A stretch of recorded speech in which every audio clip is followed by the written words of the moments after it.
So, good morning. Please take your seat. I think the music was chosen to introduce the topic of today and tomorrow. First of all, let me welcome you to the island of San Giorgio, to Fondazione Cini. Also on behalf of Gianfelice Rocca, who is the president of the Fondazione.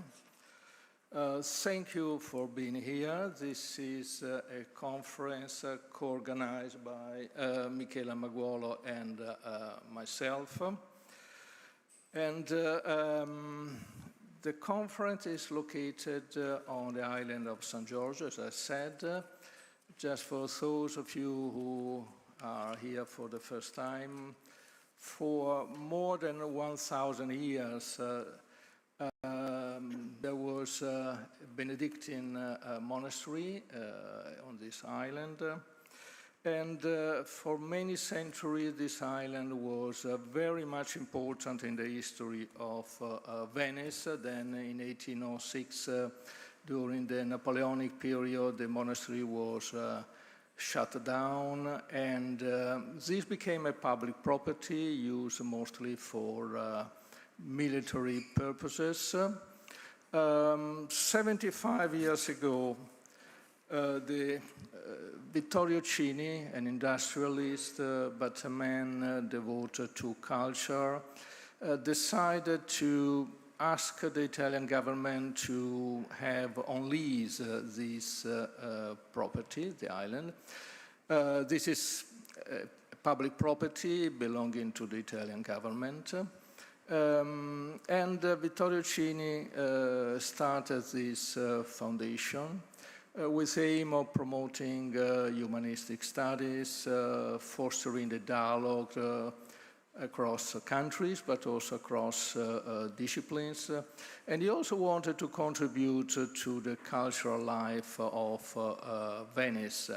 So the foundation focuses on art, music, theater, the history of Venice, but also on the dialogue, the cultural dialogue between different religions, civilizations. We have a number of institutes carrying out, organizing conferences, exhibition, concerts, there are libraries, archives, and art collections. Over the last 75 years, the foundation hosted a number of events, very many events, attracting scholars, scientists, and artists from all over the world.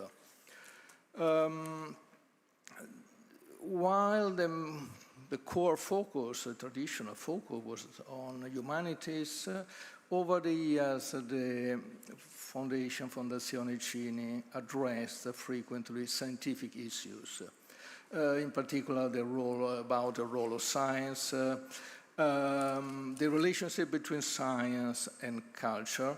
And in recent years we decided to go back to this path. And we would like now to address issues which are important at the global level for cultural, scientific, and policy issues. At the end of 2024, there was an interesting conference on global health in the age of artificial intelligence. The proceedings were published, and some you can find them on the table there.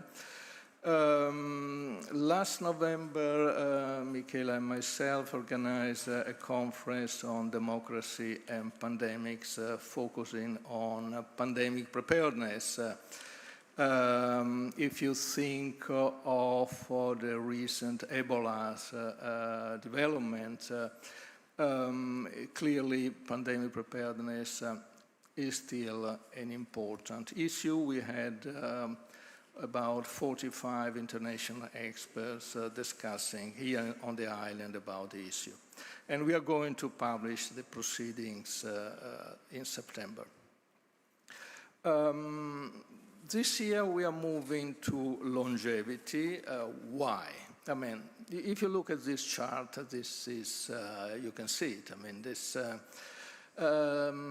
living longer is a new development. I mean, you can see that since the second part of the 19th century,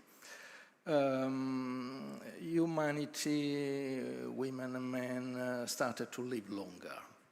And you can see that the process is involving all continents. And it is a process that it is clearly a major achievement of humanity. I mean, living longer has always been a dream, a purpose for women and men in the past. Now it's taking place. How far, how long, we don't know. So we are moving towards a period which is unprecedented. And there are obviously opportunities for us to living longer, but there are also challenges, and we believe that this issue should be addressed from all its sides, the medical side, and then the social, economic, political sides, the cultural, philosophical sides. I mean, this.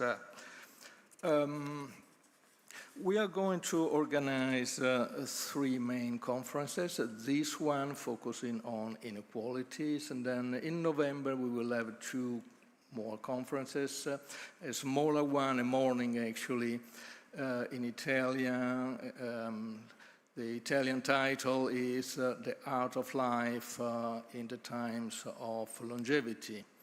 And we will have 3 important speakers here. Then in November we will have the main conference, Humankind and Longevity, and we plan to have about, again, 45 speakers. In parallel, we are producing 6 podcasts in which we will interview, we are interviewing 6 Italian personalities, politician, banker, a scientist, a writer, a philosopher, and a religious leader. In parallel, again, the Institute of the Foundation are carrying out research programs, organizing conferences, concerts, and one key aspect of this activity is focusing on the creativity of elderly artists, musicians, playwrights. Another line of work is about the Venetian gerontocracy. I mean, Venice, the Republic, had for several centuries the leader of Venice were relatively early. You would become Doge at 70, 75, even 80. The Doge who turned the Third Crusades to Byzantium, Constantinople now, when he got there, he was, I think, 87, 88. So this is what we are planning to do this year. Now let me turn to inequalities. I think here there are 2 important dimensions. First, inequality in life expectancy, and then inequality in the quality of elderly life. So there are 2 related dimension. We know that life expectancy in the world is still very much unequal, and this applies also at the national level. And many of you are experts in social security, pensions, and health. And we know that over the last century, public pension schemes, together with the provision of health and welfare services, contributed to reducing income inequality among the elderly and lowering the risk of poverty, but we know that there are still problems there. If you look at this chart, you can see that there is a positive relationship between life expectancy and the per capita GDP, economic activity in the different countries. Italy in this chart is not indicated, but it is very close to Japan. As you know, Italy is one of the countries where life expectancy in the world is relatively high, together with Japan and a few other countries. You can also see that there is a lot of dispersion here. If we move at the national level, we have the same indications. Here I'm using a slide in a paper by Paul Bingley. Where is Paul? I thank him for his for this chart. I think Paul will tell us more. He's the first speaker, so he will tell us more about his results. But I found this chart particularly telling about the fact that in European countries, Denmark, this is the case, you live longer if your income is higher, if your wealth is higher, if your education is greater, and so on and so forth. And but I think Paul will tell us more about that. But I think this is really a telling chart. Lifespan inequalities are declining, but they remain relevant. You can see that in this chart. Then moving to the quality of life of elderly citizens, to the income, we know that there are still relevant differences. This is a chart from the OECD, a recent OECD report, and it shows that the risk of poverty for the elderly is particularly relatively high. This applies particularly to the very elderly. If you look at the black dots here, referring to citizens over 76 and over, you can see that the risk of poverty for them is really relatively high. Then there are differences in the access to health care for the elderly. This is from an Italian report by our National Institute for Health based in Rome. It tells us that this is about people giving up medical tests, not using, let's say, medical facilities and tests. And from the chart, you can see that the percentage of people waiving these medical services is about 14–15%.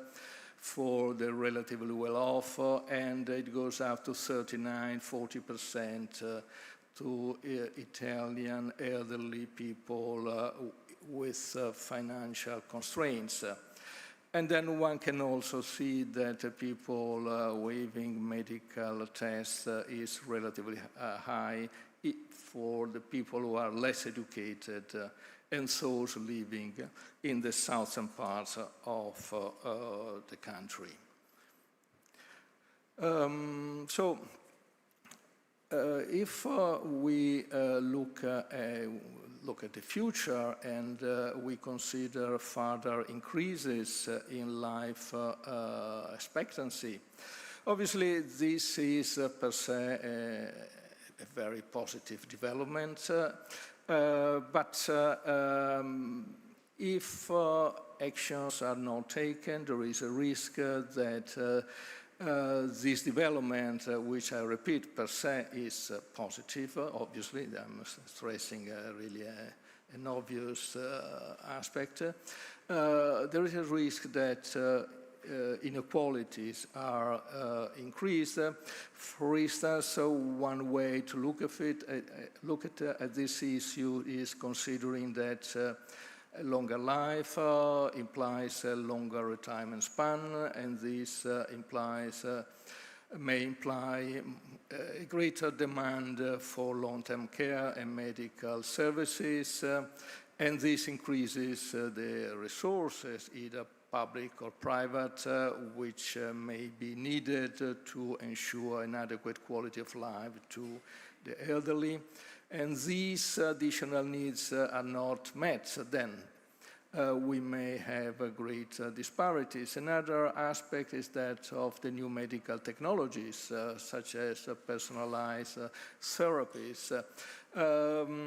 These may increase inequalities across countries and within countries unless action is taken to try to extend the personalized therapies to all citizens, to all countries. So, another important issue is that of loneliness, social isolation.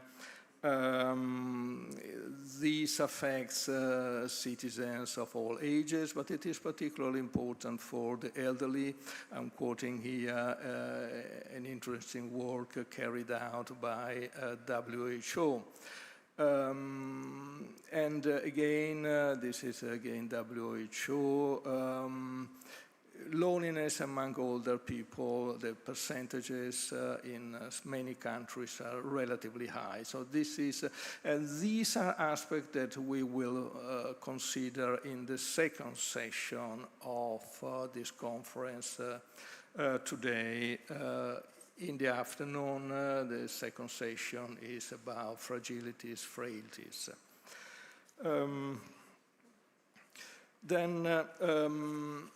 So, moving to the conclusion, inequality related to longevity is an important policy issue. On one side, we know that addressing inequalities in life expectancies requires broad actions in terms of medical prevention, welfare, and medical care. And also education and healthy lifestyles. Then the other aspect, addressing inequalities in the income and welfare of elderly people requires a good pension system, good health care, and efficient welfare schemes. And so to sum up, a longer average life expectancy raises policy challenges and also ethical challenges. How can we prevent greater disparities? Which reforms and innovations are necessary? Should we think again about the definition of equity underlying the design of our pension, health, and welfare schemes? And then how to deal with the developments in the medical sectors, for instance, personalized medicine. The conference is structured in 3 sessions. The first one on the sources of inequalities, then we will deal with trends in life expectancies and the factors determining inequalities in longevity. Second session about the different multiple dimensions of frailty. We'll consider the medical, economic and social aspects of vulnerability in old age. Third session is dedicated to policy responses, what we should do to make sure that living longer does not imply living in a more unequal context at the national and international level. So this as an introduction to the discussion we will have today and tomorrow. You will all have 20 minutes for your presentations. There will be time for discussion after each session, and you are all invited to contribute to the discussion. We hope that these 2 days will give us an opportunity to better understand all these aspects. Then let me mention that we would like to publish the proceedings and to have your contribution and then print them. Let me, before getting started, thank all of you for being here, and the whole those on our side who contribute to organize this conference. The colleagues in logistics, communication, administration within the Fondazione Cini, Mrs. Poserina sitting there, who has been doing a great job.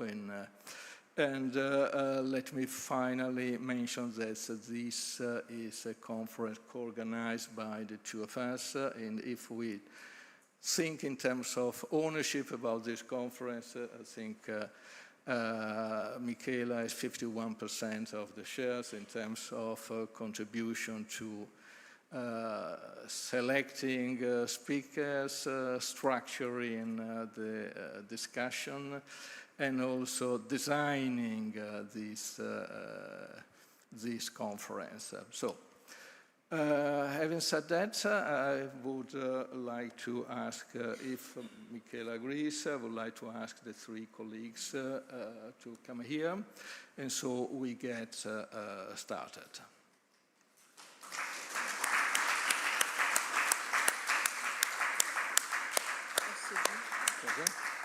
Okay.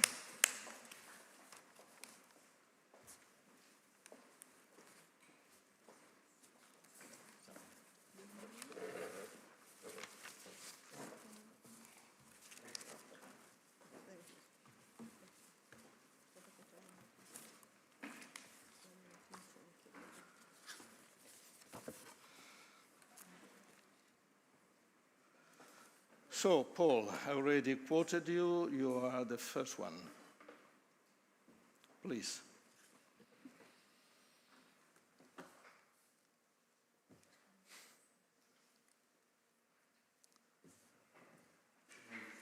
Well, thank you, Michela, Daniela, and the Foundation for the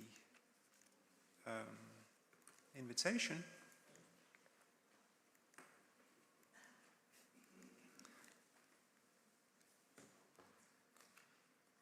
I want to present findings from a study about socioeconomic inequality and longevity using a multi-dimensional approach.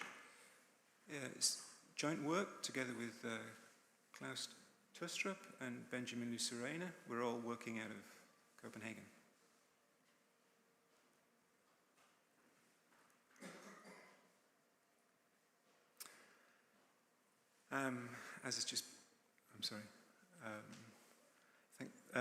As Daniela said, the motivation is straightforward. We're all familiar with socioeconomic inequalities and longevity are widening and are receiving growing attention. High SES individuals live longer than low SES individuals, and the longevity SES gap has widened many places. And rising inequality and declining social mobility compounds this problem. Nevertheless, there are several things we don't know. Empirical studies typically focus on a single socioeconomic status indicator, either education or income typically, and single indicators might underestimate the true SES longevity gradient. How much larger is the gradient when we combine multiple indicators? That's our question. Or how much steeper is the socioeconomic gradient in life expectancy when we combine these multiple indicators using machine learning? Is a specific research question.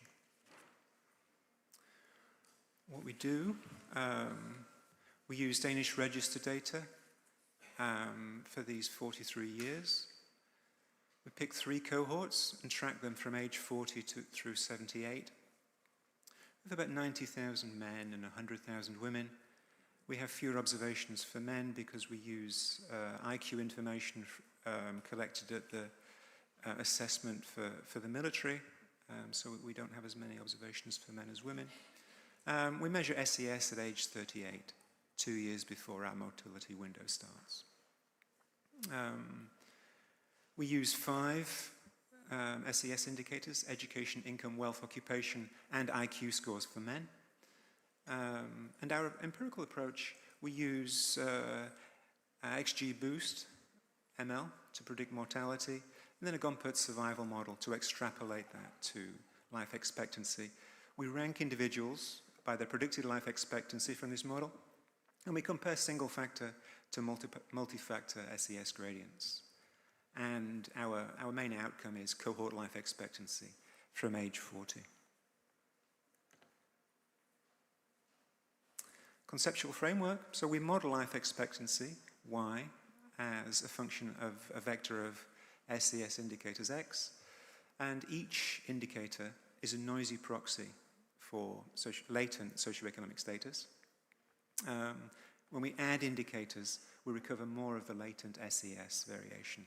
If they give additional predictive power for SES, and in our context, if they are valid predictors of longevity only through socioeconomic status, we're limiting ourselves to that channel. And by the law of the total variance, of course, the more indicators, the closer we get to the true latent SES inequality.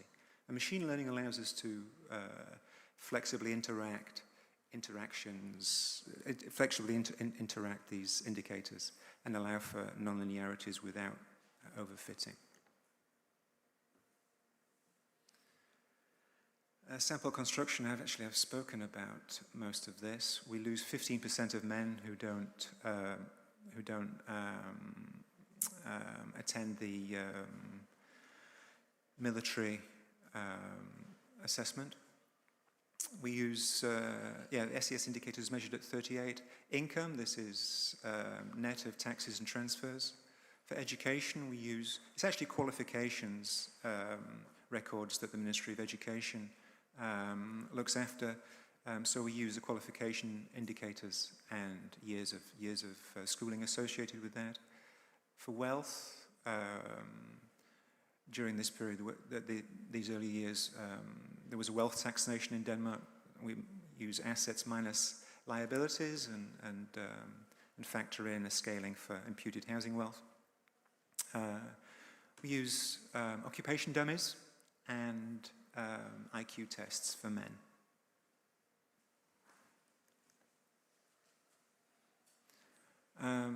Briefly about the estimation approach. So we use this machine learning XG boost for mortality prediction. We have a training test sample split 60-40, and it's nice in this context to balance the training sample. So for the training, we use a sample with 50% observed mortality. And for calibration, we do a logit regression of the XT boost mortality predictions interacted with age. And we calibrate this to the unbalanced mortality. It's not 50% in the sample to get back to the population. And then the final step, we predict life expectancy via Gompertz. So we do ordinary least squares regression of log predicted mortality on age for each individual, and we plug the intercepts and slopes into a Gompertz survival model. It's nice to allow the slopes to vary. We get a compensation effect of mortality, which is of course relevant. So the XG boost approach that we use, actually I should have said at the outset, details of what I'll present we circulated in a working paper at CEBI, Copenhagen University, a few months ago, and CES-IFO out of Munich. So if you're interested in more details, look there. The advantage of the algorithm we use and our approach is that it allows heterogeneous slopes, which is important for SES analysis. We have two main figures, as Daniela showed this one previously. This is life expectancy at age 40 for men. What we have on the horizontal axis is the socioeconomic status percentile, which comes out of our model. It's predicted, each individual's position in the predicted life expectancy distribution by SES measure. You can see each of this is for men, so each of the single factors are all of the colored lines that, apart from the smooth one, when we combine indicators with the ML approach, you can see the multi-factor curve, which ranges from 65 to 86, 87 for men in this picture, from the lowest to the highest SES percentile. Similar figure for women. We don't have IQ here. Notice that the axis, we've essentially shifted up the axis back by a few years, and the range from top to bottom is similar across the SES percentiles when we include multi-factor SES. I have three more exhibits to share with you. Different ways to present what comes out of our modeling exercise. Two panes here, the top for men, the bottom for women. If you focus on the lower one for women, the next to bottom row, a linear gradient. This is the increase in life expectancy for each percentile of increase in SES when we have a linear fit of the curve I just showed you. So using a multi-factor approach for women, you can see a 0.157 year increase in life expectancy for each percentile SES. This multi-factor, and compare that to essentially 0.1 for education only for women. If we look at the SES share, so the percentage of the overall variance that's explained by SES, you can see using multi-factor approach for women, 8.4%, compared to, for example, for education, 3.7% of the variance is explained with just one factor.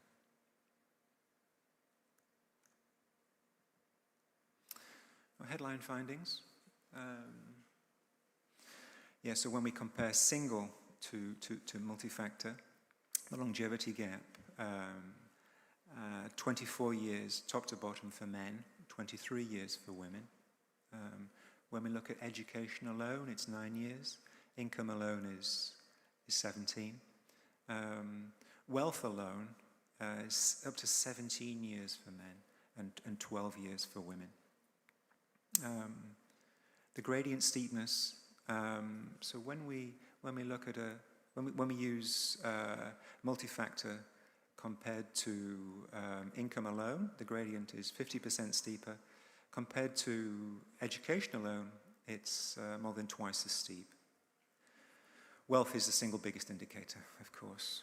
Now turning to the explained variance in life expectancy. You can see the multi-factor, 12% for men, 8% for women, is much larger. So standard estimates of SES inequality and longevity are substantially understated.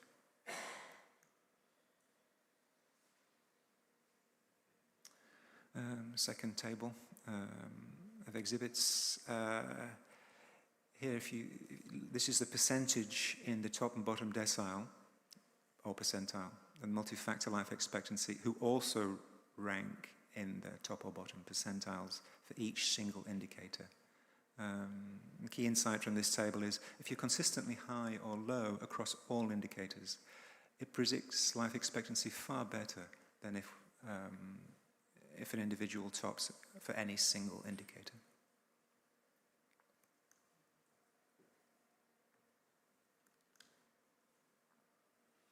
think this is the final exhibit I'll share with you. Yes, the explained variance when one compares one or two indicators combined. Recall the baseline using all indicators is about 12% for men and 8.5% for women. You can see that in bold, when we can see that the bold column for wealth shows that wealth is the most indispensable SES indicator. If you only drop that, then you reduce the explained variance by more than 3 percentage points for men. So wealth is a dominant single indicator. It accounts for about 8% of the variance for men and 5% for women, more than income or education. And as I said, excluding wealth drops the multi-factor down quite a bit. No single indicator can compensate for missing wealth. Income and wealth has similar predictive power at the extremes, but wealth is better in the middle of the distribution. Wealth and income together explain 10% of that is 10% versus these smaller percentages when we consider them separately. It's important to note that if you have near zero wealth, you're not in the lowest SES percentile. For example, individuals who are self-employed might have large business-related losses, so it's not monotonic, and it's a nice feature of the machine learning that correctly handles this feature of the data. Yes, education and income for women explains 5.2%, greater than the sum of their individual parts. There's a positive interaction effect between these different components of SES and explanatory power. I have some robustness points that I'll skip over. Details are in the working paper. External validity, I'll also skip over. Just want to point out, finally, our contribution that we claim beyond prior work. So previous machine learning mortality studies are focused on prediction accuracy. And they do a better job of us, in a sense, because they include health variables. But we've ruled this out. So we exclude prior health to isolate the socioeconomic component. We connect life expectancy, inequality literature via the Gompertz extrapolation. We find a compensating effect of mortality. So higher SES individuals have flatter mortality slopes. To sum up, our main message is that single socioeconomic status indicators can substantially underestimate SES inequality in longevity. Combining multiple indicators using machine learning reveals a gradient that's between 50% and 150% steeper than single indicators alone. We have 4 key findings. On average, a 24-year gap between the lowest and highest SES individuals when we do the multi-factor approach, compared to between 9 and 17 years using single factors. Multi-factor approach explains about 4 times more variance in life expectancy than education alone, and wealth is the most important single indicator. Wealth at age 38, that is. It's more important than income or education. And being consistently ranked highly across all indicators is more predictive than topping one indicator alone. We have 3 implications, takeaways from this. Standard analyses using income or education gradients miss a large share of inequality. And if you collect data on multiple SES dimensions, especially wealth, it helps a lot in measuring the gradient. This rich administrative data allows more accurate measurement than survey-based approaches. Thank you.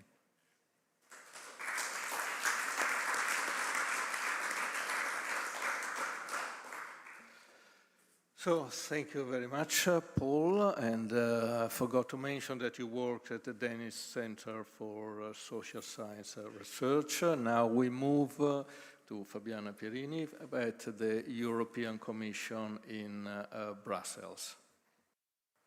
Indeed. Many thanks. Yes, thank you. In my presentation, we go back to the basics. Actually, it was really touched by your presentation because our analysis is really so much simpler, it's dramatic. Also because you have to compare among many countries, so data really, the problem of administrative data, for instance, is huge there. I just start to going back really to what is our main concerns. I just put together some few background information as Daniela has already done. In the European level, we have really an issue on demographics. It really is coming up so much in these latest years, which is incredible. We have now, for the second mandate, a commissioner on demography. We started in 2019 with Commissioner Suiza. And under this mandate, we have two commissioners, actually. One on demography, Commissioner Suiza, and one on intergenerational fairness, which also can be intragenerational fairness in the society, indeed, which is Commissioner Mikalev. So this is really high. The issues that within the Commission, of course, is a machinery, and we are still struggling to find a governance system which steers in a really coherent way this fast-changing environment, the socio-economic environment. The challenge for us is to find a new social contract, because we have a social contract which worked very well in the past generations.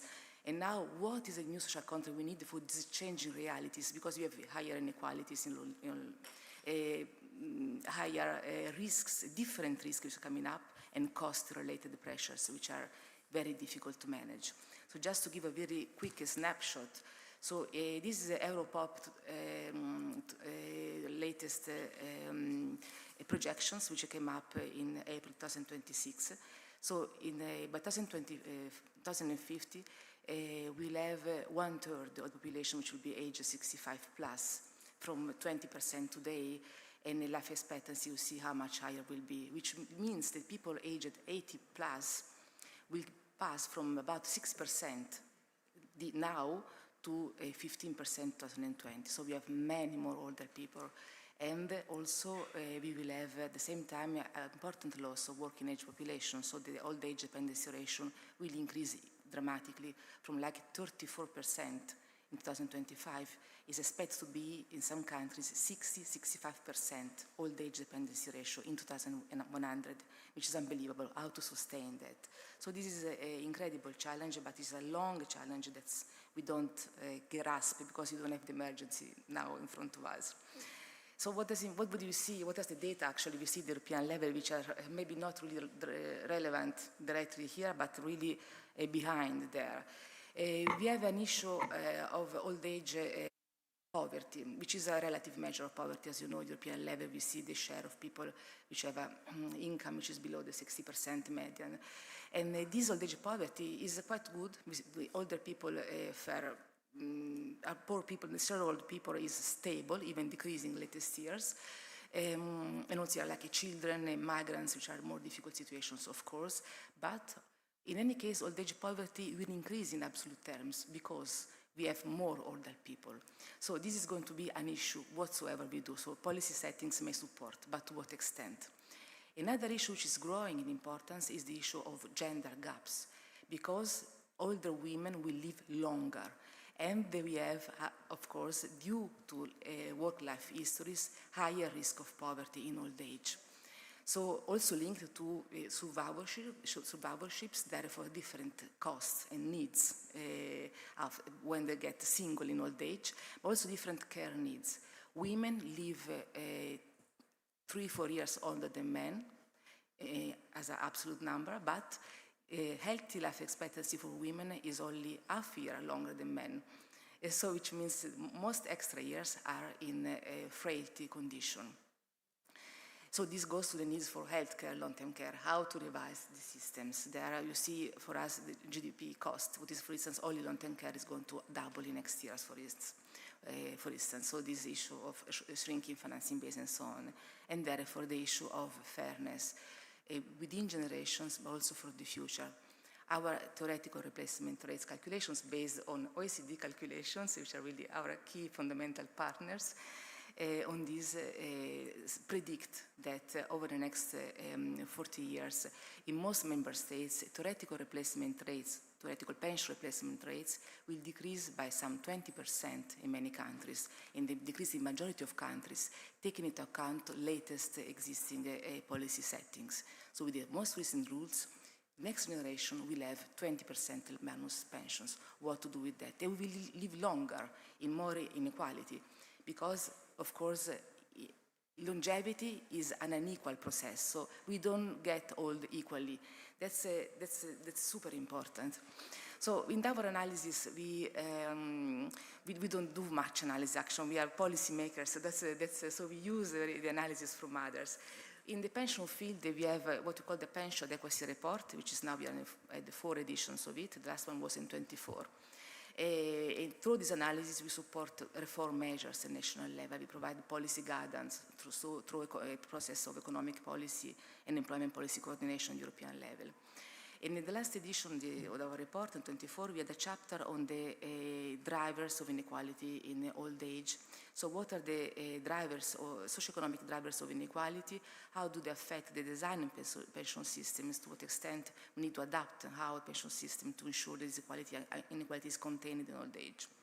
Now, sadly, we simplistically isolated education as a main driver of inequality, and I discovered how much more richer and important this analysis and how education is a way to streamlining different gradients of inequality in old age, which of course is income, is occupation, and wealth, of course. So we just simplify using this only simple variable, which is easy for us to get at European level as indicator.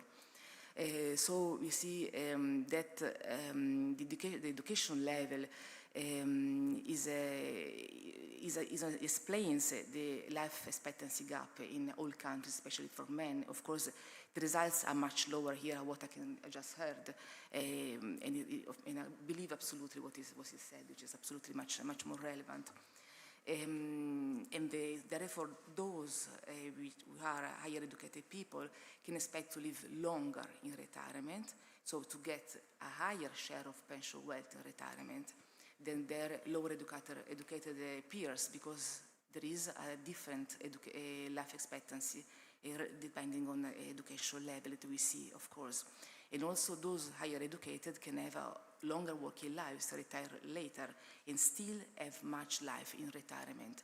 So there is an issue of inequality which is linked to the inequalities built up during working life, how they translate into the wealth and income, especially pension income in old age. What does it mean in a simplistic way for pension design?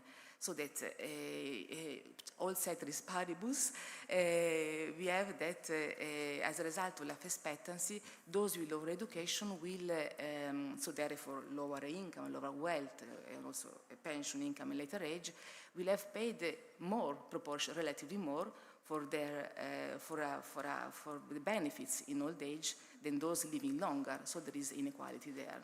And also, they will receive less pensions in total over the lifespan than those who will be living longer. So there is a kind of regressive effect of pension systems, in a sense that in contribution-based system you get less if you live less, you have shorter lives.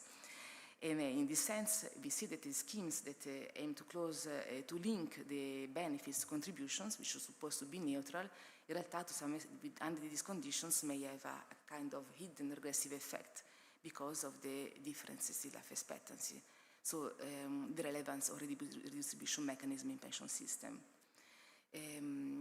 Equally, by linking retirement age to life expectancy, if you have inequalities in life expectancy keep stable, you increase life expectancy, you can expect no regressive effects. But if inequalities in life expectancy increasing life expectancy for all at the same level can have side effects. I mean, cannot have the desired equity results. Of course, it is not evident to identify ways of addressing this issue for specific groups. The OECD Pensions Glance 2025 was addressing exactly the problem of identifying special schemes for specific occupations of heavy or difficult jobs, long careers for low skilled. But this is a difficult question, how to identify those people, how to consider job mobility, how to consider also elements like fast changing work content, so how pension systems adapt to have this changing job content, which is going very fast, much faster than the pension system reforms themselves. Another important element which is still linked to this education and therefore wealth gradient is the issue of entry and exit ages and working life duration.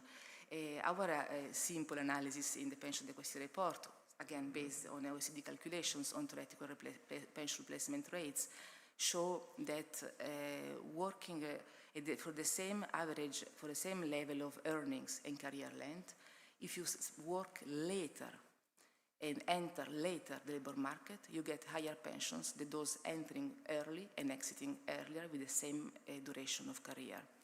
So which is a premium for those retiring later, especially if you go retirement after retirement age. So if you have after retirement age, you have like a bonuses or one-shot bonuses of higher replacements. You get better off even if you have a shorter career.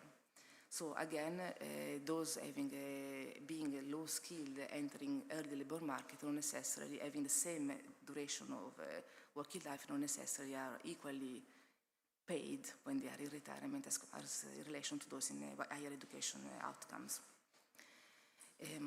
Another element interesting, the idea what I put is employment rate by education level, which is not exit ages, but the data were old from 2021. This is most recent from 25 or 24 even, sorry.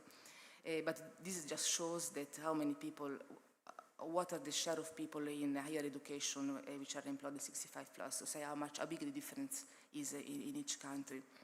Another interesting element is that both while for education gradient, you can enter early, exit early, or enter later, or exit later. When you see the gender difference between men and women, we see that the men enter before the labor market than women and exit later labor market than women. So women surely have an issue there, so their pensions will be clearly lower because they enter later labor market and exit before for different reasons.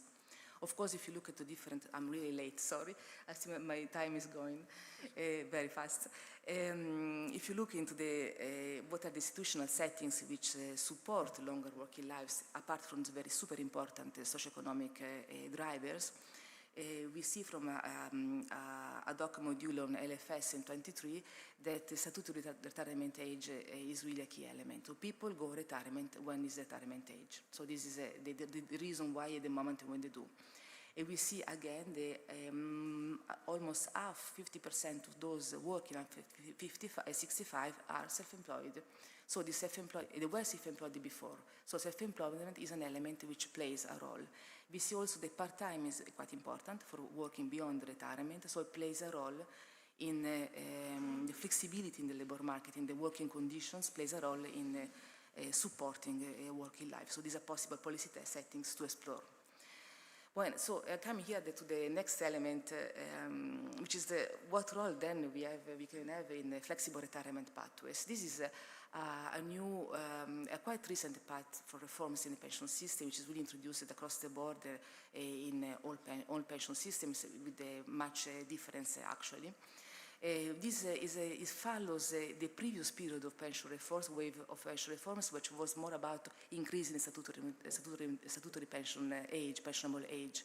Now we are more towards trying to incentivize people to work longer. We see people that don't go or maybe on a statutory pension or statutory retirement, but they go on sickness, for instance. So there are other ways out, or even more on employment, as the next speaker will say. So how to make it possible? So these are very interesting reform trends there, but we see again that the take-up is very high for those which are in the good jobs. of course, in higher education, better wealth, while those in hardest work conditions or low skilled, therefore, most often don't take up these jobs. They go rather still on early retirement when possible. So there is a risk of regressive redistributional effect, impact in these schemes. And also we see that women don't take up flexible retirement. It's very limited to take up because they don't have access. Because they don't have, they have to go out to the labor market to care for the older family members, if not for the grandchildren. So there's the sandwich generation there, or they even don't accumulate enough pension contributions to have access to the best of what is offered in national systems. And finally, tax benefits or reliefs, which are associated as incentive to these schemes, may have a regressive effect. Of course, automatically, because if these are taken up by those who are better off, they get also the tax incentives. But while those in the lower end of the scale of the wage ladder will not even have access to this kind of even extra benefits altogether. And this very shortly, so to say that what is really key for us, this issue of gender gaps in old age. Just don't need to go through all the drivers in the working life, which is linked to part-time, to career breaks, to early exit from the labor market. The two indicators we use very much is the gender pension gap. So comparing the gross pension income for women and men, we still see that in 2025, women on average get 1/4 of pension lower than men for different reasons. And of course, older age, it goes down because of indexation issues and so on. So this really, women get really issues of poverty in old age. And also a number of women, it's on average 5% in the youth, is 15% in countries like I think Italy or Spain and others, get no coverage, no pension at all as compared to men. So there is an issue. An issue there because then we have a public state a minimum income system which enter into effect, so it is on the taxpayer, and these women in effect have issues of access to care, access to well-being actually, so this is really on inequality in old age. Also, women have less access, of course, to supplementary pension schemes, so there's an issue that is really extremely important because of sectorial segregation, because also being more risk averse because of cultural elements, because of not being enough informed or having good enough financial literacy. So pension awareness and financial literacy are very key, these educational elements, to understand and to take the risk on also for women. And of course, the gender segregation in the sectors and the role then, let's say, collective bargaining to some extent to have really good quality working conditions is really extremely important. Yes, then for what elements we know there's the progressivity in the pension system through the distribution mechanism, but also the possibility to have care credits, which exist in almost most member states, both for taking care and also for unemployment when you have, for other reasons, women have difficulties in the rent labor market. But there is a very important element, which is the scarring effect of being off the labor market. When you get out, even early, and enter afterwards, you don't find the same conditions. So there is, say, a child penalty, for instance, because when you even if it is wonderful career break credits, it is difficult to catch up afterwards. So this is an important element of inequality in old age, finally, that should be really taken into account. Sorry for being almost late. This is the last slide. Another important element we look at across the board with very simple, again, theoretical replacement rate assumptions, because you make assumptions there. It is what happens for those on a standard form of work. This is really relevant because, for instance, self-employment is not increasing across the board, but it is there, it's an important component. And the same goes for atypical forms of work like temporary platform, part-time very much increasing for men as well lately. So how do they have access to pensions? We see that with the theoretical replacement rates that on average self-employed got pensions which are 1/3 lower than of comparable employees. Of course, there are other conditions because there's a business, but you must know that a majority of self-employed we account in the union are solo self-employed, they are the majority of them, and they are dependent self-employed. So there's comparable situation of vulnerability as those workers, but they don't have the same protection. So this is an element. And also in many schemes, self-employed and also non-standard forms of work have access to insurance-based pension system and others on a voluntary basis under a certain income or other conditions thresholds, which means that they don't find the interest in contributing because it is a short-term income towards putting aside money for the future. When it is voluntary, you don't have it often. So it is an element also this in the pension in policy setting design, which plays a role, how to make it accessible, but how to incentivize that, how to make it rewarding for those on atypical forms of work as well. Yes, this is just to conclude. I don't give this, no, I think I will cut on this. Maybe this I can speak about in the next session about when is a policy discussion. Thank you.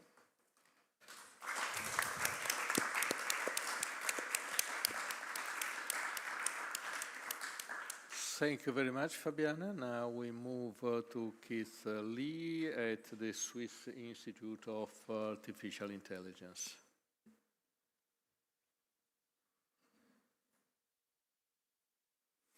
All right, just waiting for my screen to show up. Can you please pop it up? Or should I do that? All right, great.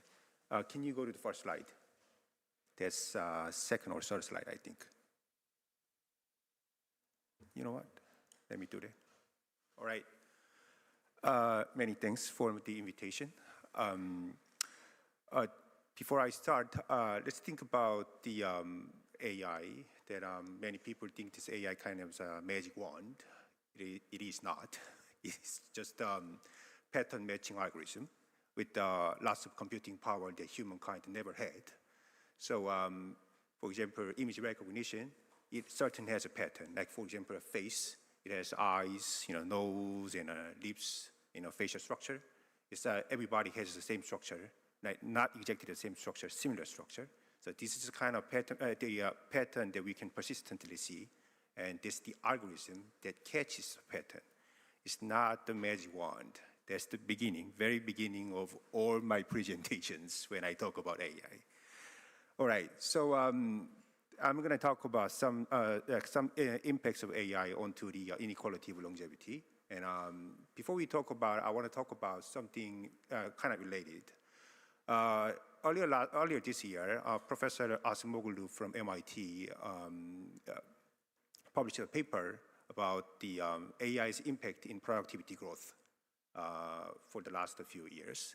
And then he concluded it's going to be 7.8% of productivity gain we can get from AI.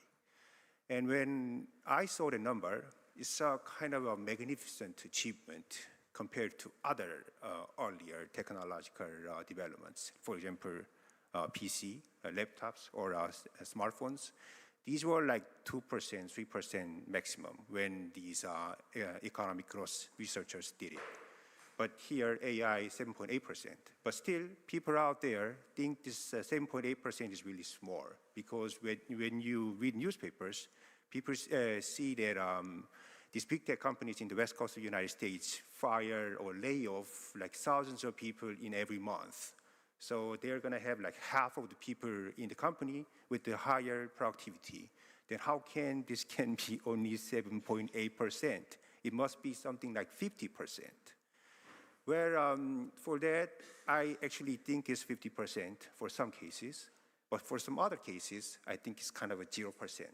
So there's a huge heterogeneity in terms of AI's impact into the specific sectors. So this is the foundation of this presentation.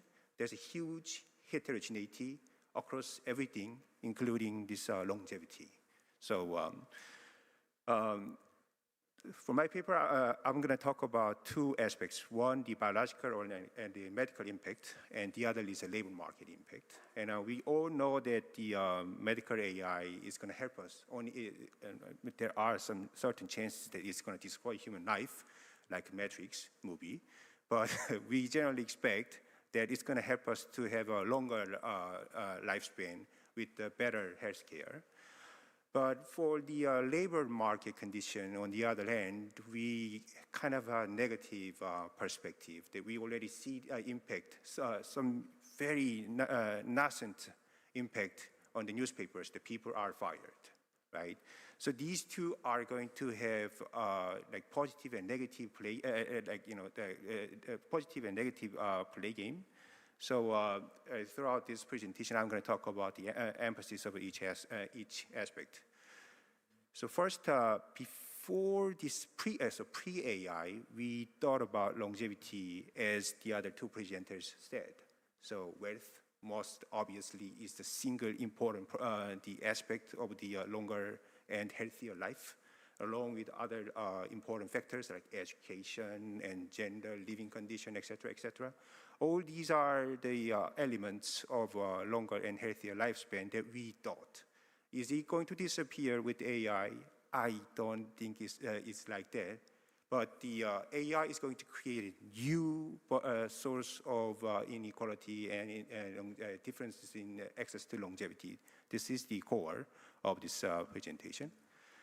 So with this old system, how is it going to impact? So first, the impact on the labor market. As I said earlier, there are companies losing people and still achieving higher productivity. How? So let me just give you a couple of examples. At my school, one of the projects is to replace professors. It sounds kind of surprising, but it's actually possible. I can see that. Why? We create videos and let people to see the videos. At the same time, when we need a TA to answer the questions or professors to come up to show up to answer the questions, we use LLM models, specifically trained LLM for particular course. Then it almost removes all our professors and TAs requirements. Obviously, there are certain times that we see hallucinations, so we got to fix it. But the chances to hallucination coming up is less and less as we customize more than on. And I see newspapers are hiring less journalists and more relying on the AI tools to write the articles. And those people who do the international version, they don't hire translators anymore. There's something like that. We see like these kind of labor replacement ongoing.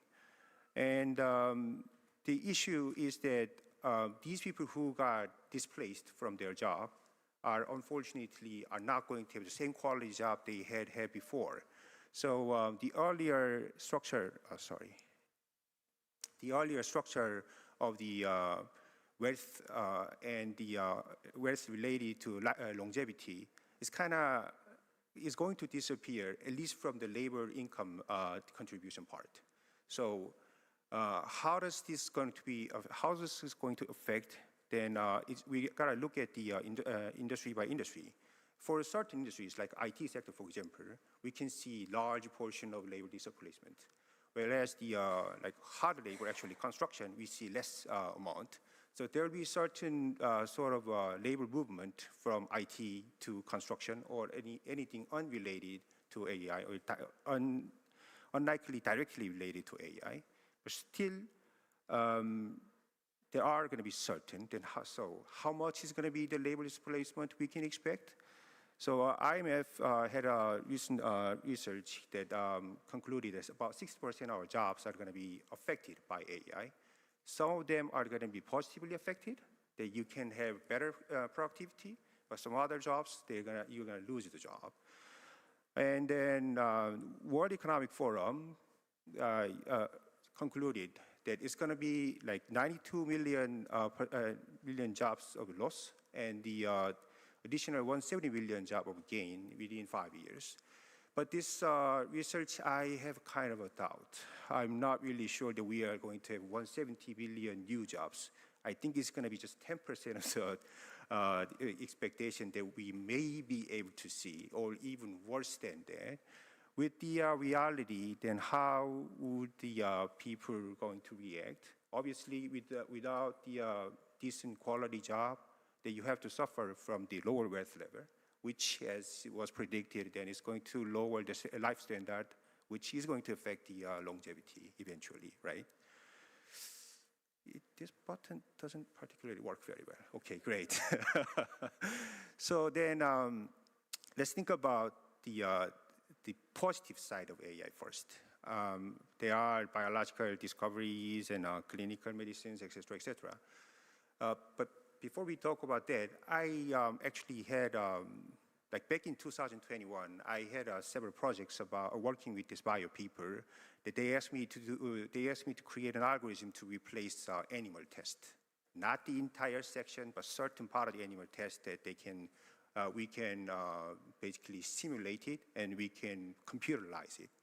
With that, some of the achievements we can see was that back in COVID-19, that vaccine was created in a year, which is remarkable achievement compared to all previous achievements before in the biosector. How? Because they used the simulations, computer just button click, and then you get the result that you could get the result from the animal test for like 6 months or a year later.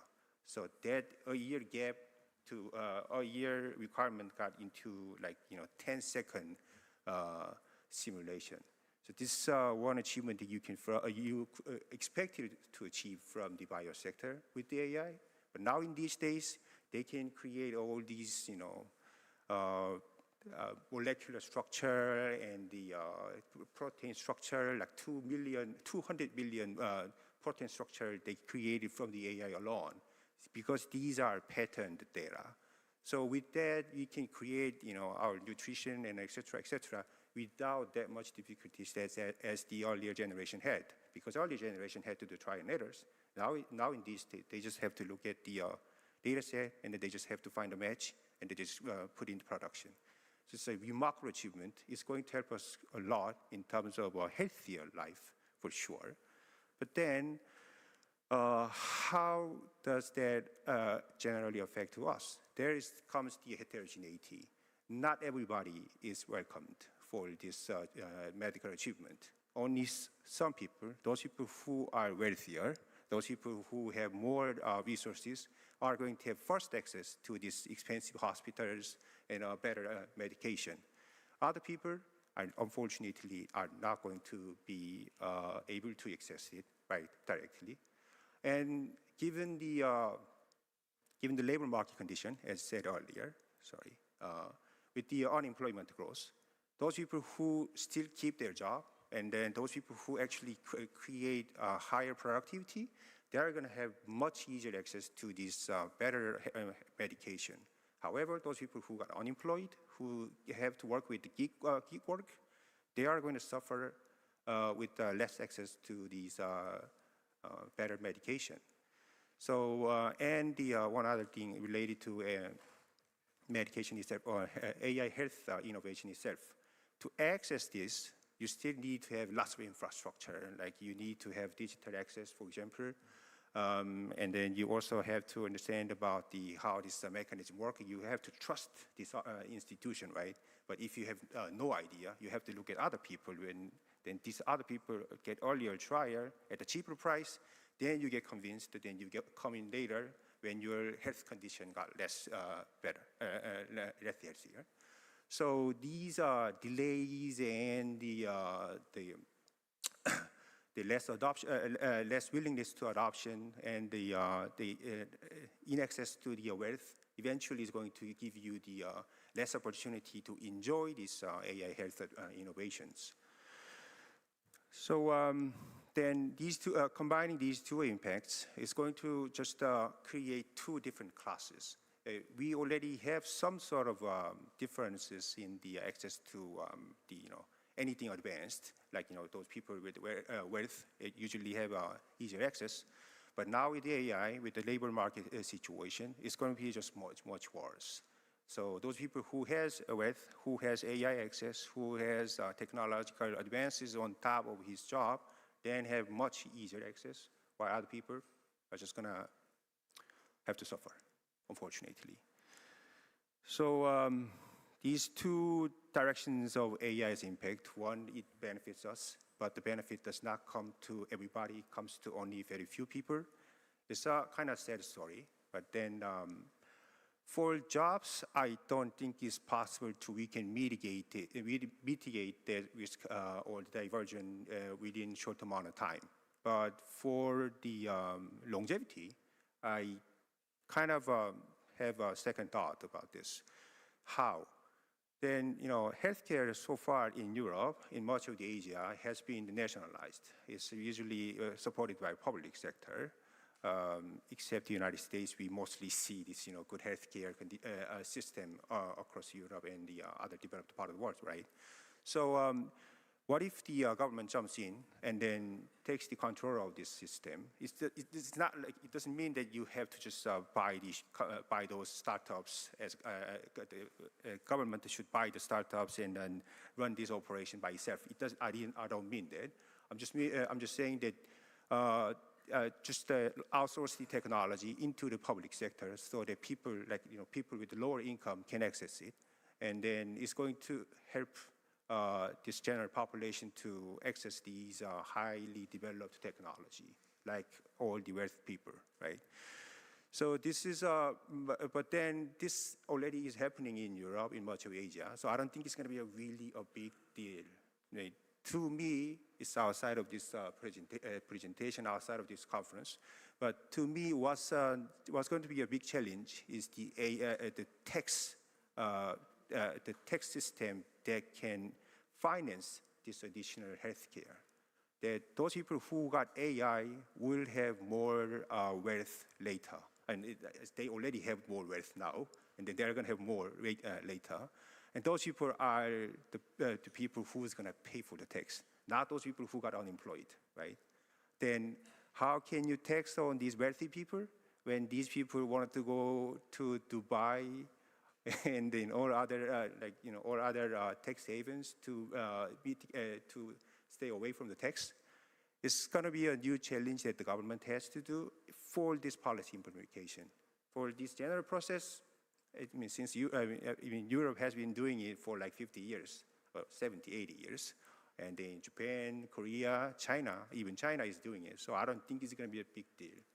So again, it's that AI tax is going to be a new emerging issue on this particular matter. AI, when we talk about, is kind of magic one, is not.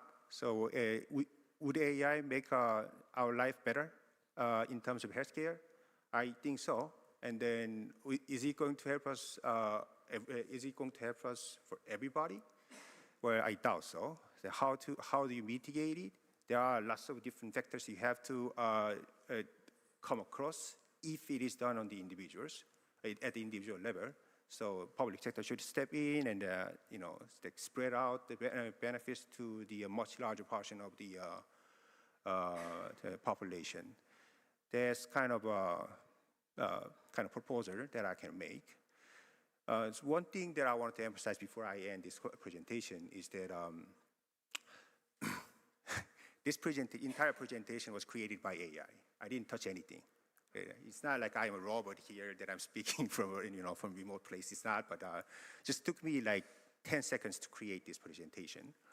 And it's not the institution's template. And I don't particularly like the layouts and design. So I was gonna step in and fix it.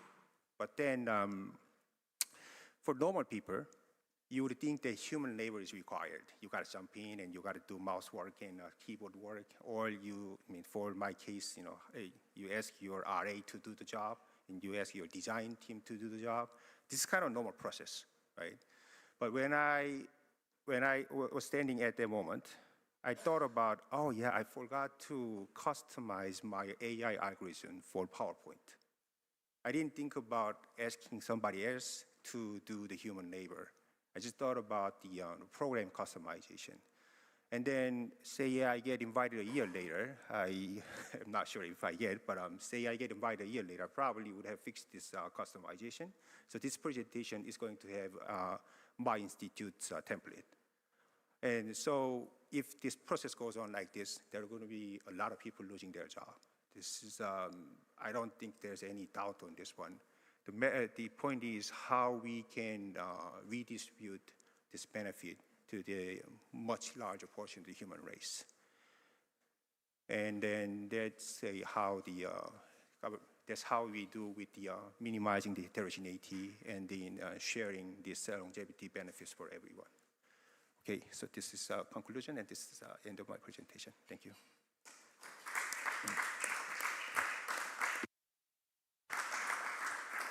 So thank you very much, Keith. Now we have some time for discussion. Federico Fubini, please. Yes, I have a couple of questions. One is for Professor Bingley. You must be familiar with the work by this Harvard economist, Ray Chetty. He plotted life expectancy per income in the US, and then he shows how the life expectancy gap increased up to 15 years from the highest percentile to the lowest. And this is the US, which is more unequal, especially in health access. I was really struck to see your results because they seem to be even more extreme in a country that has far less inequality in accessing health services. So I was wondering how you explain this. And I have also a question for Professor Lee. First, I'm fresh from China, and I see how they're really working on AI and robots to give healthcare to the elderly at home. So you did not mention much about robots. So, and I was wondering how you would fit this in your narrative. And also, okay, we are going to lose the jobs, but the jobs are also taxes that are income taxes that are being paid into the system. So how do you see this issue? Thank you, please. I also have a related question to Paul Bingley, related to whether, because with all the courts, you have, I think, 40 years or even 6 years. I was expecting indeed to have some views or assessment of how the life expectancy inequality has evolved in Denmark. And it relates to the question because this question, which is very important and gaining traction, it has been, I think, quite biased by what happens in the US, where there is indeed an increase in life expectancy inequality. But because most papers are not only on the US, I know we will have a presentation on Sweden a bit later, so I'm quite interested. At the OECD, we reviewed the literature, more than 80 studies since 2021, and we don't see a convincing evidence of increasing life expectancy, except clearly in the US. So I was interested for the case of Denmark, and I'm looking forward to the presentation in Sweden, of course, as well. Thanks. Thank you, Hervé. Now I have Elsa. Elsa and then Gregorio. Okay. Well, I have a curiosity also related to your presentation, Michael, and that is, am I right in saying that in your data, wealth is more influential on men, ceteris paribus, than on women? I mean, taking account of all other variables that you considered, wealth is more powerful on men longevity than on women longevity. Or at least I understood this from the data. And I would like to know how to explain this. Is something genetic? I don't know. The second thing is about the presentation by Pierini, which I liked very much, but I also got frustrated. Almost always, when I read a recommendation by the European Commission or the OECD, well, the policy recommendations are quite clear, and I remember years of recommendation about having pension reforms for sustainability reasons, which was the emergency. Now, sustainability more or less has been governed, and now the question is equity. But perhaps, and this is what I will try to say tomorrow, perhaps it's you can't, you can't set the pension with both equity and sustainability if you don't look at other things. That is, for example, employment, that is wages, that is health system, and so on, and education. And that is what takes me, okay, that is true, but we cannot now say we have to do this and that because there is the gender gap. And where do we take the money? That you say it has to be checked, of course. Gregorio? Thank you. I'd like to start from Paul Bingley presentation, a very interesting econometric work and so on. So what impressed me is the fact that education, income, that education is not so relevant in establishing the level of inequality, which is not exactly what Fabiana Pierini said in his presentation. But whilst in your paper, wealthy people are in a better situation. So I'm trying to figure out what can be the reasons why wealthy people are less, have a better SES, is that the acronym? And I guess is, I don't know, better nutrition, more health spending, a better standard of life because they are rich and so on. I'm trying to figure out if most educated people, Fabiana Pierini, can enjoy the same. So, I mean, we can have poor, well-educated people which don't enjoy better nutrition, health spending. And to conclude, I don't know, Paul, if you have figures regarding the health spending, because probably that is really the key in establishing the inequalities and so on. Thanks. Guglielmo? A question to Paul, because I thought his view is particularly interesting for us. But if I understand correctly, wealth is wealth at age 38. Now, any empirical evidence we have about wealth accumulation by households, wealth, most of it happens past age 40, 45 normally. In the life cycle model, most wealth accumulation is 45 to 65. So the question is, how do you interpret your wealth measure? Is it like some measure of wealth comes from your original family, or is it some wealth which is somehow connected to the fact that if you are a very on a high rise career, you are able to buy a large house and somehow the mortgage, so it got enough money for the down payment? Because it's hard to understand how wealth at 38 can be such a good predictor of long-term longevity.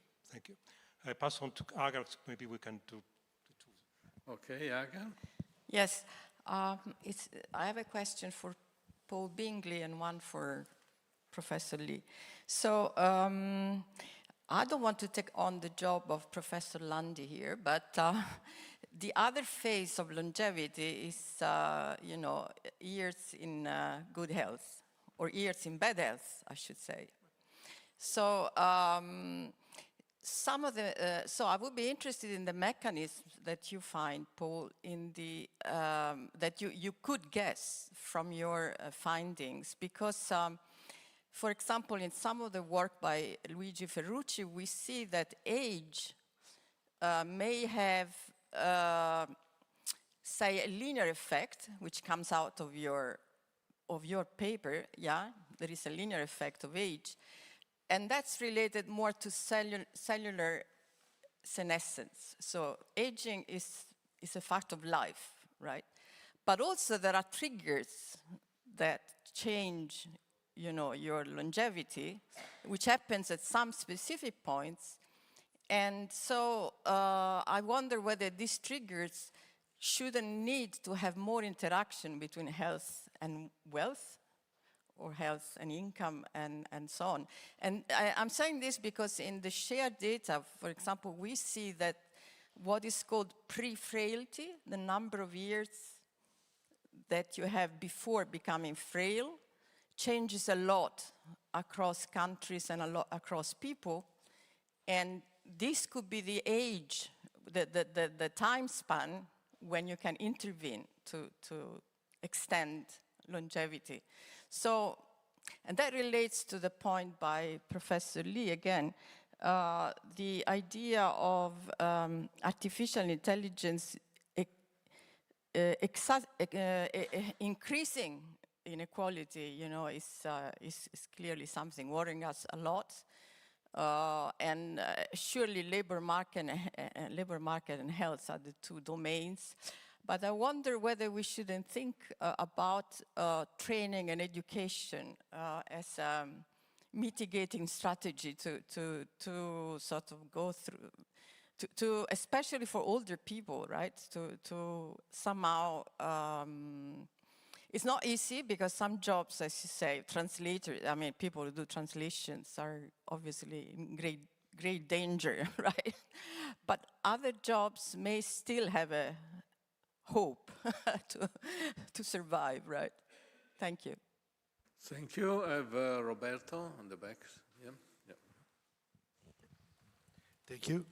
Two prominent economists, Paolo Silos Labini and Giorgio Foix, reflected on the concept of limits during the last century. They argued that, they said that the average age is correlated with the increased investment in research. Yet the point is reached where the average age chases to rise, and in their point of view, further investment becomes wasteful. That holds true unless new discoveries intervene. Today, however, technologies have pushed that limit forward to the point where it seems no longer to exist. The problem is, therefore, an ethical one, and I ask you, who should decide on the new limits and on what moral or religious grounds? Thank you, Roberto. And Francesco, now. Thank you. First, really congratulations. It is really a great start with three beautiful presentations. I have just two questions more technically. I think it's really important to for Paul to have a better definition in your study of wealth, how you assess the wealth, because probably this explains your results, probably in terms of collinearity with other variables, for example, education and income. And the other one for Professor Pierini about the education. You assess now in EU program only the years of education, or also the quality of education, because now I think it's really important for the new generation, especially in the use of AI, how we really educate our child in terms of prevention, in terms of lifestyle. So probably we can have different impact, not only the years of education, but the quality of the education, especially in terms of the longevity, just to try to drop down the inequality in longevity and the use in AI. Because usually we think when we use the AI, we think us, but I always say I'm in the school study Greek, study how to develop math, some really complicated math equation, but now for the young generation it's really, really important. Thank you, Francesco. Mirko. Yeah, just not sure we have enough time, but I will give it a try. Just a quick one for Paul. All the different job you presented in terms of regression and analysis of variables is very interesting. Maybe once, in some years we have also an AI kind of variables fitting into the model. But my question is, what does it take to for using this evidence and make it useful for predictions? So in other words, how this job you've done and also the others you're doing, are they informing potentially prediction models? Thank you, Mirko. Now we'll give the floor to the three speakers. Let's change the order. Keith, would you like to start first? Okay, thank you for the questions. First of all, I'm not Chinese, so just wanted to make a correction. It does not mean that I know nothing about China, but generally in Asia, I think we can see similar patterns across, so I'm going to share it. First of all, when it comes to AI healthcare, we are beginning into a new stage. Like I said in the presentation, back in 2021, I was doing the kind of a remnant of the mathematical work on the healthcare, which was the simulation creation. But starting from 2022, I begin to have tasks about to find out factors behind these the simulation or behind actual test, so that I can so that they can it's like a factor analysis on the biomedical data. So with this data, then they can easily find the cures and find the cause of the illness, etc., etc. And then combining this simulation and factor analysis, biomarginal factor analysis, they begin to build a kind of a customized or the individual level cure system, at least in theory. That was kind of back in 2024 when I interacted with those bio people. And in the US, it's mostly the private sector that does the job, that makes the investments. So the the live simulation or live buildings of factory were not still in the are still in theory. But in China, they actually build it. They actually build factories to find customized cure for each individual. And since this one is now owned by country, the state government, instead of a private sector, it's going to be what I predicted in the presentation. It's going to be policy implementation that is the Chinese people are going to enjoy this kind of customized care at individual level without that much cost, because the AI simulation is already working. So you just, take the blood, put it into the system, then it's going to analyze the DNA, and it basically gives you what kind of illness that you are going to expose in the age of 30, 35, 40. This is not some sort of science fiction movie anymore. It's actually going to be possible once the factory is built. And the Japan and Korea, they always wanted to catch up with the most recent technology, but they don't have money. Now that they see China doing, so they wanted to do that as well. So these kind of advanced system is actually going to happen within 5 years in Asia. I'm not sure about US, but US with lots of money, the private sector will certainly move. So again, like either in the East Asia or in the United States, I'm sure we are going to see see it in reality pretty soon. And the second question, I think, was about the fiscal policy, right? How we can finance this entire system with the AI making us lose the job, right? So this actually is one of the topics that I'm keenly working on. With robots and with the AIs in the software sector and gradually coming into other sectors like education, for example, as I said in the presentation, it's going to, for sure, make us to lose our jobs and suffer from the lower level of income. But not for everybody. It's going to be for some people, right? So there are people with the much higher income than the average people because of the AI productivity. For this group of people, I call them superhuman labor. These people can do 10 people's work, and they get like 2 or 3 people's labor income. The other 9 people are going to lose their job, and they're going to suffer from the gig work, very low labor income. These people are probably going to be those people who are not going to pay tax, at least the income tax. These people, however, supposedly pay like 40%, 50% of a large amount of tax by the European system or any other advanced countries. But then these people move to Dubai. These people move to all these tax havens. And they still work, physically they stay there, so they pay tax over there, which is nearly zero. But they live in, or at least they live 6 months in Europe, 6 months in the US. So these people, if these people do not pay tax, how the country can finance all these later expenses for the pensions and for basic infrastructure? This is going to be a huge issue.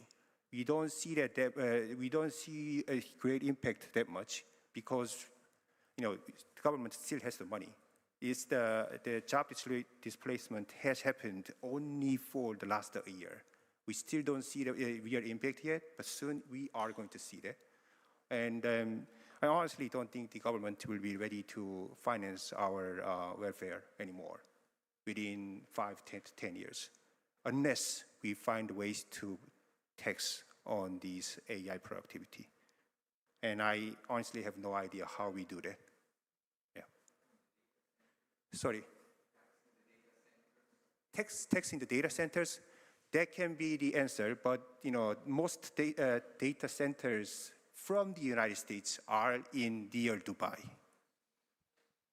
And they still have large portion of data centers in the US, but given the electricity issue, here in the Europe as well, because of that, they have kind of a duality system. In the Middle East, where the electricity is really cheap, they have all these GPU-powered data centers, AI data centers. And then in the US, they just wanted to give the quick delivery. So they have the CPU-based data centers, not exactly a clear division. But when it comes to the cost, it's better to have GPU-based ones in the cheaper electricity region and the CPU-based ones in the more closer to the actual services, like big cities in the US. So it's going to have some, but it's going to be only a small portion. And besides, those people who make a large amount of money, again, they are going to live in Florida, they're going to live in the Dubai. How can you tax them? And the last question about the education and training for to mitigate and at least alleviate the inequality. Well, we actually create a system these days about how to discern for at least to help companies to find those people who has potential to become superhuman labor. But for those people who do not have superhuman labor possibility, we do not. And then we think this is going to be a big market that we can make money. So we wanted to do something. Then the problem is, we've done some preliminary tests with like 200 people already. The problem is that these people learn really slower than these the prodigies. So I'm not really sure the companies are going to sponsor these people's learning. Then it becomes the public sector's job to fill this gap, right? Then, like we have seen with this universal education for the last 70, 80 years across developed countries, there will be some sort of some level of achievement up to the level that these people can go into the labor market. But then, as I said, these superhuman labor now can do 10 people's work. And with the more AI tools, they're going to work 50 people's work and 100 people's work. Then I'm not really sure the companies will be ready to hire people who barely passed so that they can barely go into the labor market. So when there are many institutions wanted to go into this market and try to help people, the underadvantaged people to go into, to have skills and be ready to the job market. But with the progress that I'm seeing in these days, I doubt there will be that much benefit. I'm sorry to put it this way, but this is kind of reality that I see these days, and I also feel really sad that what if my children is not ready to become the superhuman neighbor? What's going to happen to me then? This is kind of a question that I have to answer myself. Yeah. Thank you. Bene. I will be quite short because there's not much.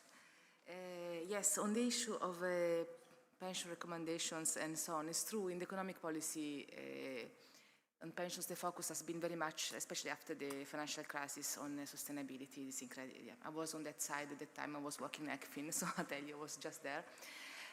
But after that, besides that, there has been already before this social investment approach, which is very strong, which is coming back very much. So, okay, pensions is the very end of the story. And you have to assure sustainability because it's for the future generations. So if you don't have sustainability tomorrow, you don't have adequacy. So to some extent, no? You have to square the circle. But the social investment approach is there. It is in all our initiatives. So maybe we don't have to isolate these recommendations, but take them all together. We have, for this year, in the semester, so this economic policy coordination process in 2026, a recommendation to the European Union, first time on human capital. It's the first time ever. So it is really, I was just reading now to check, it is really contains everything from the basic skills to IT, to STEM, to lifelong learning. So this is really a key. It is the first time, because until now it was just to the euro area, because you had the power all to the euro, thanks to the treaty on economic policy coordination. So this is an element, so a big leverage there for all member states across the board. Then you have country-specific recommendations on that.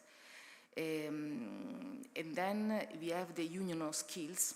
I don't know if it's a big initiative which went out in March, which is overarching about refunding the skills in the EU. And it contains, 10, 15 initiatives going from basic skill foundation to portability of skills, plenty from all age groups. So with the idea of this life cycle approach, which is now very strong, so social investment, which means life cycle approach.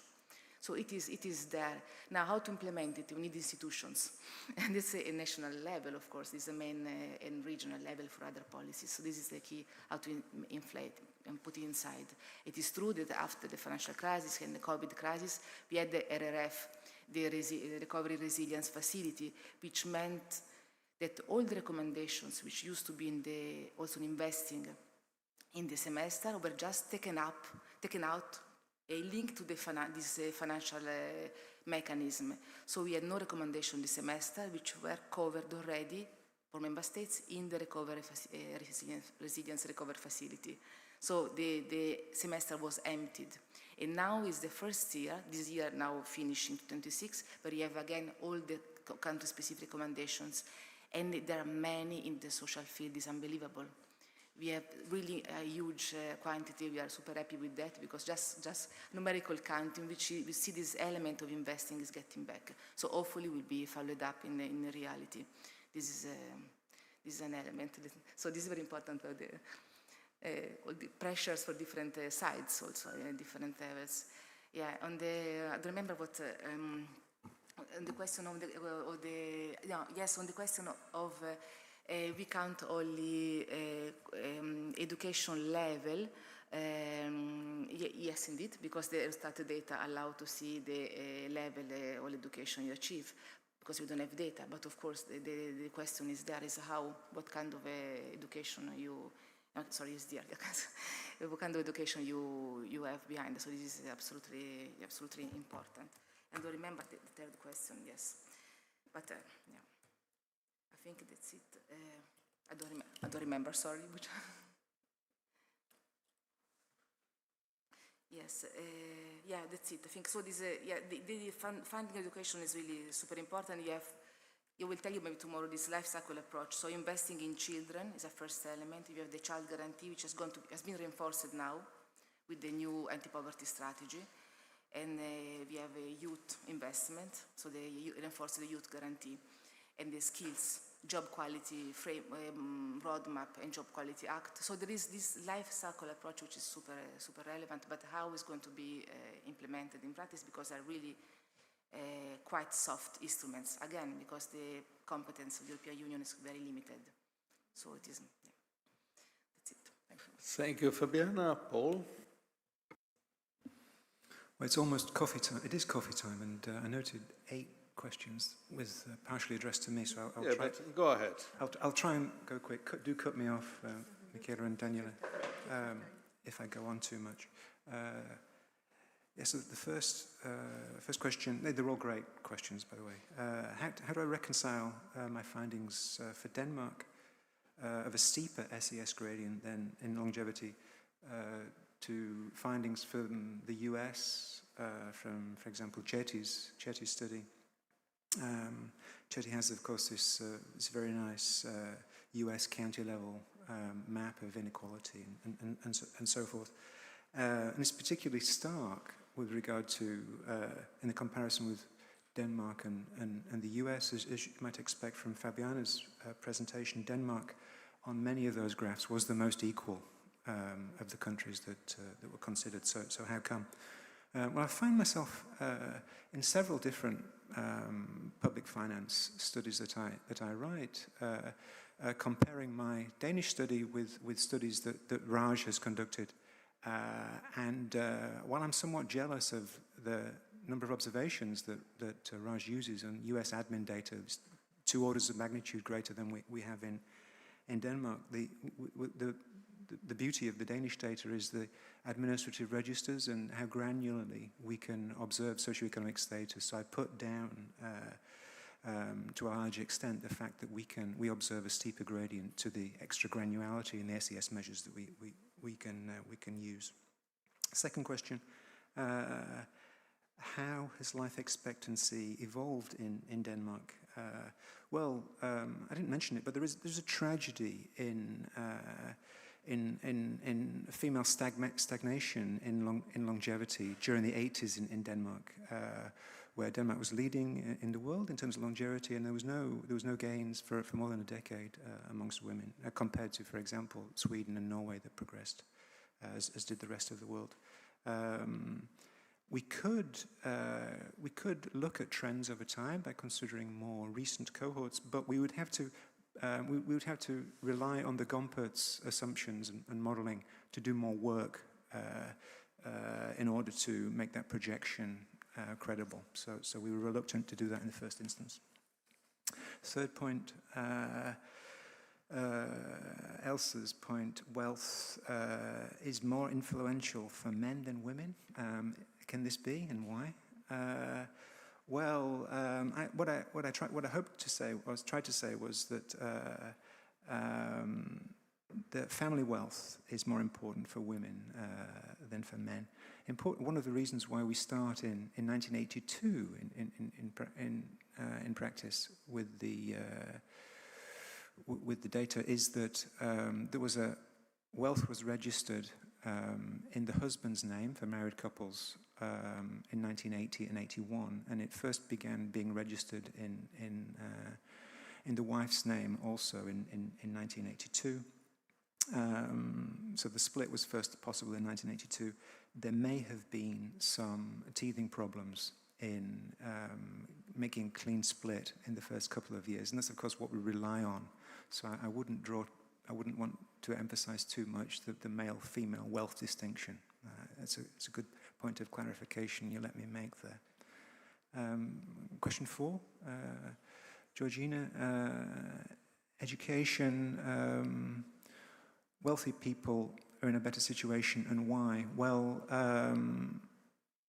our measures are at age 40. Education is completed in our sample in their early 20s at latest.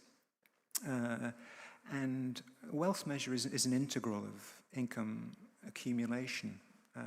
So it covers a lot more information, if you like, than education, although in a different dimension. Actually, yeah, and related to health spending, which is also mentioned in that paper, the health spending gradient is actually the next project that I'm currently working on. Perhaps I'll get back to that in a couple of questions. Point 5, Guillermo, interpreting a wealth measure. Our measure at age 40 is quite early from a life cycle perspective, of course. An important point is mortgages. So we have assets minus liabilities. And the first thing we did with the project was we looked at assets because of the collateralization. Of course, people who are who are high earners can borrow a lot. And so perhaps looking at them midlife, they might have zero wealth, but they're just beginning to pay off large loans. It didn't actually make much difference whether we looked at assets or wealth. We could start older. That would be more relevant to your question. But then we would, if we started at age 50, particularly if we started at age 60, we would already have some of the sample that would have passed away. So we might be throwing the baby out with the bathwater to some extent there. So that was a trade-off. Question 6 from Agar. Healthy years are relevant, and triggers change longevity. So an interesting interaction would be between wealth and health, for example. Pre-frailty years are important. Absolutely. Yeah, my current research project is about hospitalization over the life cycle, looking at health dynamics. And ultimately, I think the holy grail for me is integrating health span and lifespan to look at these questions. But for me, it's certainly some way off doing that empirically. Question 7, how to assess the wealth measure that we use. How good is it? Well, it's tax assessed. There's a broad tax base in Denmark, super broad. All financial institutions must report, vehicle registrations must report, house taxation, imputed values are in the data. Individuals report other assets, value of boats and what have you, but of course it's incomplete. We think we do a better job than pure survey data, but yes, the measure is still subject to reporting constraints, which is an issue. Final question.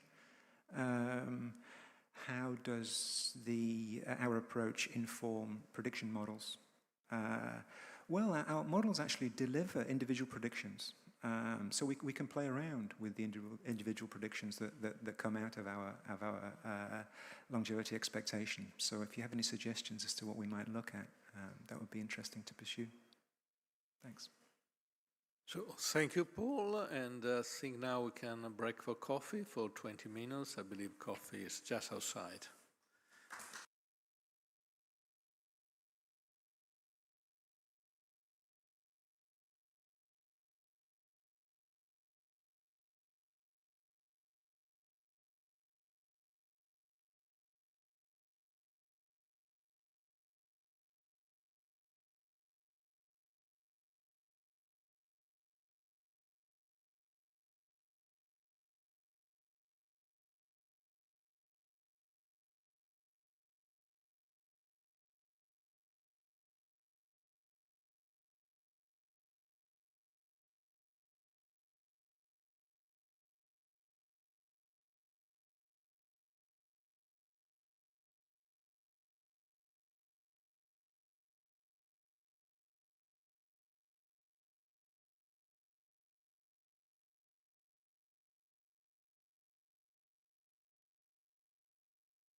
Please take your seats, and I would ask the speakers to join me here. Raja, please. This is for you. You're here, please.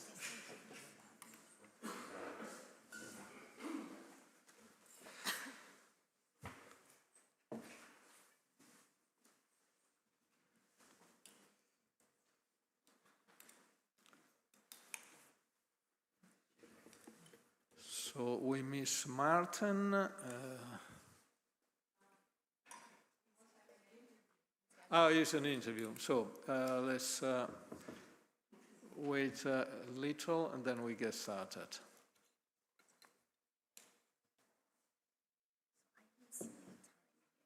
Yeah. You will see. Yeah, you will see the time. Yes.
Okay, I think we can get started, and we will start with Raja from the University of Bologna.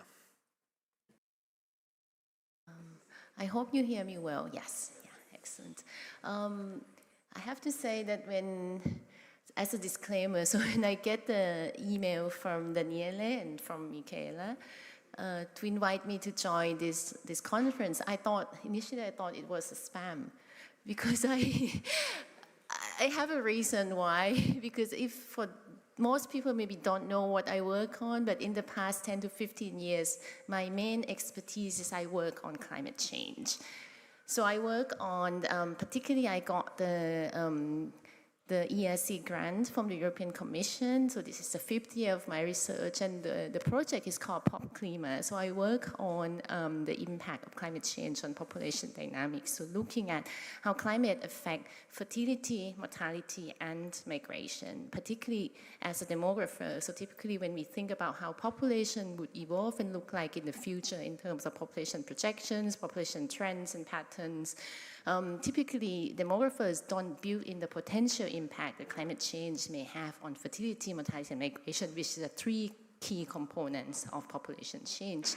So my idea is sort of, maybe we start seeing some evidence already on these 3 components, and we may need to build that in when we think of how future climate would change and how future population will change in the future. So that's the whole idea.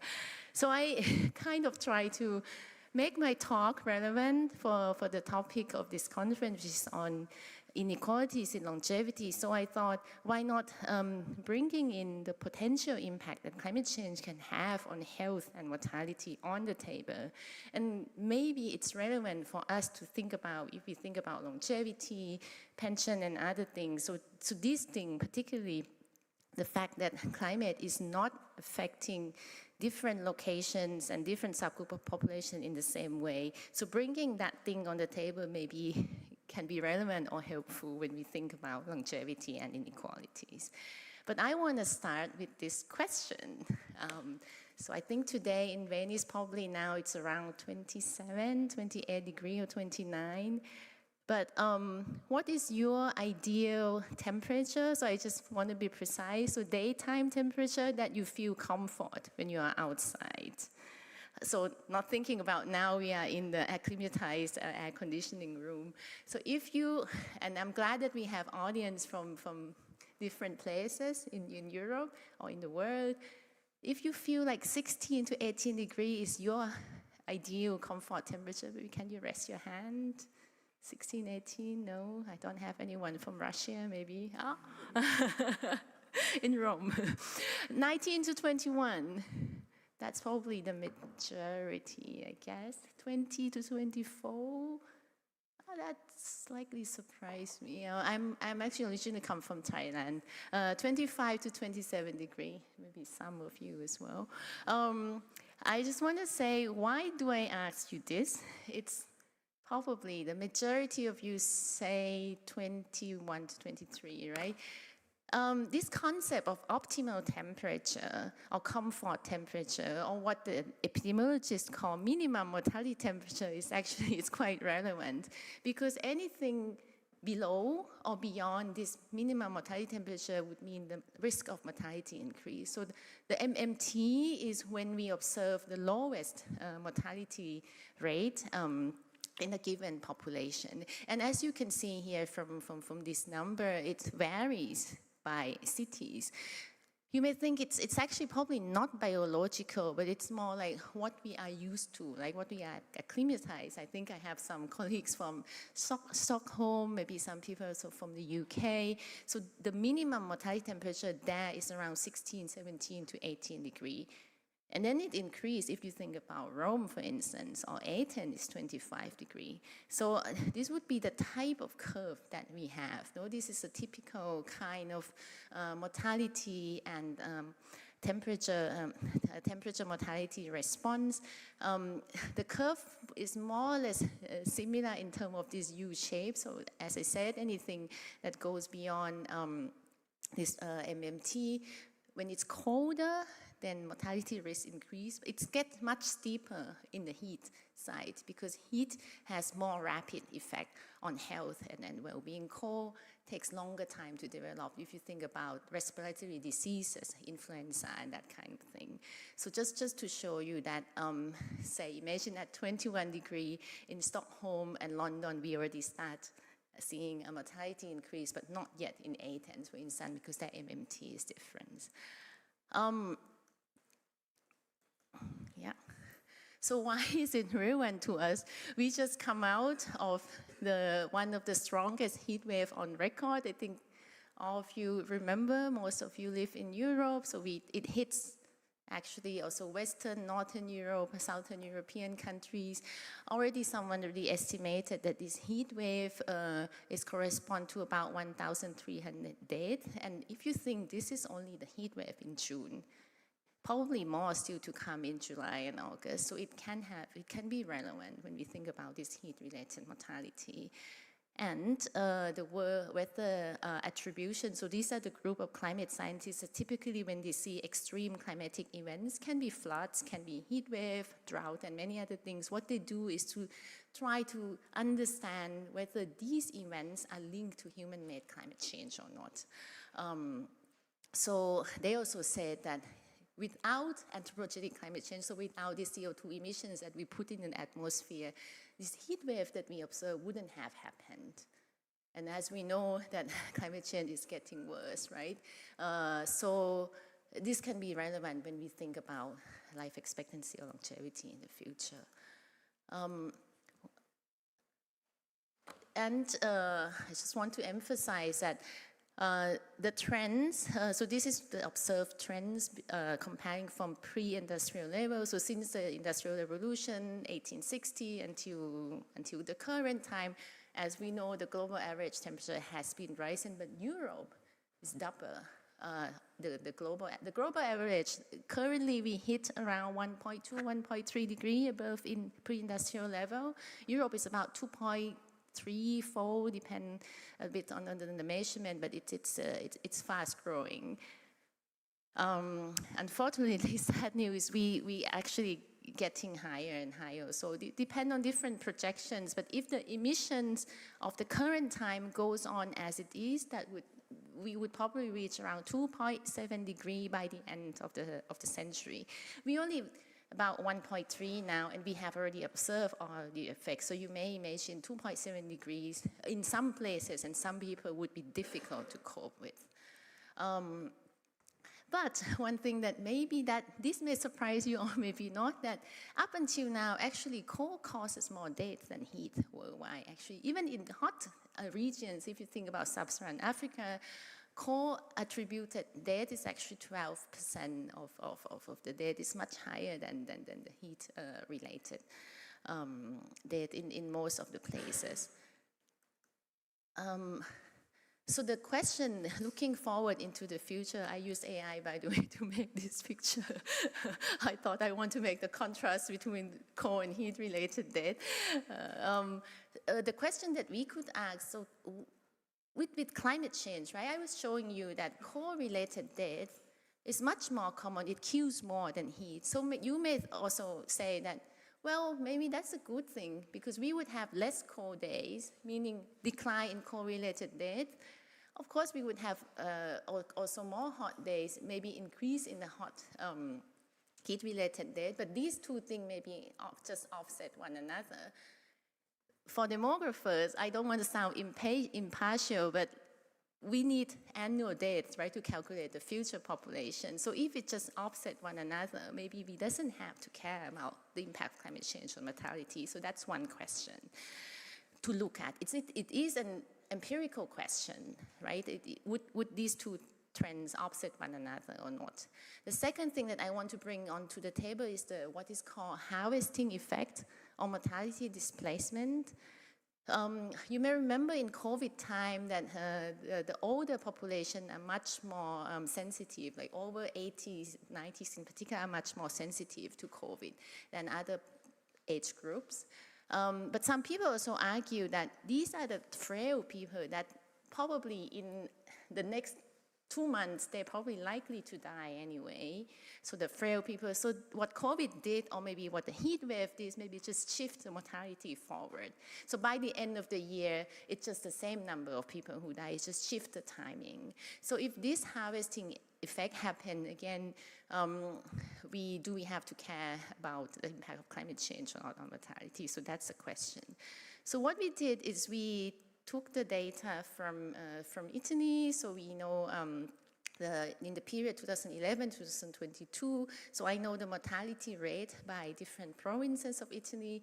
So I look at the relationship, look at the temperature distribution. So I see that actually in this time period already in Italy, what I see is heat-related death, so the 95th percentile correspond to around 26 to 30 degrees, so I see much more higher death in the heat side, but also on the cold side as well, the 5th percentile. I have problem clicking, okay. So how do I look at this harvesting effect? What we do is to rank the winter mortality and summer mortality, so see in this 10 years time period, which winter that I observed the highest mortality, and then ranking them, right? Because what I would expect if harvesting effect happen, in the summer that follow the high winter mortality, so I may see lower mortality in that summer because the frail people already die in that high winter mortality. So I have to say that we did pick some of the harvesting effects. So this is around in the summer, when the temperature is around 25 degrees, roughly, depends on the geographical location in Italy, so 98 to 95%, it's quite hot. In high winter mortality, I don't see the peak in mortality in this heat. And so we say that probably we observe this harvesting effect. On another way around, in low winter mortality, the mortality increase. But when it's very hot, and I think this is important because going forward into the future, this is probably the likely temperature that we're going to get, right? When it goes to 95th percentile, the temperature distribution corresponds to around 26 to 30 degrees, depending on the location. Doesn't matter anymore. Do I have high winter or low winter mortality? Because when it gets that hot, even the frail people may die in the previous winter. We would have more people dying, and I think this is quite alarming.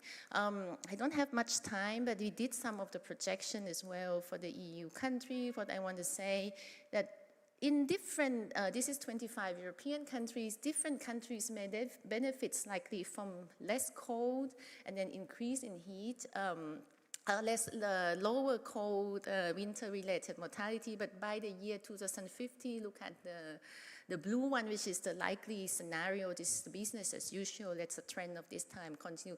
By 2050, we don't see mortality increase, but later because temperature keep on increasing, so this heat-related mortality may really increase, and that's a type of trends that we likely to see actually in the future.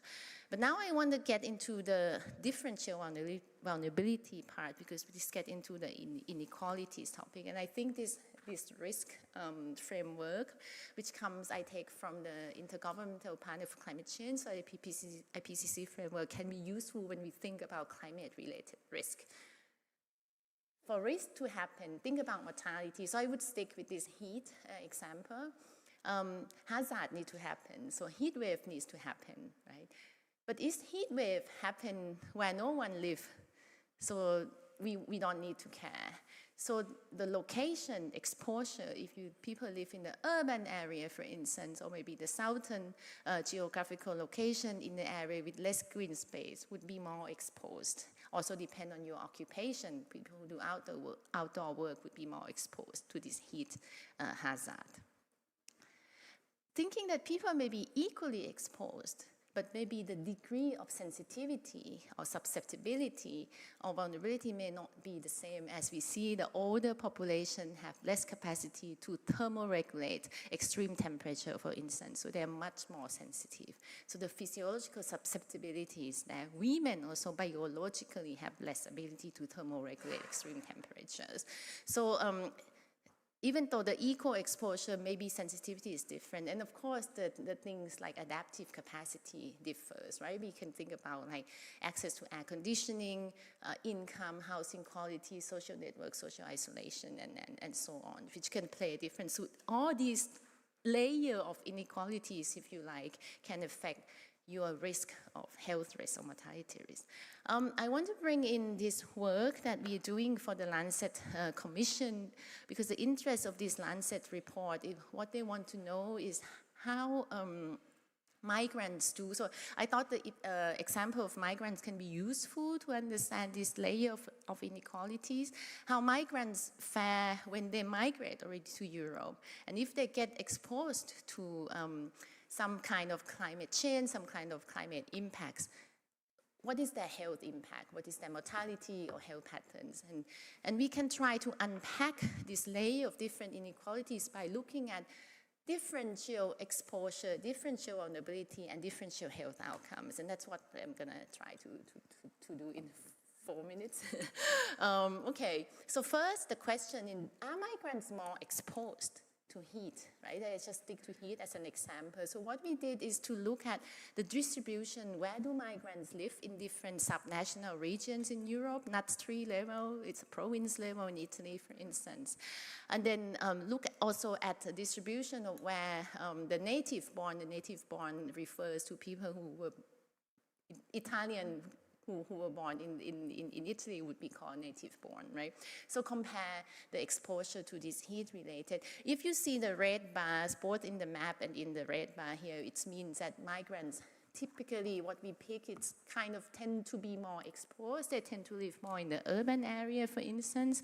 So it seems to be that in terms of exposure, they tend to live in the hotter area than the native. So that's one thing.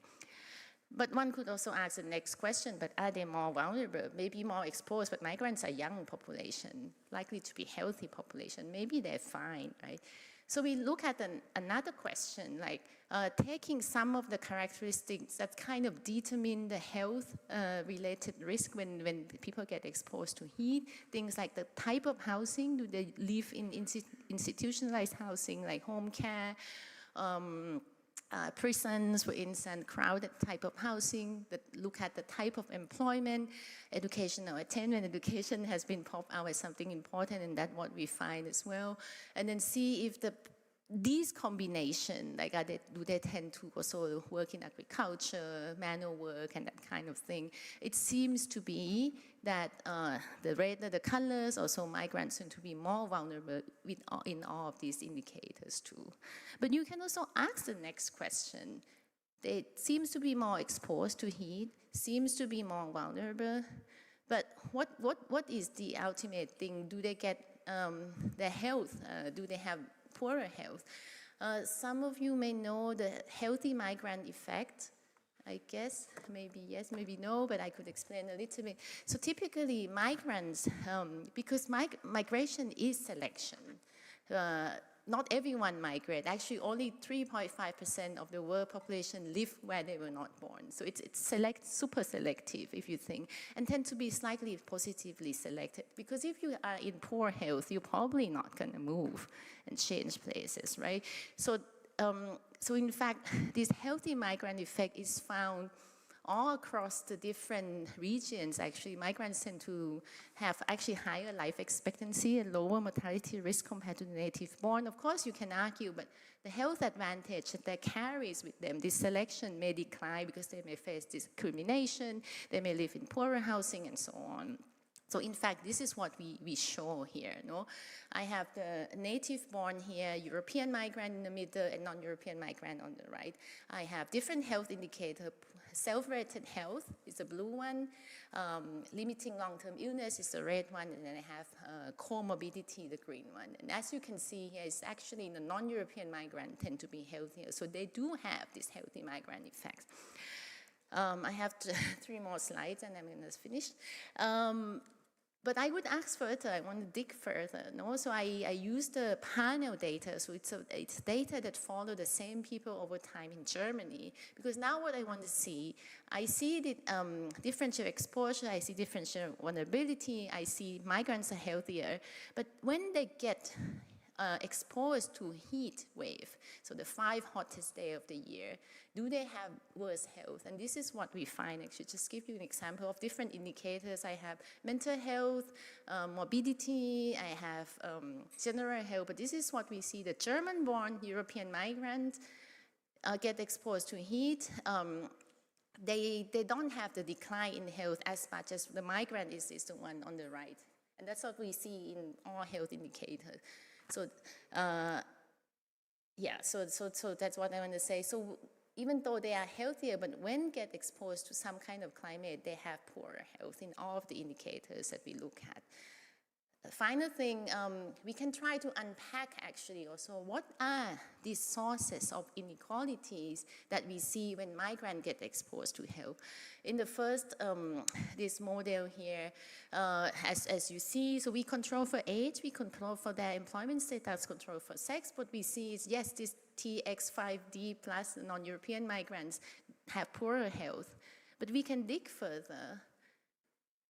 What about if I see if controlling for if they have access to air conditioning, the number of rooms of the house that they live, because migrants tend to live in crowded space. Do they have garden? Do they do manual work or not? Once we account for all of these characteristics, the difference between the non-European migrant and German-born disappear. So this is my final slide that I want to say that if you have to do some kind of policy intervention, I'm not talking about only migrants population, because anyone who maybe do manual work, live in poor housing, and that kind of thing also would be to make them more vulnerable to, in this case, in this example, is heat-related mortality. So one could do the intervention in that place, because it's not biological, it's more structural. I'm stopping here, thank you.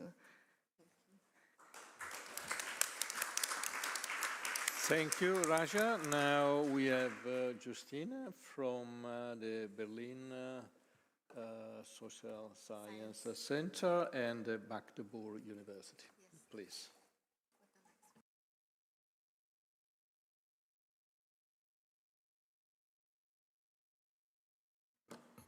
Thank you. Yes, welcome everybody. I'm really happy to be here. Thank you for the invitation. And I'm not going to present so much statistical data, so that will be a little different. I am a critical sociologist working on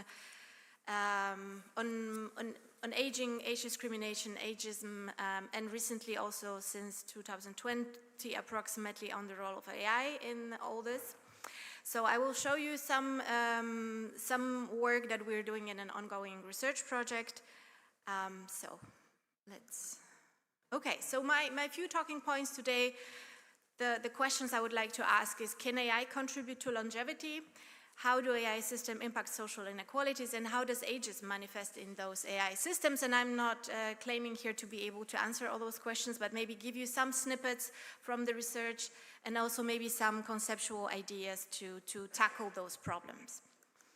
So AI and longevity, and this I'm happy that we already had actually this discussion, and I thought it's actually in the context of the conference also really relevant. We've seen all those headlines already, startups spending, collecting about $3 billion, and major tech companies actually or the tech bros, as we sometimes call them, Jeff Bezos or Peter Thiel, really in large numbers investing in this area of cellular rejuvenation and basically longevity research and medicine. So what is this longevity research? So basically, I'm gonna also very quickly just, as I said, this is just one point. Use, for example, deep aging clocks. These are like models to analyze blood biomarkers, but also AI is helpful in the longevity medicine for drug discovery, which we also had actually seen. So I'm gonna actually skip this go more fast here. Also personalized and precision medicines and also diagnostics. So these are all the aspects we can use AI in the longevity research. On the other hand, what is the promise? Here is the promise to revolutionize. So AI should actually revolutionize longevity medicine. AGI here, so artificial general intelligence, could actually be taught to maximize global longevity and human lifespan. And also other citations pointing to personalize to those metrics, for example, for personalized guidance to live longer and healthier, but also like even aspects of actually reversing aging. So the promises are definitely huge. However, AI is also related to, and we also had this in the previous presenter, AI and inequality. So we've been these are a few of the titles that are mostly cited in the critical AI research on the way AI can or will contribute to inequalities. I think automating inequality was one of the most present. And so what is this relation? Because I was really interested in what is this relation, what are those mechanisms? And I point to some of those, some of the research being done here. So AI has a potential of discrimination. It can intensify discrimination. It can replace maybe earlier forms of discrimination. It can aggregate discrimination. It can make it easier, faster, or even harder to challenge. On the other hand, to follow up, algorithms can exacerbate social inequality. They can amplify or maybe create even completely new challenges, something we have not previously seen. There's also some authors pointing to that it can actually move us towards more equality because certain aspects of human bias will be then removed from, for example, HR decisions. So there's one more kind of a more catastrophic vision is that actually AI might be actually a threat to the continued human existence, and there are also these discussions, and they are not exactly on the margin of all those other discussions.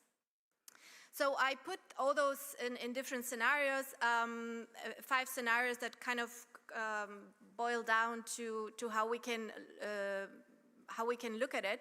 So more equality, so this techno-optimistic scenario, reduction of inequality due to, for example, reduction of human bias. Business as usual, so reproduction of basically inequalities, so we'll see the same levels of inequalities.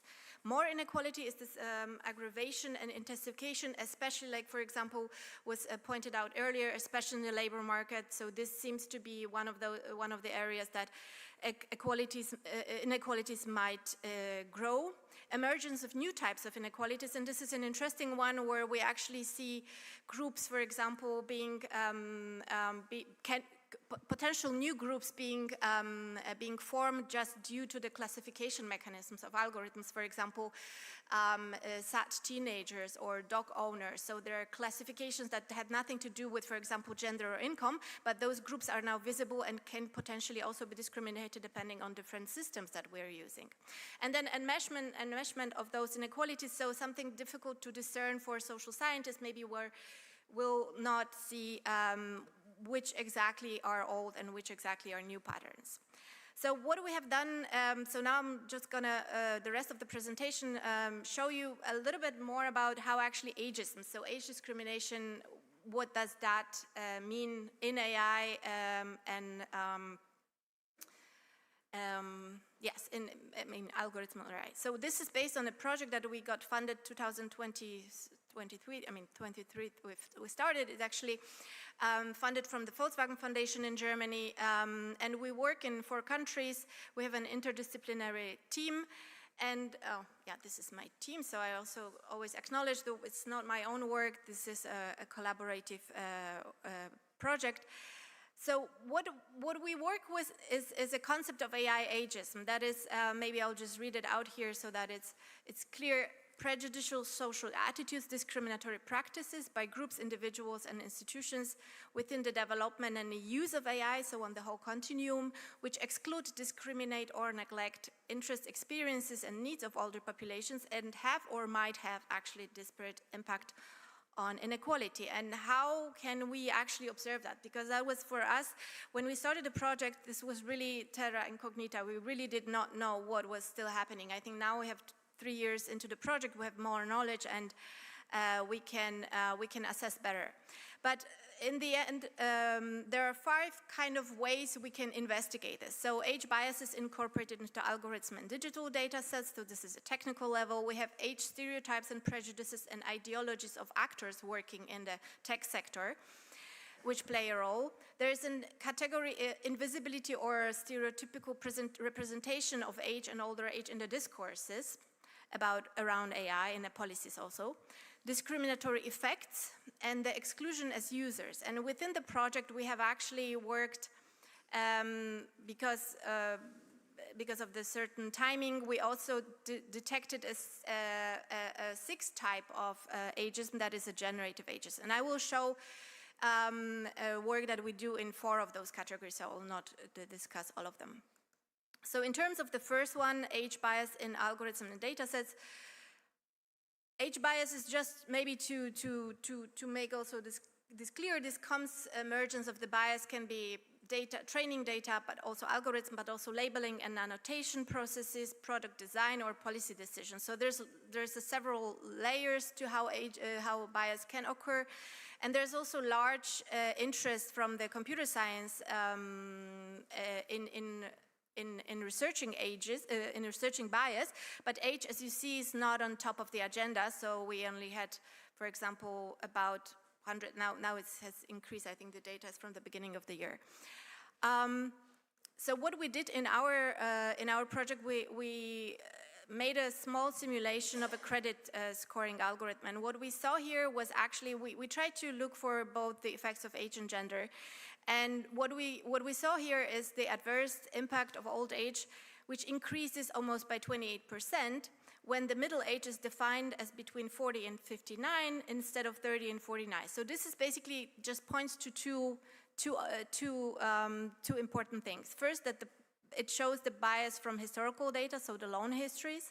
On the other hand, what is maybe something we can still work on more than the low in history is the model design, so arbitrariness of age categories. So the way we kind of only actually define the age categories made an impact on the outcome. So made an impact, so more people were dropping into actually the not credit, so we're landing in a group that were not receiving a credit. The third level, so this is a policy analysis. So we looked at how age and age discrimination, or age groups are being discussed in different policies around AI. So we identified several policies on the national level, but also international documents. We analyzed, for example, EU AI Act and Council of Europe framework. Well, maybe you can see some of those titles. In general, we analyze about 17 documents. We're looking at the way different age groups are being portrayed in those documents. So what we saw is young people as the future of AI. So this starts already with children, for example, in the UK documents, children allowing to explore and be amazed by the potential of AI, to have a growing and literate AI workforce. Also, digital skills at an early age are important. The second is that actually top AI talents are being identified as those people who are at the PhD and master level, so still very young people. So actually, there is not really mentioning of older or aging population as kind of a resource or as a talent in the AI, ecosystem. And also young people being portrayed as digital natives. That is sometimes also present. On the other hand, we looked at older persons. So how were they portrayed in those documents? And there is to say that there is not so much data. So older persons or aging was not mentioned a lot in the data, but the ones that were dated was mostly very deficient orientation. So for example, older people, they lack learning opportunities, so they need to be kind of included. They lack also digital skills. So this is the way, and last but not least, also there's a very strong labor market orientation of those documents. So especially the national documents are oriented actually for the labor market, which means once you're out of the labor market, these policies, they not even envision you as a potential contributor or a benefiter from those AI technologies. The fourth dimension means actually when we stop looking at the discourses, we stop looking at the bias on the model level, and we actually look at what is happening on the ground, so what happens to people. And this is one case from 2022, and this was very long time the only case I could show when I was talking to public, what are actually the effects of those algorithms. I mean, how are actually people affected? So this was one case in 2021 when a person was denied an online payment in Germany, and it was said that basically it's because of age and gender, when she kind of claimed an answer to why she was denied this online payment. However, move fast forward to 2026, we have much more data. I mean, it's still not ideal, but there is some data. So we have, with colleagues from also Canada and the US, we looked at the several repositories of different AI incidents from, for example, AI incidents database and OECD. What we could identify, we were looking for incidents obviously affecting older persons. We could identify about 80 incidents from 25 countries and 20% of those in Europe. We used some available taxonomies to code this, but maybe this is just more of a technical issue. And what we see, so we identified different types of those algorithmic harms. And what you see is the biggest actually type of harm is actually, or types of harm that is happening to older person is the financial loss. So there are different scams and fraud systems that actually affect largely older persons. When we talk about, for example, I mean, this translates into, for example, diminished health and well-being, interpersonal kind of type of harms, but also tech-facilitated violence. So this taxonomy actually comes from a Shelby. This is one of the taxonomies we use, and we try to map our results on these taxonomies. What you see, these are, for example, these are examples of those types of harms, where some AI-generated deepfakes, they target, for example, in this case, Polish seniors, using a politician's image. On the other hand, basically, voice-generated messages were sent to older persons and trying to scam them, and actually very successfully. So people lose money. So basically, about 50% of those incidents could be related to ageism, could be associated with ageism. They are intentional or unintentional, depending on the design. I mean, there is a large debate about how much bias is intentional, but maybe I'll skip the debate here. But we also saw harms that are such harms as death or misrepresentation and a loss of coverage in terms of insurance, for example. And we looked at different types of AI use cases. But this was, maybe the importance just here is this really the first time that we could actually quantify some of these effects and look into some statistical data. And the generative ages, this is the last kind of a type of ages that we can associate with AI, and this is actually growing, a very now growing type of, a lot of research, but also we see really these ages being embedded in the large language models. So what we did, we analyzed actually, we generated about 1,500 images across different models. This was done in 2024 to 25, looking at different activities and also looking at the prompting was either an older person or a person without any age, without any indication of age. What you see is, I'll also have 2 more slides with those so that you can maybe have a look at yourself what are the differences of different social activities and the portraying of older persons. And then what we did also a visual analysis and feature extractor using visual language models. So we actually looked at those images with another model to try to get some of the statistical also in this case data.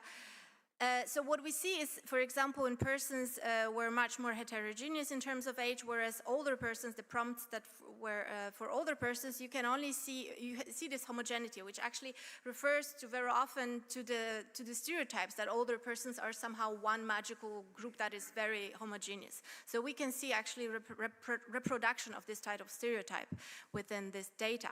Secondly, we also see more actually in the group of older persons, actually more male images being generated, which again, when we know the statistics for longevity, this is quite the opposite. By persons with no indication, this was more or less similar. Then talking about the race, the same thing occurs, this kind of a homogenization. There were mostly white people being generated, or images of white people being generated, whether in non-age, this was much more heterogeneous. And last but not least, we looked also at brightness, so how the images are being portrayed, and you could also see, like, just qualitatively looking at those images, older people were portrayed as kind of more sad, lonely. Usually the setting was also different, and what actually the brightness shows is that the images with older persons were much more, were basically darker. So this final reflections, maybe AI and ageism is really deeply intertwined through discourses, through data, through policies, and we could actually give you some impressions maybe of this from the project. Also, similarly, the longevity medicine, which what I showed at the beginning, it actually also operates on this ageism premise because a lot of this startups and the research is being supported by the idea of aging is wrong, aging is actually deadly, and a very negative image of aging, and trying to combat aging. And further research is needed in terms, especially we do not have any really very good quantitative data yet. So I'm hoping to maybe, if you know any good data sets that we could use. And maybe just few mitigation strategies, policy recommendations. Of course, there's a lot of technical work that can be done, better training data, auditing the models.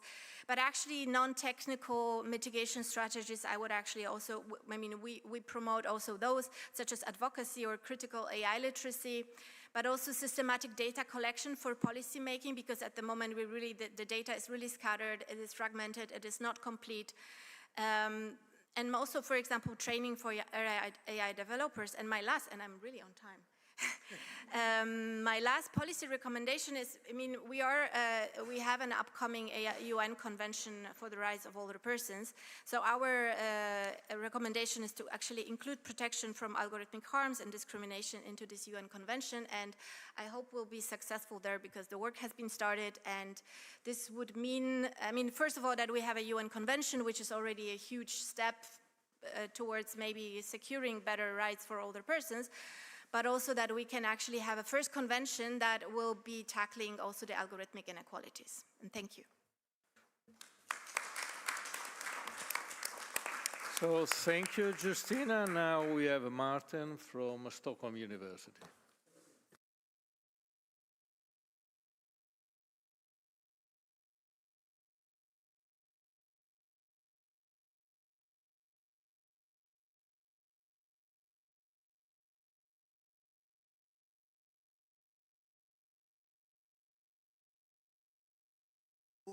Thank you very much for inviting me to present here at this beautiful conference. And the work I will present is joined with Johannes Hagen, Lisa Laun, and Charlotte Lucke. And it's about the rising income gradient in life expectancy in Sweden over a 60-year period. And it's based on a published paper in PNAS, and my intention was to sort of depart from that and then present a little bit more, but I decided to focus on the core message here. But we also work on implications. That's how we started for redistribution in the pension system.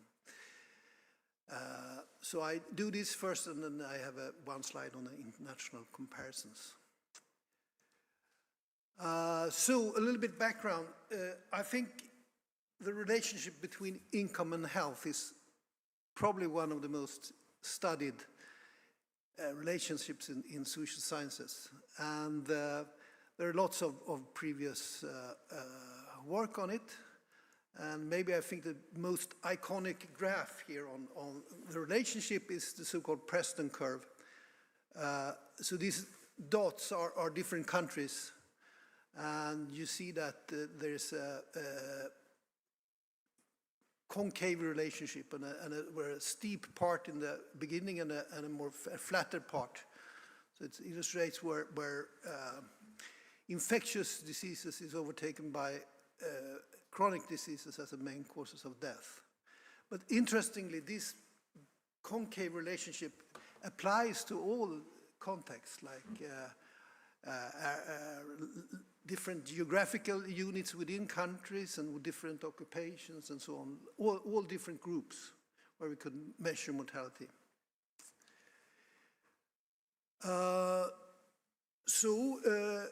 Two recent influential that has already come up in Paul's presentation is one of Rachetti with co-authors and also follow-up study by Norwegian researchers, Kinge et al., where they have documented the also an increasing income gradient, but for a quite short period from 2001 to 2014, I think. And a fundamental question here is if there's a causal or if income per se affects longevity, or if it's just a correlation. So to illustrate this, so it's an obsession in economics now to distinguish between correlation and causality. So think of longevity as the van here, and what moves the van? Is it the red guy in the red shirt, who's or the so that represents a correlation, or is it the guy in the yellow shirt, which represented a third factor or the causal relationship between longevity and income and longevity? So we will come. So that's a core.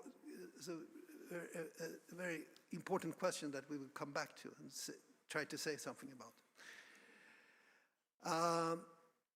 So if we look at economic theory, then we think of people investing in health, and people with more resources have more resources to invest, and that gives rise to the so-called absolute income hypothesis. So income in itself has an effect on longevity. So that's income representing the yellow shirt guy. However, if we if we live in, for example, you probably know about Michael Marmot's numerous studies on the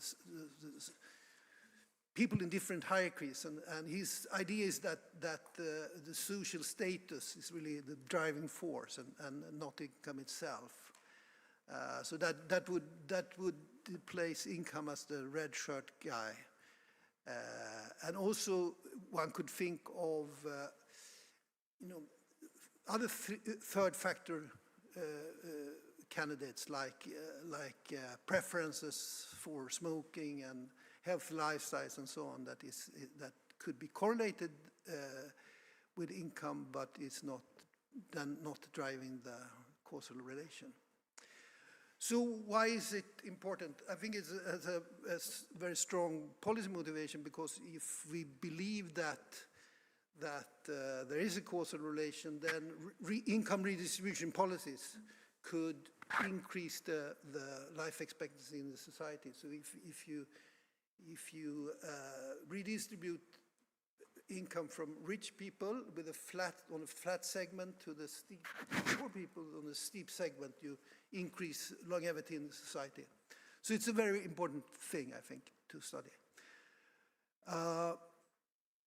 Okay, so we have, in this paper, we have 3 research questions. So how has the income gradient evolved over the 60-year period that we could study? And then what explains the growth in the income gradient that we observe? And that comes back to the causal degree of causal relationship.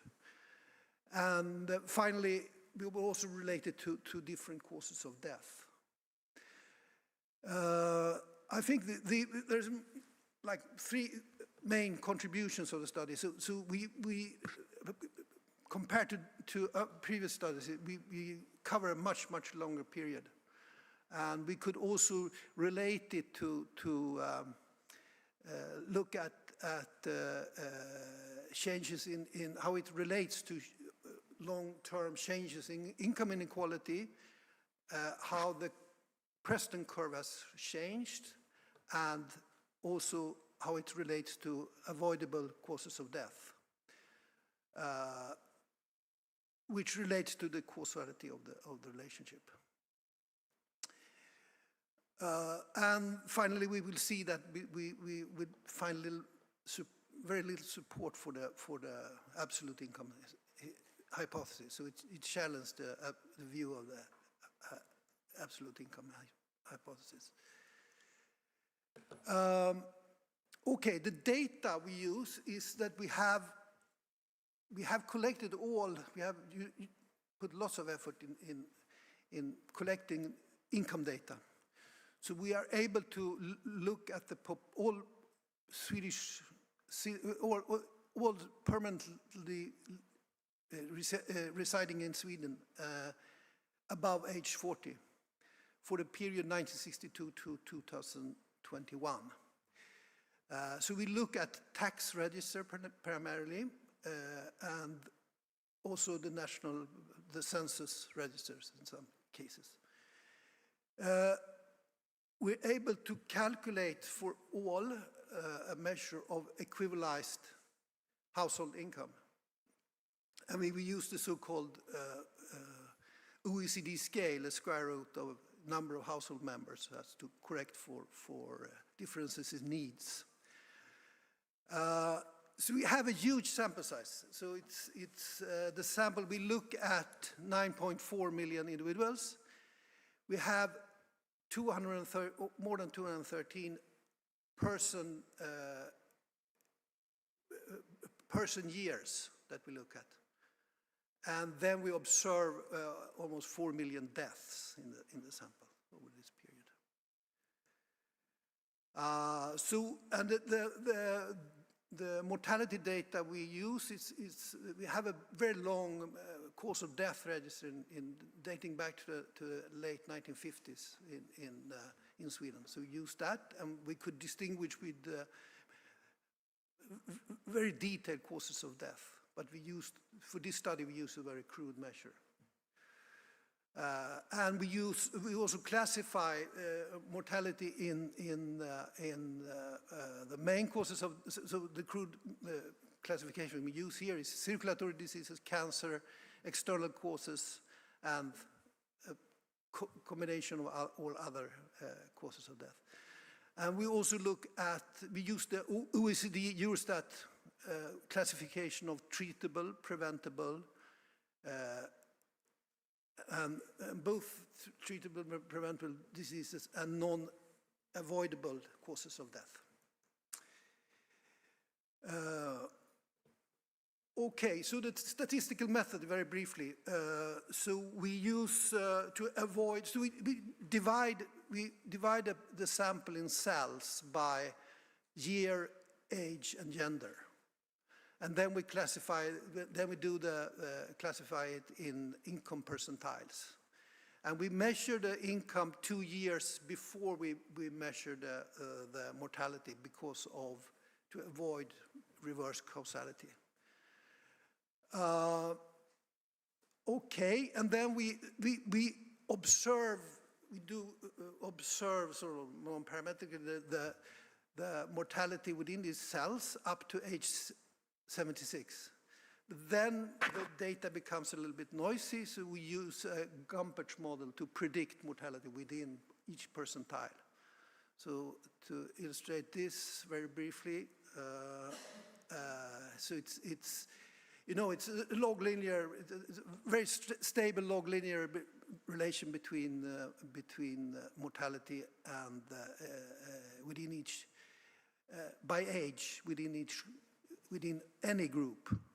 And here we look at 2 percentiles, the 95th and the 5th, and you see that it's a converging measure, but it predicts very well. And you see also that it's converging by age income gradient. From that we could construct survival curves. And above age 90 we used the population data for joint mortality. Okay, so results. Here's the main result. And you can see that here is life expectancy. Every dot represents the life expectancy of a particular percentile. And you can see that it's some good news and some bad news. So it's to the left, it's men, and to the right, it's women. And you see in the lower end, you can see that for from the entire income distribution, it live longer. Longevity has increased. However, in the lower end, it's a very small change. It's like 3 years over this 6-year period. In the upper end of the distribution, it's more than 10 years. So it's a hugely increasing income gradient in life expectancy. Okay. It's the same pattern for women, but the income gradient is much smaller there. And as you can see.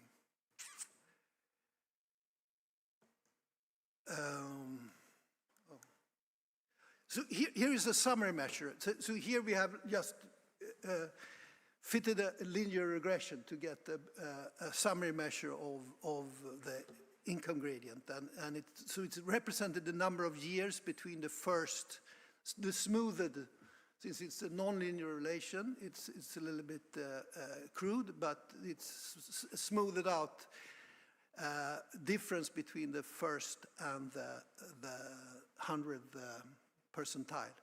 So you can see that it goes from 3.5 to above 10 for men, and slightly less, both less change and slightly less level among women.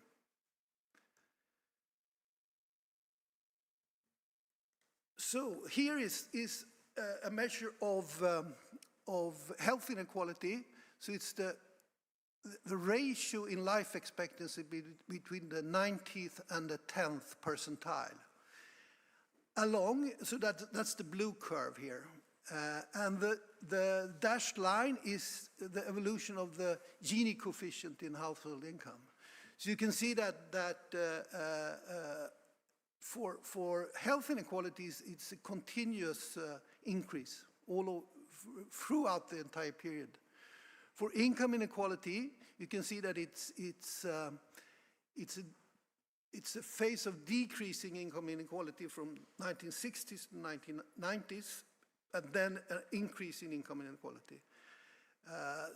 But if you believe in the absolute income hypothesis, strong correlation or strong causal relation between income and health, this is not what you would expect. Then you would expect a similar development in income and health inequality, right? So this contradicts the absolute income hypothesis. This is, in my view, the most interesting graph. This is the within-country Preston curve, how it evolves over time. So it depicts real income on the x-axis and life expectancy by ventiles. And the interesting thing is, first of all, it's concave, as we expect. But if the cross-sectional relation between income and health would have been maintained, then you would see the dots scattered throughout the entire relationship, right? But this is not what you see. You see a shift in the upper end of the income distribution. So those of you who have studied economics, you remember that when you study demand and supply, we have exogenous changes. Then you shift the curve. But if you have changes in relation along the relation, then you move along the curve. Here you see exogenous change, a change attributed to the exogenous factor in the upper end of the income distribution. Again, that contradicts the absolute income hypothesis. If you believe that, if you believe in the absolute income hypothesis, you would see the same relation across the income distribution and across time, right?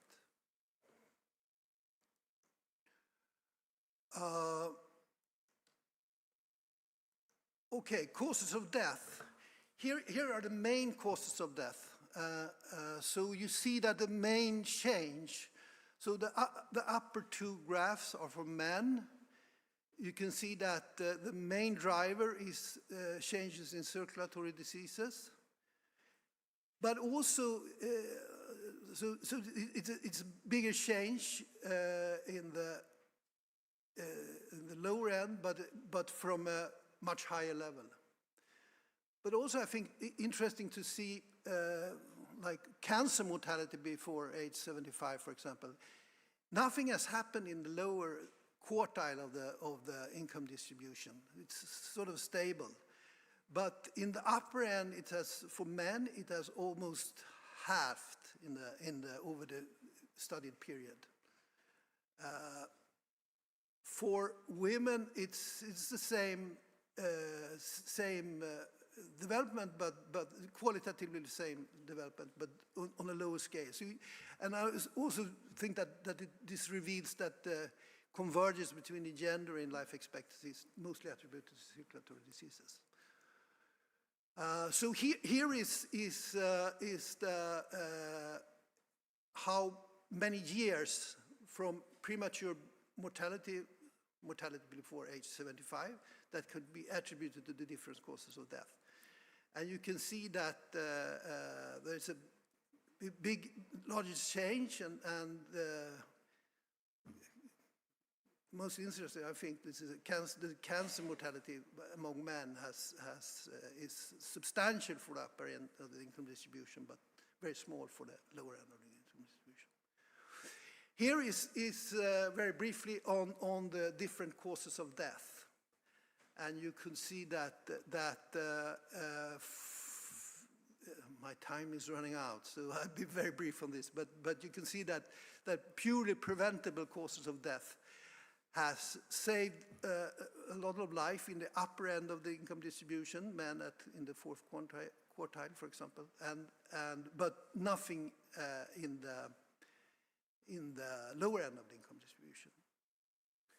Again, suggesting that a third factor explanation of overall change, because it suggests that the change is lifestyle factors are the main driver of the change in the income gradient. Very briefly on here we have plotted the curve for the Chetty study along our and the Norwegian study, and you can see that although it's a little bit steeper in the US, it's not, the difference is surprisingly small compared to the Nordic countries. However, the lowest, we have to bear in mind that they use tax data, and about 20% of the population do not pay taxes in the US. So they are out of the relation. So if you include that, it will probably, bias the US results towards a flatter relationship. Okay, very briefly, I'm out of time. I'm on -1 minute. But the two main conclusions is that there is a huge increase in health inequality over the 60-year period that we have studied, and the widening income gradient in longevity appears to reflect changes in disease prevention and health behavior, such as much more than changes in the income itself. Thank you.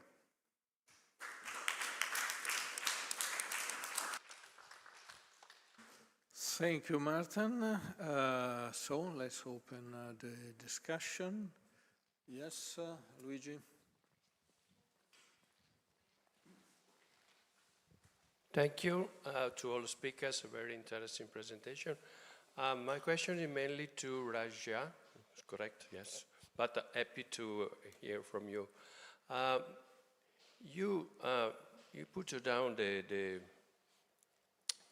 situation that climate change can influence life expectancy, longevity, and all the scenarios related to that. And my question is exactly how much the data we produce today and you are presenting today are solid if we cannot include some external unexpected data. I give you an example. The same discussion in last July 2019, was not considering the COVID pandemic. It was not the time. It was 6 months before the official opening. Was not considering the war in Ukraine. Was not considering the huge revolution on artificial intelligence because the impact was exactly at the beginning. So my question is, do we have today to consider external factors in producing future scenarios on longevity and life expectancy? Thank you. Thank you. Elsa, first. A few curiosity. I was a bit surprised to see your analysis completely devoid of, let's say, the health services offer. I mean, Sweden is a long country. Maybe the availability of health services changes very much from the northern part of the country to the southern part of the country. And this may have had an effect on changes in longevity. And so I was wondering whether this is also a cause of changes, and also taking advantage of the first presentation, which was quite interesting. I wonder whether also the differences in climate between the different parts of your country may have an effect. And the second curiosity is about your presentation. I wasn't aware that the term ageism has a bad connotation. From your presentation, I derived that the opinion that when you talk of ageism is like talking of sexism, which normally we consider a bad thing. Having a sexist, let's say, remark is bad behavior. I got that impression. Is that right or no? And in any case, considering this, when I had this thought, I said, yes, in aging, there is also a stereotype, a different stereotypes between men and women. For example, you talk of wise old man. You never talk of wise old women. In Italy, we say he's a maestro, meaning someone who can, who speaks wise words.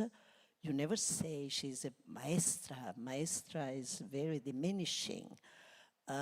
So I wonder, these stereotypes have a clear sexist connotation, gender connotation. I didn't see in your research. Why? Guglielmo. Thank you.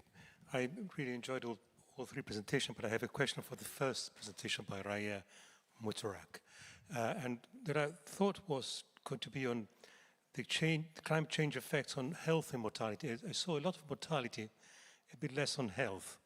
Health outcomes, which of course can be affected by climate change, are strokes, heart attacks, cognition, the cognitive line being accelerated because of these. So I wonder if any work has been done and how much we know about these effects, which because of course longevity is important, but being in good health late in life is also important, and sometimes all these important health events affect your overall capacity to be independent and to carry a normal life. Thank you. Keith?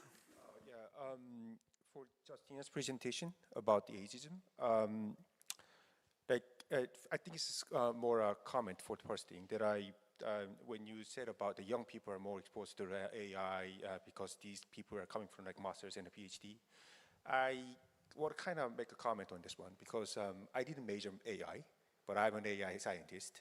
And the presentation by Paul just a few hours ago, I think it's like heavily AI presentation, but the people trained, like for people like me, like with the trained people's perspective, it's more a statistical exercise. So statistics, as long as you have statistics training, as long as you have mathematical optimization training, I think you can jump into AI in any time. So people in ages 40s, 50s, and even 60s can jump in any time. So I think your ageism kind of is a bit superficial for that case. So for that, I would prefer to have some modification. And the real question on this one is that I felt that some sort of negative like aura on your aging and people, particularly for these aged people that have the limited access and limited information because of the recommendation engine. I actually find it completely the other way because with the recommendation engine, we can reduce search amount of time and we can actually find information that are more relevant for us. And even if the recommendation engine system does wrong, then by the behavior data, that it adjusts almost right away. Like after 3 or 4 more clicks, then you can get it adjusted. I can feel from outer world, not from my AI world, that people tend to have some sort of disbelief on the AI's recommendation. But what I feel so far is that AI is more like a Google 2.0. Google 1.0, you had to do a lot of searches. It's still better than what you have done in the libraries back in 1900 or like until internet, until like 1990s. Now we have a lot faster searches because of these recommendation engines. So, I mean, like it's, at the end of this, a different perspective, but what I feel is that it's more advantage than the disadvantage. So, I mean, at the end of the day, it's like, you know, it's a perspective, so I'm not going to make a judgment on this, but I just feel that this kind of negative perspective from your presentation, so I just wanted to make comments. Thank you. Michel? Thank you. I have a question for Raya and another one for Martin. For Raya, in Spain, we observe a decrease of the mortality response to heat waves. Can you speculate a little bit about the capacities to adapt to climate change and the limits of these capacities? For Martin, you had a nice discussion about causality and correlation. I missed a little bit the fundamental cause theory of Lingenfeller and so on, contrasting the elite versus all the others. Elite having always an advantage, whatever the stage of epidemiological transition and so on. Because if it's true, our distribution becomes a little bit harder to achieve, of course. Thank you. David? Thank you very much for these presentations, all three very, very interesting. I have a question for Raya. On one of the maps you showed, if I understood correctly, it was the number of migrants or the prevalence of migrants that moved to places that were hotter or colder, where they were coming from, or compared to the local population. And there was a cluster of red bars in like southern Germany or southwest Germany, more or less. And I found it really striking. I want to know if you could maybe tell us a bit more what was behind that, or maybe I completely misunderstood the graph. Gregorio? Very quickly, a question to Raya Mutarak.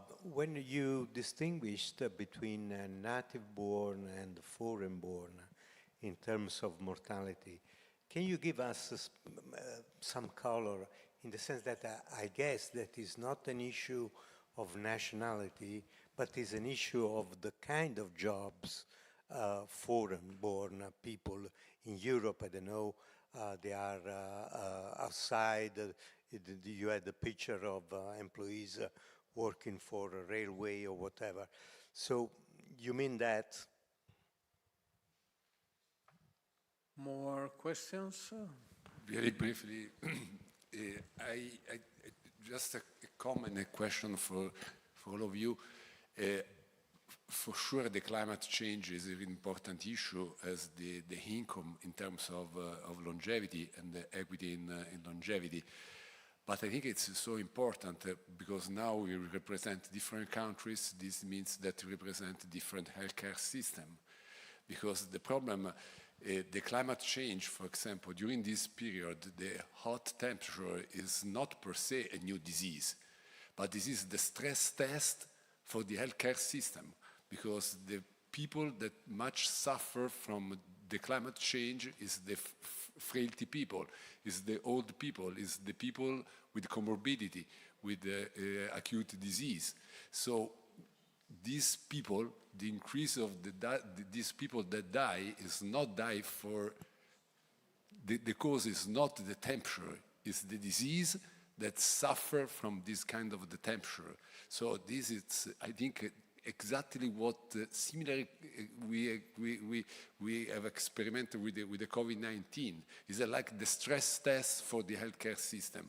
And probably also the income is like a stress test for the healthcare system, because I think that we have to answer this problem with the capacity of the healthcare system to give the opportunity to have prevention and to have the response from the hospital, from the emergency room, from the community. So, Martin, please. Thank you. First, access to healthcare could be very important, I think. I do, however, this is not something that we study directly in this study. This is more like an overview of the relation between income and health. I have a project now on the effect of the introduction of private healthcare insurance in Sweden. And there we see that access to healthcare seems to have an effect on mortality. And so it's yeah, yes, but private health care insurance is a quite new thing in Sweden, so it's introduced in the latest 20 years or something. So sure, it can have an effect, but we don't specifically study this.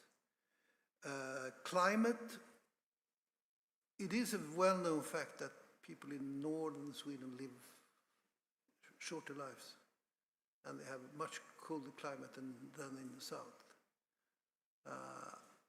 I'm not sure how, maybe, I'm not the expert here, but maybe some has to do with the cold climate.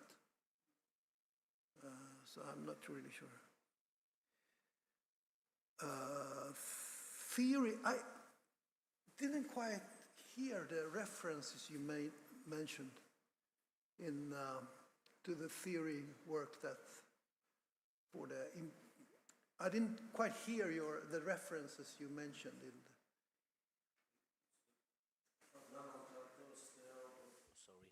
Fundamental cause theory that is very popular in life cause epidemiology and epidemiology as a whole to explain differential mortality by socioeconomic status, stressing an advantage of a group that is called the elite, and whatever the historical period, they always find the solution. It's probably related to your hypothesis of underlying factors. Yeah. But it's the elite versus all the others, basically. I'd be very happy to get the references and study more. So we could talk after this. Okay. Thank you for the questions. I'll go back to the ageism question or lack of age. I'm not exactly sure I understood the question that you posed, that ageism is better or negative connotation. Like, it's certainly my ignorance. I've seen an increase in the use of ageism. Yeah. Also in Italian, it is agismo sometimes. And I got the impression that the term is indicating some kind of separation. It has a negative connotation in a sense of discrimination, mild discrimination, not open. And so this is, I was asking whether you give the same connotation to the word ageism, to the phenomenon. And then I connected to the word gender, sexism, and okay. So there is positive discrimination that can have effects, positive effects, benefits for older persons. For example, there's price discrimination. Certain benefits are available to older persons that are not available to younger persons. So there are obviously certain aspects of ageism. Depending on the definition of ages, but I would keep here, definitions, there are several definitions of the ages, but like if we, for example, consider one part of ageism to be discrimination, and this is the behavioral part of the, so not only the attitudes and not only the stereotypes, but also the actual behaviors or policy solutions, then we can see obviously some positives, but mostly in the literature or what I've been studying, this has a negative connotation similar to racism and sexism and many other isms. So yes, in this sense, this is relating to the negative effects. And in terms of gender, there is no way to disentangle ageism and sexism, actually. It is always, theoretically also there's concept, for example, of a double jeopardy, so women actually experiencing both, and intersectionality is a huge part of this research. So maybe I needed to be quite quick in the presentation because I had quite many slides, but we saw intersectionality, so the effects are different for gender in the credit scoring algorithm. So the women would actually be the ones that are in the end. So in the end, we looked at 3 different age categories. The last category would be the older age. So the women actually landed from the category of being able to get a credit in the middle age to actually landing again to the category of not getting credit, whereas men stayed actually in the category of still credit, positive credit decisions. So it's not something to be disentangled. Maybe it was not that clear in the presentation because I assume it. Kind of also, maybe that was too much of an assumption. To the second comment, pardon? We are saying that in any case, the kind of stereotypes on older women are much worse than the stereotypes on older men. This is also in Germany, I expect, possibly even in Sweden. It's a definitely culture. Stereotypes are still cultural, so we could also probably run a culture analysis here, but definitely what I find interesting in terms of the differences in gender, how gendered ageism is actually that older men ageism would be the first kind of ism that they experience in their life. If we talk about for example, white heterosexual men, that might be the first type of first type of ism, first type of discrimination they experience, whereas for women, I think this is not the case. That is also clear. It has been going on through the whole life. It's a bit negative, but I'm sorry. Sorry, just very, very quickly. As I'm not intelligent enough, I asked artificial intelligence whether ageism has or not a negative connotation, and the answer is yes.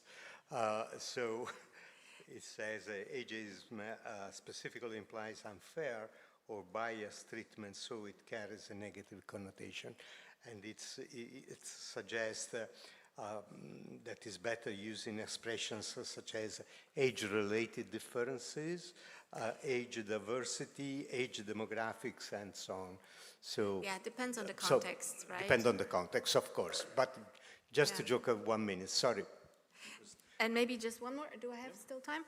To the recommendations, I like the comment on the recommendations, that recommendation systems can be good. Obviously, they can be if they're recommending songs to us or films or many other low risk or low harm systems. Whereas if we talk about recommendation systems being used in welfare states or in decisions about healthcare, provision of healthcare or not healthcare, insurance, these are higher stakes. And then obviously whether the recommendation system work well depends on also age categories. So I mean, we see machine learning systems, they do have certain, I mean, they are generally, they have, I mean, depending on which systems, which data we talk about, but there is less data on older populations, so they actually, the error rates are higher for older populations, older age groups. So I would not, I mean, yeah, it depends on how you, in which risk category does a certain system land. So maybe this, and if we talk about, for example, about decision making in the hiring and employment, this is a very high risk scenario, and we already also see a lot of LLMs being used in Europe, but also in America very often. And this brings a multiple of questions and challenges about the justice of those, you know, how can you actually have a fair system that is like by definition biased, because the systems, I mean, it's really, I mean, you can add some fairness metrics on the systems and they might improve, but there will never be, I mean, because we actually as humans or as social societies, we don't really have one definition of fairness. So in the end, it's going to be about what kind of definition of fairness do we want to implement in those systems, and there is no agreement on that. So yes, maybe I'll keep that. Raja. Fabiana, you want to say something? Just to, sorry, just two considerations, just general. It would be very nice, very interesting to me, if you go this climate change discussion into the next panel tomorrow on the policy implications. Because, yeah, beyond healthcare actually, because really how do we model our social protection systems, welfare systems, also to the new risks which are linked to climate change. It is really a question. I don't have any answer to that. So people just working on a chantier, in a field, and they're going to lose days of work. How they are protected, who protects them, how. This is not necessarily covered. How we are going to ensure that. There are plenty of examples. So just to go beyond healthcare and maybe for discussion tomorrow would be super interesting, I think maybe just broader. And then it was interesting to the income gradient on the life expectancy, because I was using the education one and it was the wealth one. So finally, it's complicated to derive one. And I was thinking an element, and I don't remember the question I was asked, it was about how do you calculate all the education, there are other elements. Yes, if you consider, for instance, social mobility, no? So you have lifestyles which are from your original family, which are maybe less healthy. So how do you integrate this in the analysis? Possible, or is something which makes no sense? It makes sense because it's a lifestyle which makes a difference in life expectancy. So how, to what extent each of these three categories, wealth, income, or education, can summarize or be linked to the real and push a factor which is lifestyle? So that's a question maybe more general. And AJSM, yes, in the Commission we look into that very much. Thank you. Martin, what do you? Yeah, no, it's a very interesting question, of course, to what extent this is generated by social mobility, and we haven't studied that yet, but we plan actually to do that, and one could, of course, so there also connects to different theories of that we will work on plan to work on in this autumn. The early health interventions and also early health. So lots of people claim that health is formed already in the first 3 years or something of a child's life. And then, of course, social mobility is a very, very important thing. I have one paper, actually, that support this view. We looked at, so we compared people that are born in the lower end of the income distribution, but climb to the upper end of the income distribution. And those have a disadvantage compared to people that have stayed in the upper end of the income distribution all their lives. So it's definitely something in that. So I'm happy to come back and present the result of this. Thank you. Raja? I was told that I can go on, but but standing between lunch and my answers, I try to combine the questions as well, I guess, like taking from what Fabiana said and maybe Francesco on the policy responses. And I have to admit, I'm not a policy person, but I always thought that what we do maybe can be useful. I think Francesco mentioned about the stress of the health system and so on, but I thought, like, because what we can tell, like, sort of, we already know what type of group of population tend to be vulnerable to certain kind of risk that can be climate, can be other things. In some countries, in some places, we know quite a good data also, like the distribution, where do people live. I mean, actually, if we can go into details, like do they live in what type of building, green space, the age distribution. So that's probably where one may want to target before people go to the hospital even, no? Like if one could tell. And then what we can tell or try to tell, because of course by income, by education, migration status, age, that sort of thing we can tell.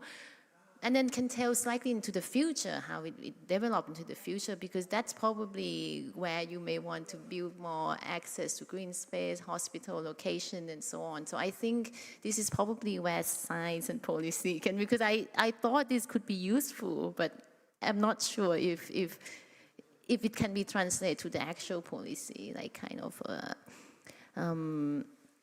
and then of course we sometimes have the overload of the hospital system, but we can you can kind of tell, if I take heat as an example, but also other type of floods, for instance. So you may think that you see the weather forecast, it's probably like something is likely to happen, so one may already think that. I think that's what France is doing, so they already prepare, like the hospital system may have to hire more staff in that particular time period. So I guess it's some of the thing maybe can be done, but we can discuss more.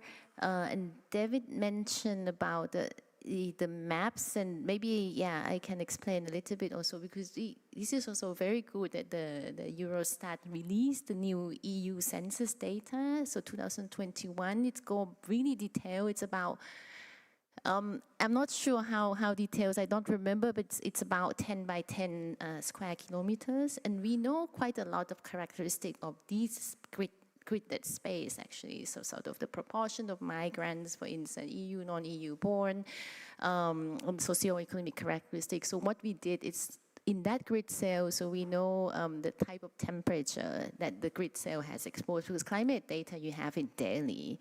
So you can calculate different kind of heat wave, precipitation as you want, and see in those red cells, it's tend to have more migrants, tends to be in many places, not all countries obviously, tend to live in the place where they get exposed to higher temperatures. So that's kind of the finding there.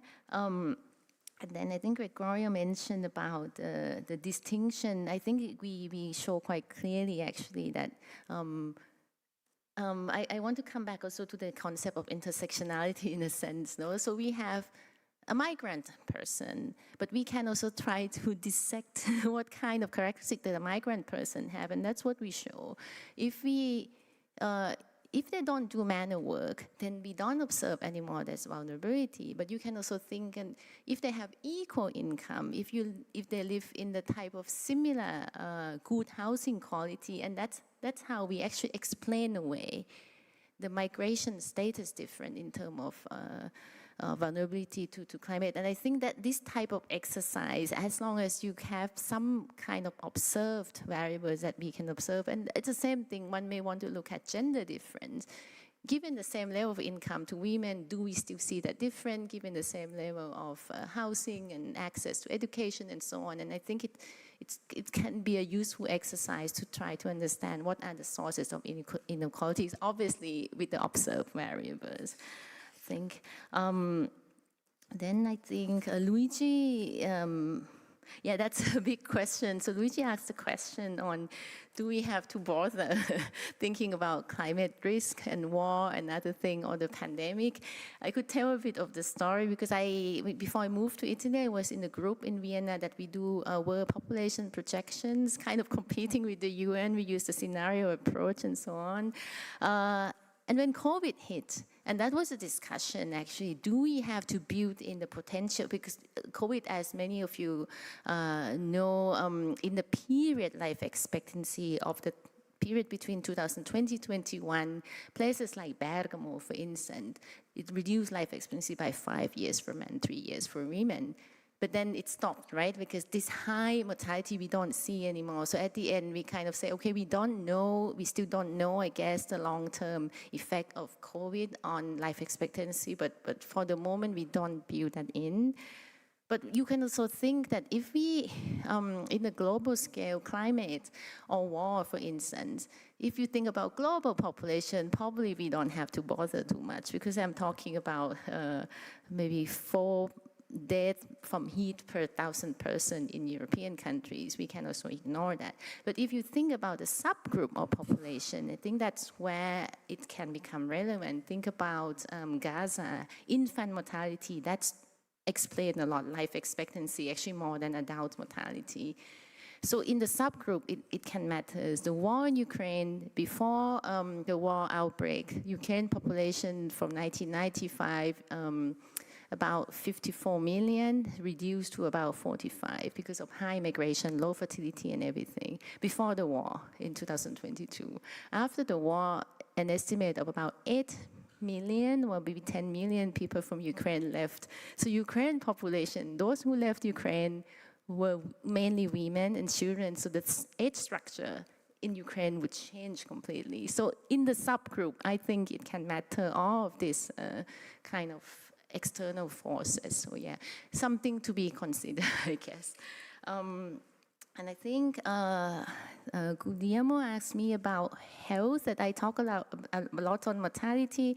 The last work around migrants, so actually there's a lot of work now that look at different health outcome, how children do in school. So actually there's some work that look at children who take exams in the air-conditioned room in India perform better than those without air conditioning. It's inequalities, obviously, but it's there. Heat seems to be, of course we measure with different type of climatic hazard, but heat seems to be the really solid predictors for all sort of outcome. Mental health also coming out now also.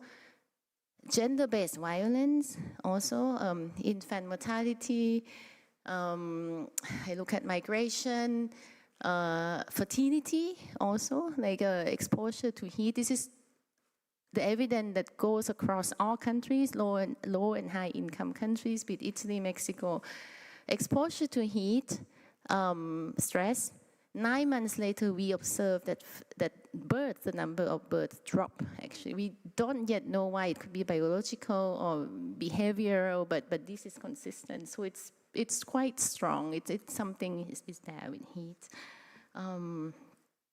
Did I forget someone, I think? Yeah, Michael asked me about adaptive capacity. I think this is how much we can adapt. There's a talk on limits to adaptations. Think about plants, for instance. No? So rice, we cannot grow rice after 32 degrees. Rice cannot pollinate, for instance. So there's a hit heat limit. Human, one could think of Qatar reach 50 degree, 55 degree, but they built all of this air conditioning. So I think it's adaptation one could discuss.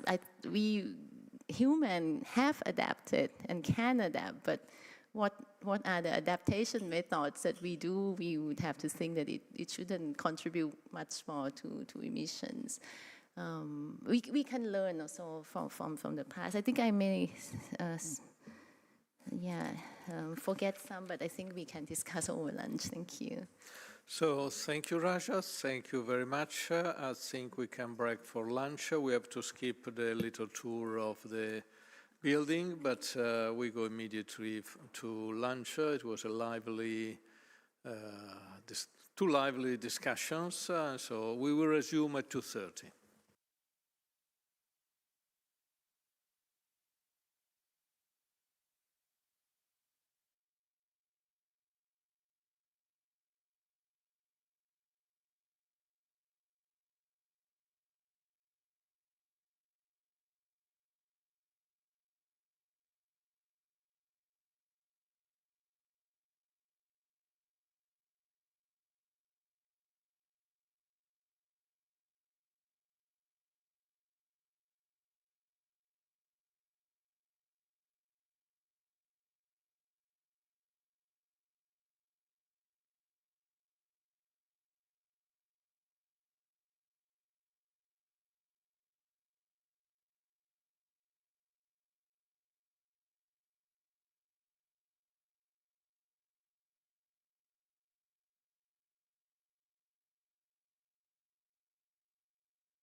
1, 2, 3, prova. 1, 2, 3, prova. 1, 2, 3, prova.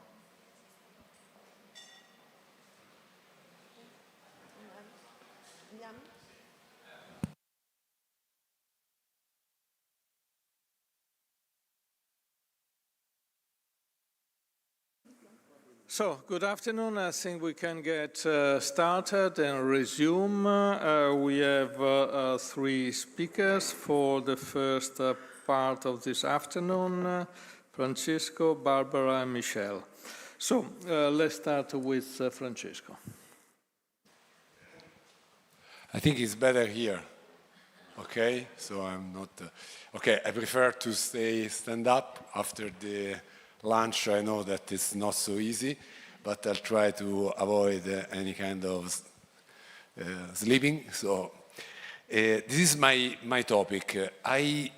First, really thanks to inviting me here. It's really this beautiful place, but this is not only a beautiful place, it's really a beautiful conference with a really an important topic. And I think that today this is really like a bomb, because understanding healthy longevity around the world, it's really an important topic.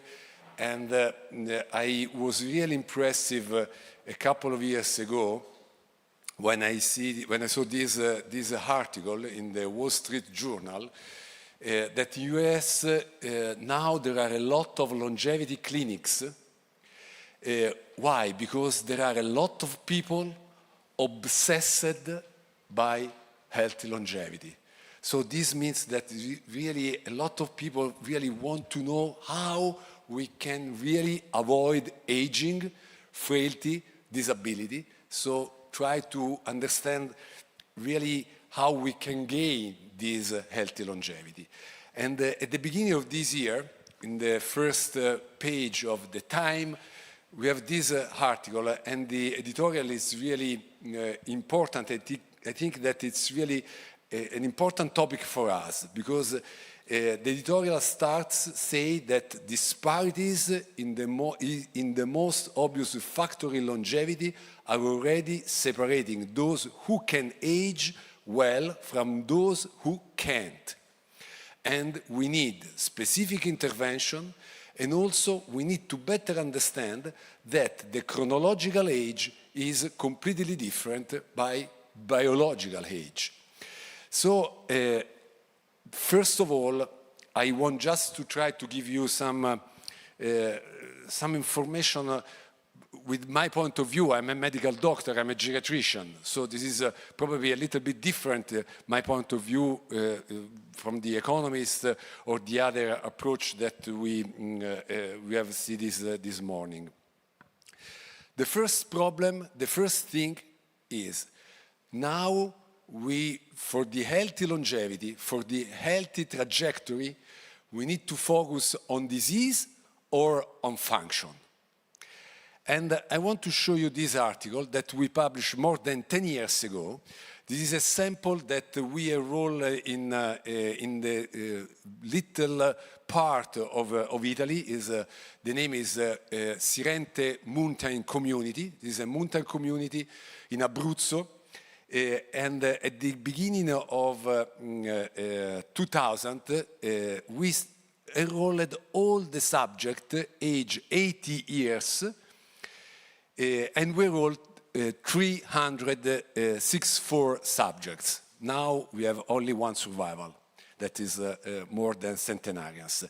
And after 4 years, we have done the first follow-up. I think it's quite simple to understand that the impact on mortality after 4 years from the baseline assessment depend only by disability.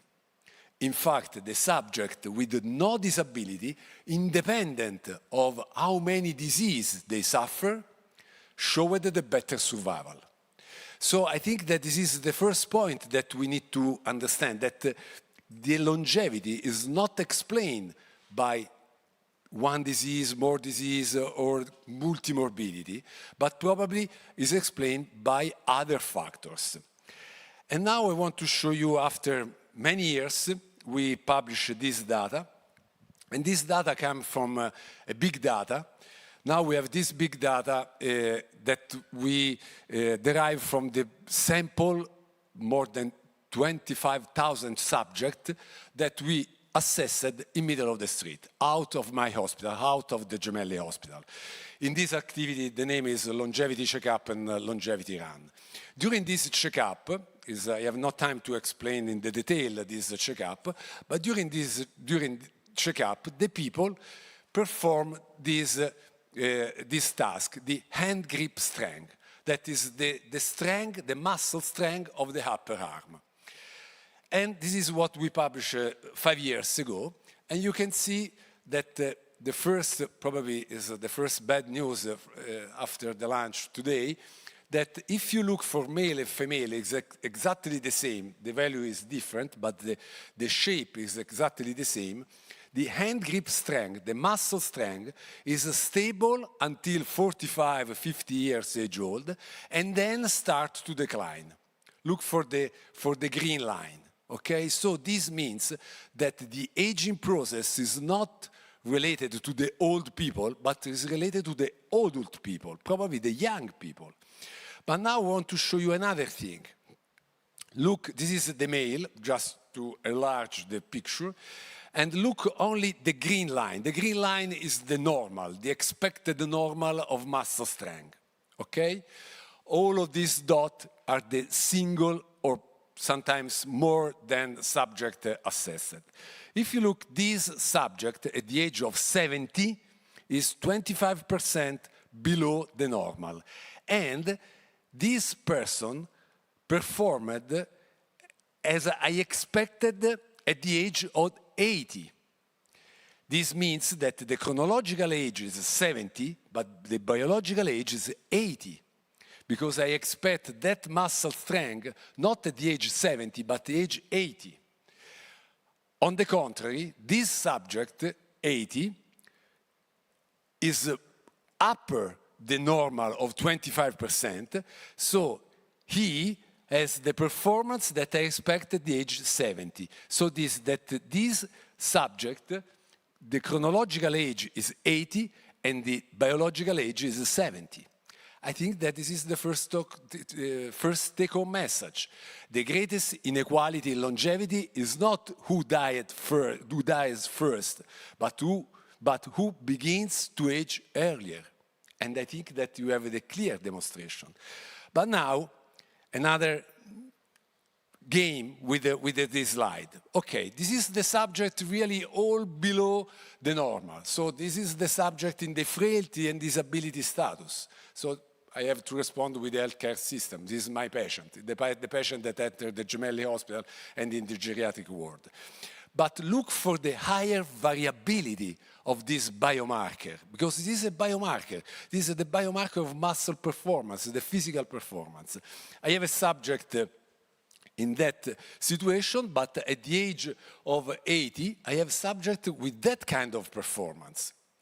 But the problem that I have the same higher variability also in the young population, in the young subject. So I can suppose that this is the trajectory during the aging process. The people that start there arrive really with a better performance in terms of physical performance, but if at the age less than 20, 18, start from this kind of muscle performance, probably the trajectory of the aging is towards the frail disability. So the message for me, really important, that I want to share with you, with the different professionals than me, that we need to work in terms of prevention and lifestyle. And we need to start really early. In this way, we can arrive in that cycle where we can probably obtain healthy lifespan. So the inequality starts before the decline. So I think that this is really the important message. Really briefly, this is the first one is the hand grip strength. This is the cognitive performance. We asked the people assessed outside of the hospital, in the community, with this kind of task. How many words you are able to remember in 30 seconds, starting with the letter F. Again, we have higher variability. We have subject, I don't know what, okay, subject that we have higher variability, again, when we are really old, but they have also subject more than 80 years age old that can perform really higher, more than 20 words. But I mean, I think that the problem is here. We have a lot of young people really below the normal. The first message is exactly the same. Around 45, 50, we start to do decline. The brain and the muscle start to decline at the same age and the same way, in the same shape. But also the variability is the same. So the picture is exactly the same. If probably the young subject can remember more than 20 words, they arrive there. But if you are here, your trajectory is again in frailty and cognitive disability. Again, the picture is the same. I need to work in terms of prevention of lifestyle to arrive in a healthy lifespan, and again, the inequalities start before the decline. So, the second take-home message that inequality begins long before old age. And also this morning we learned a lot about education, behavior, but also lifestyle, like nutrition and physical activity. The environment is another important issue, the social relationship, and this morning probably we have another issue to consider, that is the artificial intelligence, how we use when we are young the artificial intelligence. So I want just to go back to the WHO, because the WHO contains exactly what I tried to demonstrate with the research during the last more than 10 years, that our life, our healthy longevity, we have three components. One is the functional ability, is the tree, the flower, with the shape of the tree in terms of, in this case, of physical performance and cognitive performance. But we need to preserve the intrinsic capacity. What are the intrinsic capacity? The intrinsic capacity is the biological mechanism that we have to preserve in terms of locomotion, cognition, sensory, psychosocial, other domain, that we need to preserve not only when we are old, but when we are young, probably before. And briefly I'll try to show you this one. Now, I have not the time, but just to give you a little more information, now we merge our big data with the big data from Taiwan and from Peru.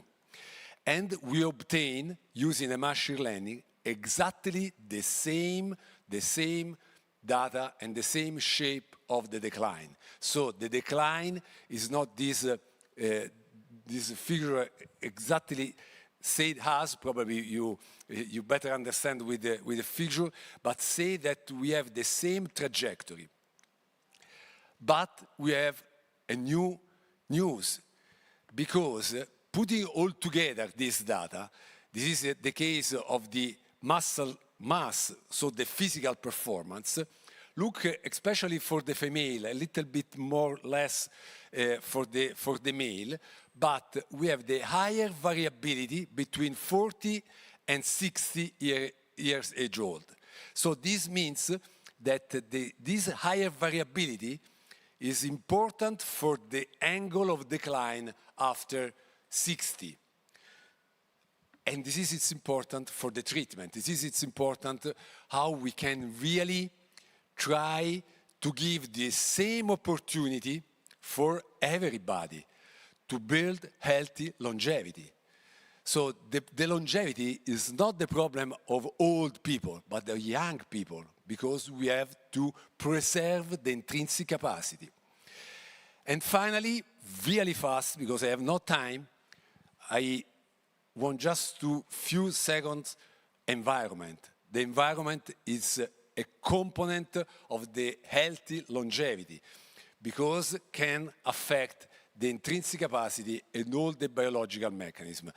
Using the data of the longevity checkup, the big data, I have not now the time to explain how we perform this analysis, but we check, because we have a sample around the Italy, from north, center, from cities, Milan, Rome, or little city. We assess the exposure to PM 2.5. You know that PM 2.5 is the quality of our air. We divide the population in two groups, the low exposure and the higher exposure. And the people with the higher exposure showed higher blood pressure and higher cholesterol level. So this means that air pollution is not the problem for the lung, but also for our body, for the heart, for the artery, for the coronary, for everything, for the cholesterol level. So it's really clear that, again, this is another issue that I think that we can discuss, that exposome creates inequalities, because longevity, your blood pressure, your cholesterol levels depend on this. Now, I want to give you some good information. Our life, we can improve our intrinsic capacity. And if we are able to improve intrinsic capacity, we can have more and better functional ability in terms, for example, in physical performance and cognitive performance. And in this case, when we'll be old, we are up of the cutoff of physical and cognitive frailty status. How we can obtain this? Healthy habits, prevention, exercise, physical exercise, balanced nutrition, diet, mental health, well-being. All these are important. But I want to conclude with this. To try to arrive to the equity and the democracy in the prevention, I think that we need to start from something with a robust scientific evidence, and that is cost effectiveness. And the American Heart Association, a couple of years ago, published this article. This is the core of our longevity checkup. And they say there are 8 lives essential, not heart, lives. It's quite strange that the cardiologists from US say life and not heart. And it's absolutely easy. We start from the green: diet, exercise, diabetes, check your blood glucose, check your body weight, the BMI, the body mass index, cholesterol, blood pressure, avoid any kind of abuse and dependency. I think that the dependence from the drugs, alcohol, for sure smoke, and last one, the quality of sleep. And they published that this approach is not an approach for the adult or the old people, but is an approach that during all our life, starting from pregnancy, infancy. So I think that this is really important. And I want just to give you scientific evidence to support my presentation. 3 months ago, in the New England Journal of Medicine, the first line journal for the medicine, this group published the Global Cardiovascular Risk Consortium, and what they demonstrate, that if at the age of 50,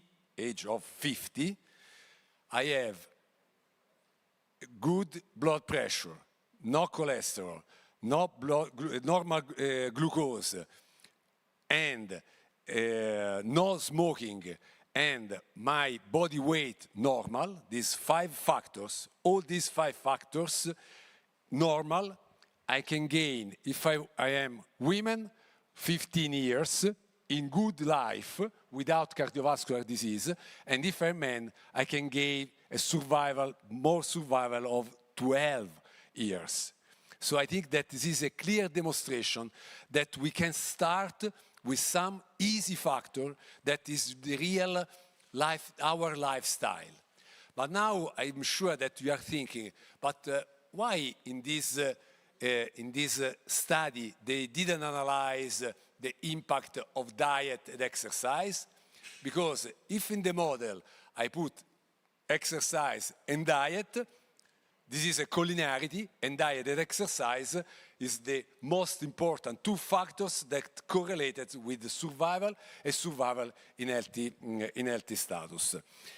In fact, now we reanalyze our data in this perspective, and these new data explain us that if I put together exercise, right physical exercise, and diet, I have a better performance in terms of hand grip, in terms of chest and test, in terms of the onset of, for example, sarcopenia. So in the last 30 seconds, I think this is my last take-home message, that this is the approach. We need to have proactive for the young people, active for the old people, and eventually reactive for the old people. And we need 3 paradigm shifts. We need to thinking from disease to function, from lifespan to life course trajectories, that is so important, from the individual longevity to an intergenerational pact. And I think that the greatest inequalities in longevity are not created in the old age, but is an accumulation pathway during the life course, and this intergenerational pact is not about adding years, but the opportunity to build healthy longevity. Thank you.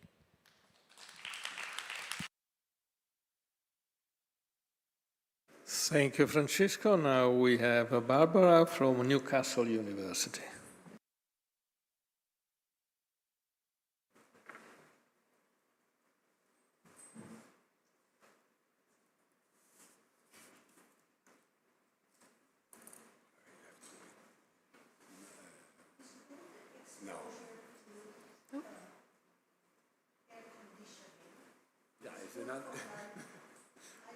I don't think so. Yes, she's Alessandra, he speaks later. Very much.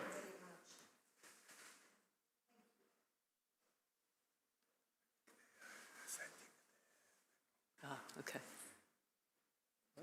It's okay? Yeah, probably they are resetting the countdown. So while I'm waiting for that, I'll just say thank you very much for inviting me. I'm actually based at Newcastle University, and one of my roles there is as director of the NIHR, the National Institute for Health Research, Healthy Aging Policy Research Unit. So we're in our second 5-year funded term of a collaboration. So we're a group of researchers from Newcastle, Manchester, and the London School of Economics. And we're commissioned to do independent research that informs English policy teams. And today, most of what I'm going to, the findings I'm going to talk about are either findings from the team within the Policy Research Unit or within Newcastle. No, not yet. I'll keep going. So my plan today is to, I'm going to briefly present some findings at a fairly high level from work that we've been doing within the unit on frailty and loneliness and social isolation. Both of these are highly socially patterned, and they affect people's ability to live independently. And I'm going to make the case that actually we need to be focusing, very much like Francesco, on the quality of people's lives, not just on the length. It works out there. Ah, good. Let us Okay. see whether... Okay. That's fine. Anyway. So I gratefully acknowledge my funding, but take full responsibility for my talk today. Lo vediamo lì? No, qui non si vede. Okay, thank you. So in our research, we tend to, I'm also a medical doctor, we tend to focus on frailty, disability, multiple long-term conditions. But arguably, dependency is, for the individual older person, a much more important component. And for the purpose of this talk, I mean dependency to be that need for help with everyday, day-to-day activities that we all need to do to live independently. And this frames very well with the WHO Healthy Aging framework that Francesco mentioned about intrinsic capacity and functional ability. No one wants to feel that they need help with support. No one can imagine that that's going to be the case in later life. And the resulting need for social care, the cost to society, make this one of the most important challenges. But also, I think, one of the most important influences on how well we live as we age. And fortunately, it's an increasingly significant factor within recent English health policy. The treatment to prevention shift and the focus on helping people to remain independent for longer that we have in recent policy documents is really welcome. So I'll just start with some UK context. So up until 2008, life expectancy was increasing rapidly. From around, in the UK, from around 2011, life expectancy started to fall and healthy life years dropped dramatically. And so that led to a gradual reduction in the proportion of remaining life lived healthily. If we look at, an English woman aged 65 could now expect to live between 19 and 21 years. Now that's 20 years longer than her great-grandmother, so by any measure, a good public health success. But if we think about whether those lives are lived healthily, the woman from the most disadvantaged quintile, so the bottom 10%, may expect around 4 years of healthy life, whereas at the top of the top 10%, that would be 11 years. And if we look at disability-free years, then on average, the differences between rich and poor are around 15 years. So some of our most recent research has looked at the age at which, in disadvantaged areas, people reach the age where half of their remaining life is spent with disability. And for men and women, that's 11 and 12 years earlier than the least disadvantaged. And that's based on modelling of the data from the English Longitudinal Study of Ageing. So gains in years of life have been shared across the social spectrum, but gains in healthy years have not, however that's measured, whichever metric we choose. So this bar chart just illustrates for women the healthy life years at birth in EU and UK women between 2008 and 2016, ranked by 2008 values. And actually we see that in 2008, women, the healthy years were ranked third within the EU 28, but by 2016, they'd fell to the 14, and they'd lost over 3 years of healthy years. And for men, a similar picture, they were ranked fourth, and they fell to a rank of 11. So this slide provides a visual illustration of some of our findings from our frailty work. And around 8% of English adults aged 50 and over are frail, and that rises to 41% in the adults aged over 90. But there's a fourfold variation between English local authorities, with levels highest in coastal and urban areas. So at age 50, the wealthiest expect more than 10 years of frailty-free years than the poorest. And that gap, when we take into account wealth and area deprivation, actually rises to 15 years. So as well as the epidemiology, we've also looked at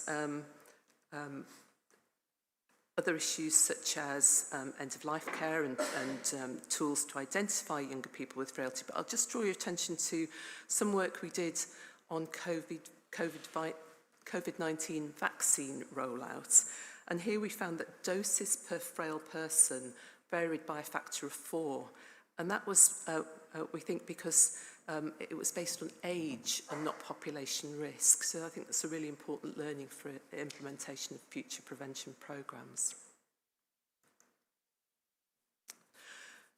So I'll just move now to talk about what might seem like a separate issue, but I'll be drawing them together later.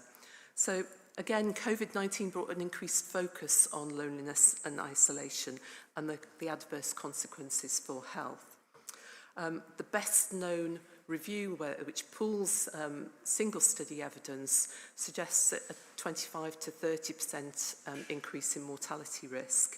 And various other systematic reviews have gone on to describe increased risk for incident dementia, cognitive decline, and our own work described a quite significant increase in cardiovascular risk.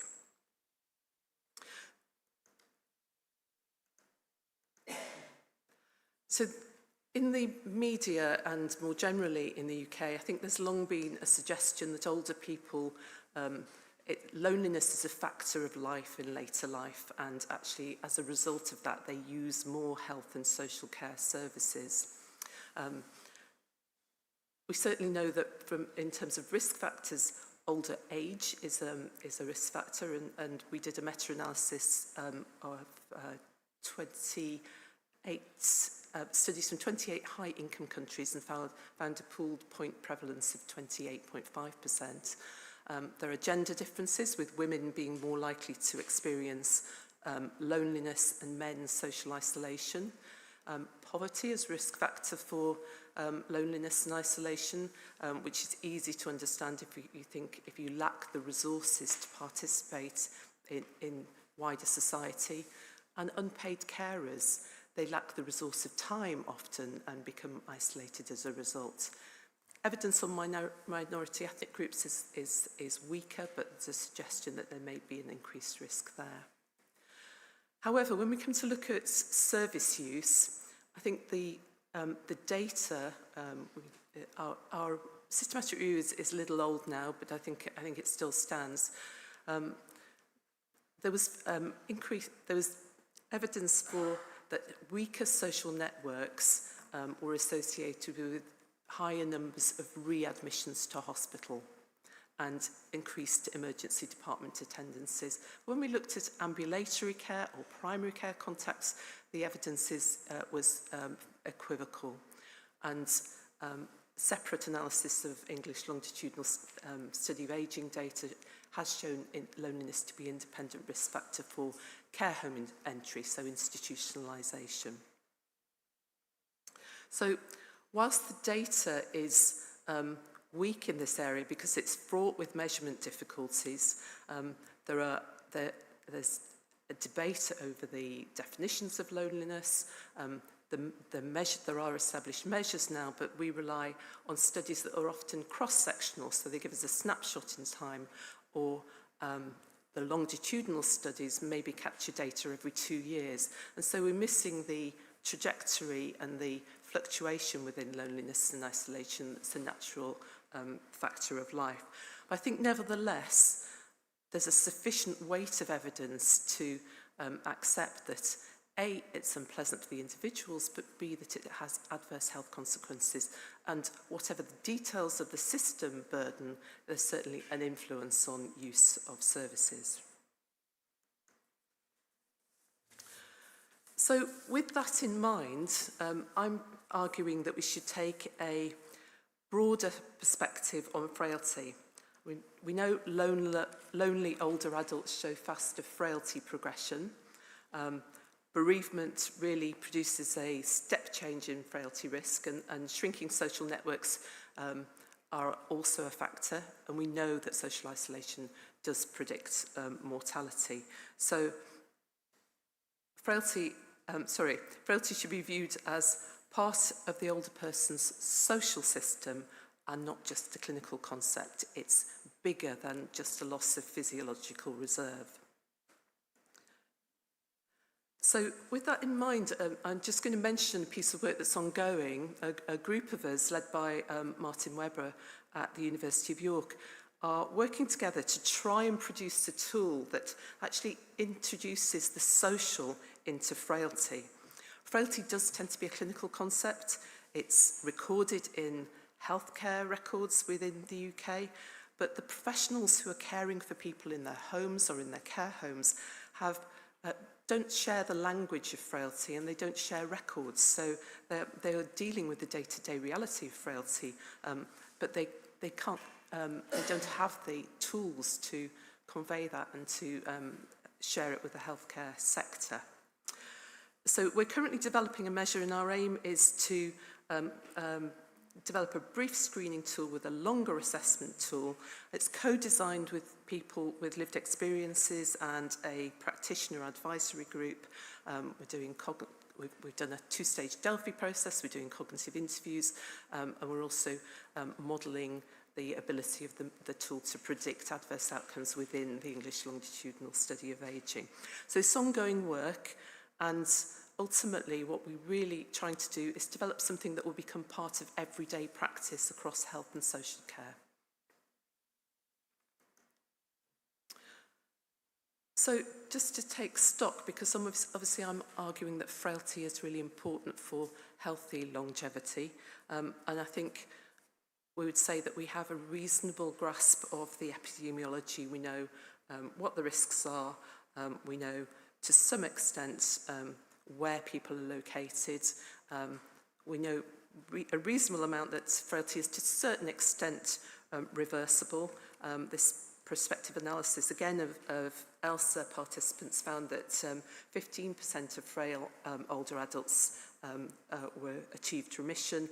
And I think most importantly, their falls risk fell to near robust levels, which is clearly reducing a very important risk factor. And we've also got good evidence for some effective interventions.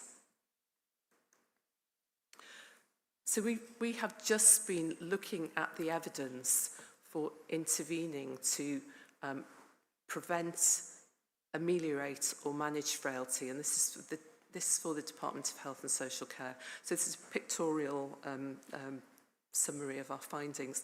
It's a vast evidence base, even with restricting it to highly frailty relevant studies. And we had 103 systematic reviews. And the headline findings really are that preventing frailty exercise, physical activity with resistance training, and for managing frailty then a holistic, multi-component, comprehensive geriatric assessment type intervention with a regular medication review and a nutrition and a physical activity component. We know that they work. And the active ingredient is the integration and the regular review, not a single component. I think that's a really important point. So, this is my final slide, and it's a very personal view, and I come from a perspective of a primary care and public health doctor who works in research, and I think there are very many different ways in which we can enhance the years lived and age healthily. But I think today I'm arguing that actually we should intervene on frailty because it's such a driver of dependency, and those sorts of policies could have a profound effect on older people's experiences, and they would be popular. But that we should adopt a very holistic approach, and we should incorporate the social and the clinical together. So social frailty is something that I think should be enter into our rhetoric, and we need to consider people's social circumstances and where they are socially isolated or supported by their communities. Thirdly, I think we need to build the evidence base where it's most needed, and our reviews showed that actually what we were missing was hard metrics in many cases, so very little economic data, data on hospital admissions and the things that will drive costs up, but also very little data from disadvantaged communities, care homes, end-of-life care, and that's where frailty and dependency is manifest. And finally, I think we know a lot And actually, in order to enhance our later years, there are lots of things that we already have good evidence for that we could be implementing. So we need to be implementing what we know to work, to do it in an equity-focused way, evaluate robustly, capture those important data, and actually that could be far more transformational than doing that yet other study. So I'll just end by saying thank you very much, but also to acknowledge the team. This is very much a team approach, and my colleagues at Newcastle. Especially, I really want to note some of the analysts where I've given a headline finding which overlies some very time-consuming and complex analytical work. Thank you.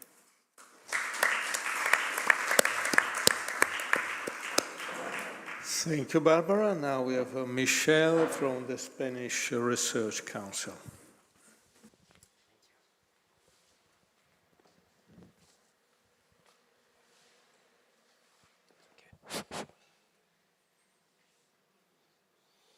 Like everybody, I wait the system to start. Okay, it looks nice. Thank you very much to the organizer to give me a chance to speak about the life course construction of old age poverty. Does it work? Yes. In historical perspective, let me remind that our ancestors until recently lived in societies of mass poverty and with few differences concerning the elderly. It's with the Industrial Revolution that we observed a growing number of old workers with the body destroyed by years of hard work in the factories or coal mine, and with the children spread by the migration. That's what led to the first initiatives to create a welfare state in Bismarckian Germany or in Denmark. After the Second World War, we had a huge wave of creation of welfare states and a period of enthusiasm where we thought that poverty could disappear. And in fact, as late as 1979, in a country like Switzerland, when you made a survey of the elderly living condition, you have almost half of them living with incomes below the poverty line defined by the public welfare institution at that time. And it was the case of 80% of the oldest old women, the women aged 80 and more. And it's because in that kind of system you need a full life of cotization during 40 years to have access to a full pension. And in 79 it was not still the case for a lot of persons. Then progressively the systems acquired the maturity and poverty decreased among the elderly, as you can see. For the European Union, on the figures, we start in a bad year, 2008, but the curve below in green is the one of the 65 and more, with first less poverty that among the active population and even more less than among the children, and it's a very bad sign for the future, by the way. And a decreasing trend until 2015. So it's a period during less and less scholars were interested in old age poverty. It's a period where we had really few studies about this issue. And some politicians even talked that by 2030 we could end with old age poverty. It means 15 million people moving out of poverty. The reality is that during the last 10 years, from 2015, we won, if I can use this horrible term, 4 million more per elderly in the European Union. So we are not going in the right direction since more or less a decade. There is a growing sorry, I go too fast. This is the first reason to be worried about the future. There are two more reasons. two double first. First, at the macro level, it's the reforms in the pension system and the budgetary cuts. And second, at the micro level, thanks to the research on life course, we know that some ages of life or some life accidents are threatening the socioeconomic condition of the elderly much later in the life course. And when we compare the life course of the current generation of older people with the younger generation, we have the feeling that these threats are increasing. So let's move to this literature on life course construction. Most of the research are about health, about the life course construction of health issue in old age. Really a minority about socioeconomic condition and social isolation. The most influential theory is the theory of cumulative advantage, cumulative disadvantage, that has been implemented in life course research by Dale Danefre, who defined it as the systemic tendency for inter-individual divergence in a given characteristic over time. So you take children from the same neighborhood in the school with few difference, but difference growing with age. In the United States, you don't have a more heterogeneous group in the population than the 60-75. After differential mortality decreased the heterogeneity. As you explained, it's different in Europe for reasons that hopefully will emerge from my talk. Then you have a debate. As you can see, Dale Danefre considers that after 30 years of research and hundreds of publications, the theory is confirmed. But you have Glenn Elder, who is also a very prominent figure in life course research, who said the opposite. By the way, I met both of them. Probably they will not spend a vacation together, but they are not enemies. It's not a stupid conflict of ego or something like. You have two prominent scholars. They have read more or less the same set of studies, and they reach different conclusions. Why? First, the disagreement is partial. About the accumulation of advantage, it's clear. There is nothing avoiding Elon Musk to become Elon Musk, unfortunately. It's different if you look at the dark side. We are speaking here about poverty. And it's better to change slide, by the way. Yes, the two authors acknowledge status maintenance, life course continuities. This is jargon, but it means that you are poor and you remain poor, concretely. But you don't become destitute. You rarely become homeless. You rarely die from hunger because there is the safety net of the welfare state.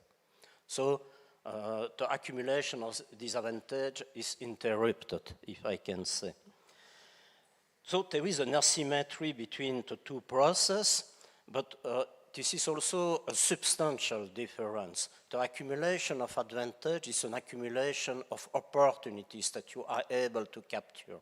The accumulation of disadvantage is an accumulation of risk, and I will speak a lot about the management of this risk across the life course. Now, we know from this literature that some ages of lives and some events are more important than others. For life course sociology, life course epidemiology, developmental psychology, childhood is a critical life period. We do not really arrive to disentangle between the social reproduction. Let's say you are poor children in a poor family, and the concentration of adverse health events among the poor children. But whatever, poor children in poor family tend to perform poorly in the educational system. And this is decisive because the educational system will provide you with life course relevant resource. If I take the case of Switzerland, we made survey in 1979, 1994, 2011. The proportion of elderly with a low level of education decreased from 66 to 18%. But 3 times consecutively, having a low level of education multiplied by 4, you chance to face old age poverty. So it remains, the causality, or the association remains a constant across time. And also, when we include in statistical models the difference in the access to education of women versus men, the over-poverty of women is completely captured. So this is really an important element. Now there are a growing discussion about the challenge of the tripartition of life. Child, you go to school; adult, you work and you settle a family; retired, you take some rest. Or maybe you stay active, we will see. The transition to adulthood appears more and more to the researcher as a new critical life period. If you do not arrive to move from one normative role of children to an adult with a stable work, you can be scared for the rest of your life and highly at risk of becoming poor. The transition to retirement also becomes very complicated and so on. So this is not just a question of social factors and human agency. It's also an institutional element. It's the favorite topic of what is called the European or the German School of Life course, the institutionalization of the life course with this tripartition and so on. But it's not just that. You have here a list of the life risks that are susceptible to lead to old age poverty in adulthood. Leaving the parental home, childbirth, divorce, widowhood, unemployment, retirement. You can add the health problems, and you see that all these accidents that can happen in your life are more or less managed by the welfare state, depending on the type of welfare state, of course. And so the welfare state can help you to face this life accident and to continue to accumulate a life course capital that you will use to end your life in dignity, or to have the access to a decent pension. It's more or less the same. So there are a lot of literature trying to establish the effectiveness of the different welfare states, and you probably all know the typology of Esping-Andersen in that point of view. But in fact, we believe less and less in this typology, although I have a great admiration for Esping-Andersen. It's not the point. You have now what I call it a new German school with Bernard Ebbinghaus and Katja Moring. I read the papers. I have a great admiration for them, but it's a platonic love. I never met them. But Bernard Ebbinghaus has a very nice conclusion of very extensive studies. Minimum income provision of public pension system matters most for poverty risk, while the overall pension architecture has an impact on reproducing inequality in old age acquired during working life and in fact already during school attendance. What does it mean?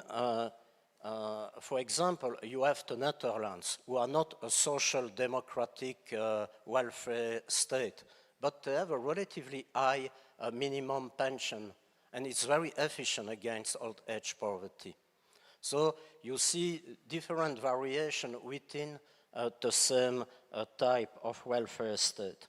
But the most important source of variation within a given welfare state are the career trajectories that Katja Moring studied using the retrospective biographies collected by SHARE, the Survey on Health, Aging and Retirement, more than 62,000 biographies across all Europe.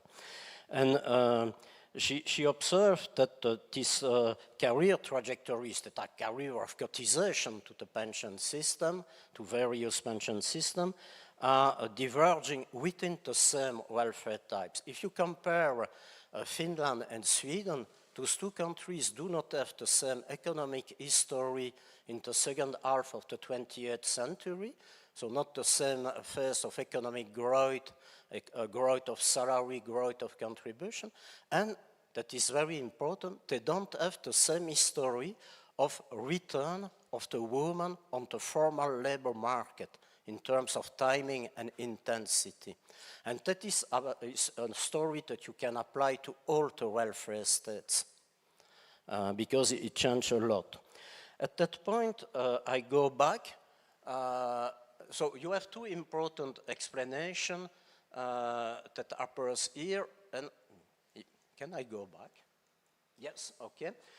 You have welfare states that are efficient to manage this life risk and to authorize you to continue to contribute to your pension. In that case, they have less problem later when the people are reaching old age. Otherwise, if you have been inefficient during adulthood, you need to have normalizing and repairing institutions. Switzerland, for example, have a system of supplementary benefits where you receive an help to be just above the poverty threshold. But you have to ask it, what creates a huge difference between French-speaking and German-speaking Switzerland in terms of non-take-up. We can see that better when we consider the three groups particularly at risk of poverty. The blue collars, because they were invited to take early retirement to preserve the job of the young workers and to have incomplete career. In most of the cases, they are compensated. Immigrants, they are rarely compensated. And women. You have this, I cite this horrible title, which is unfortunately so true, to prevent women from being only a husband away from old age poverty. This is typical of conservative welfare state who invented solutions that are not necessarily coherent, that are often incoherent with the political ethos of their welfare state. As soon as 1977, Germany, Western Germany at that time, managed a law to preserve the rights of the divorced woman. And it showed to be relatively efficient. Belgium is terrible from that point of view, my native country. So there is a huge variety beyond the types of welfare state that are due to the career trajectories and to this normalizing and repairing institution. Last slide. What we are missing now is really to understand the aging trajectories. I mean, we have a long life course, but then in share you have also panel data where you follow the same individual each year. And we miss studies connecting life until 65 and who people are aging. There are only a few studies looking at that from a health point of view, but about poverty I found only 3 studies, 2 with aggregate data, 1 with individual level data comparing people with 6 years of distance. And we see that the elderly who are falling into poverty are illustrating the theory of accumulation of disadvantage. They are disproportionately people who have been blue collars and who had a low level of education. But we miss studies quite a lot. I was a little bit disappointed at the end of preparing my presentation, thinking that this is very theoretical and that people are suffering when they are poor, facing humiliation and so on. But I want to tell you the story of one of my brightest PhD students, who is not a director of an important humanitarian NGO. I'm very proud of my students. Julia Henke, she studied in a survey the people who answered, who were living with incomes before the poverty threshold, who answered to the question, do you have a problem making ends meet? And who, in a questionnaire of stress, answered yes or no if they are worried about arriving to pay their bills and so on. And this is not the same group. You have a lot of divergence. And among others, you have a group of women, of old women, who have been poor all their life. They are not worried because they know how to manage. And there are also some studies in countries as different as Denmark and United States, telling that the oldest have the memory of the 1930s crisis, of the Second World War in Denmark, and the years who follow that we call the Golden Age, but the first years were quite hard. And they use this memory to have a different culture of stoicism and management of the life course. And I exceeded from 45 seconds. I'm ashamed. Thank you so much.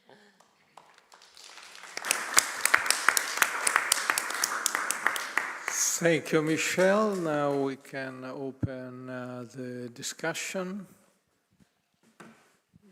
Yes, Chris? Yeah, Chris Brown. Thanks to all three of you, super interesting. On the issue of frailty and exercise, our research is showing that people want to do that, they know it's useful, but if you are living in an area that's low resource, high crime, and you're a woman, say, for example, how can you go outside and just walk about and take physical activity if you don't have money? Gyms cost. So there's something there about how do, in that environmental bucket that you had, what do we do in that to redesign inclusive places where people can actually do that as part of their everyday life? But super interesting, thank you.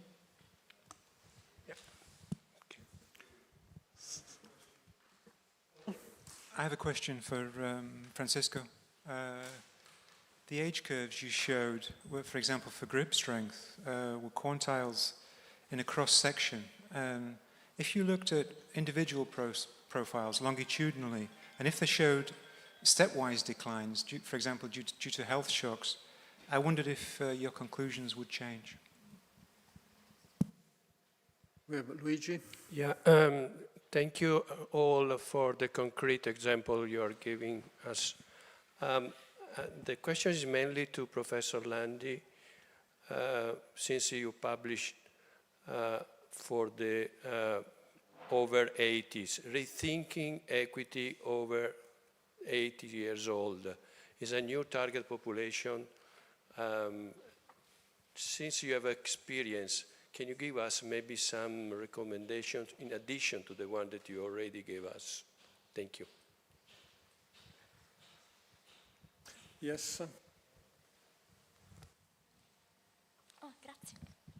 Hi, hello there. I'm Ludovica from Fondazione Bassetti. Thank you for the insightful comments. I do have a question for Professor Landi, although I would like to borrow what you said, Professor Anratti and Norris, about how crucial childhood is and also the be holistic claim.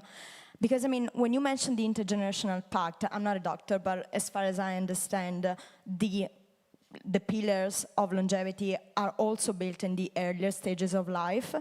And I'm very interested in the mental health and cognitive function, because there is a challenge that the earlier generations are facing, which do not belong to our parents or grandparents, and that is our digital life and social media, like the time we spend on social media.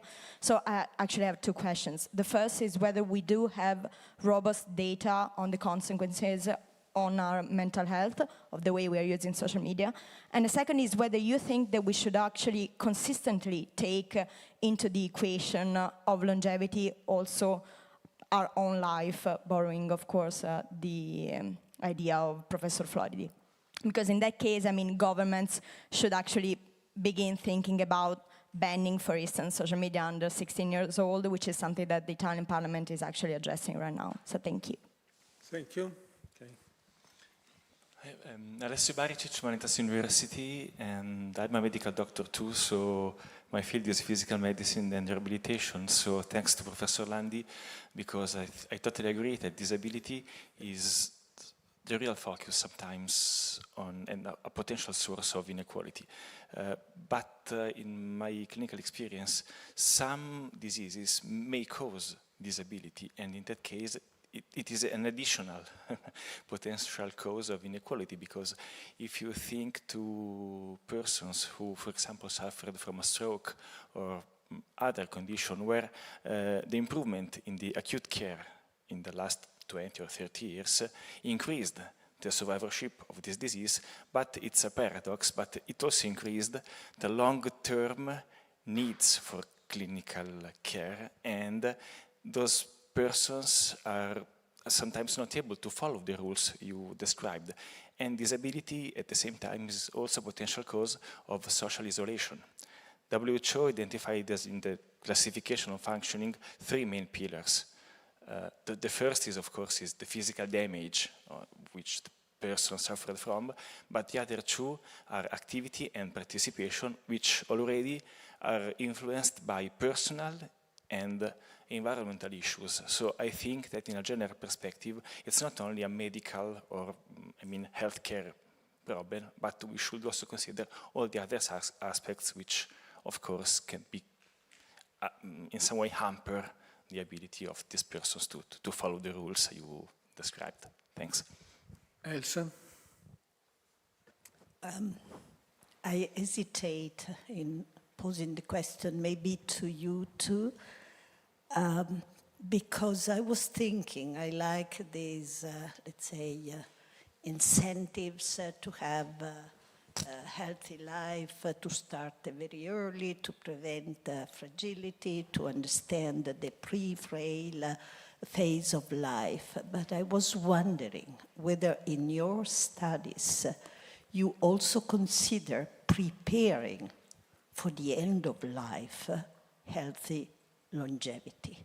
I mean, there is nothing here. Here you somehow teach how to live. But since life is, well, it has a termination, then how much preparing for the end of life is also healthy longevity? And then there would be another question, but maybe, can I? I mean, I also like very much, which will be my claim tomorrow, this insistence in looking at the life cycle, life course, in having prevention instead of trying remedies. And I was wondering, what prevents us having still so many different welfare systems in Europe to try and have a European welfare system which would be focused much more on the entire life course. Thank you, Mirko. Yeah, thanks very much for the presentation. It's pretty enriching, every one of you. Just a question to Barbara. When you speak about loneliness and as a factor to longevity and morbidity, are you also referring? So how do you characterize that? Are you also referring to psychological disorder or mental health, which is a field that, from an insurance perspective, we are also focusing on? Thanks. Fabiana?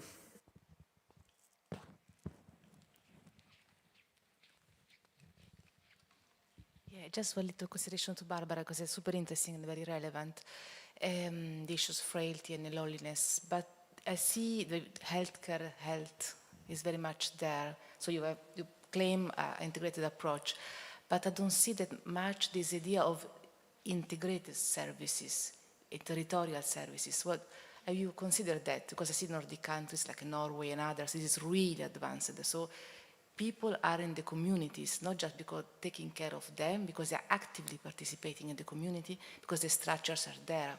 And also other elements like intergenerational housing or other things for which through different means you prevent loneliness. Have you been looking into these dimensions? And maybe to Michelle, I was thinking about, have you considered the activation strand on these minimum policies? Because really is an element there, and I see they speak about the minimum income and so on, but different elements of activation into the labor market and so on, how to support people into out of poverty in this way.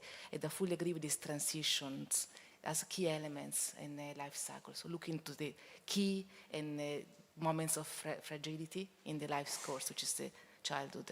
And in the list of groups at risk of poverty, children are the highest, which are not to be there.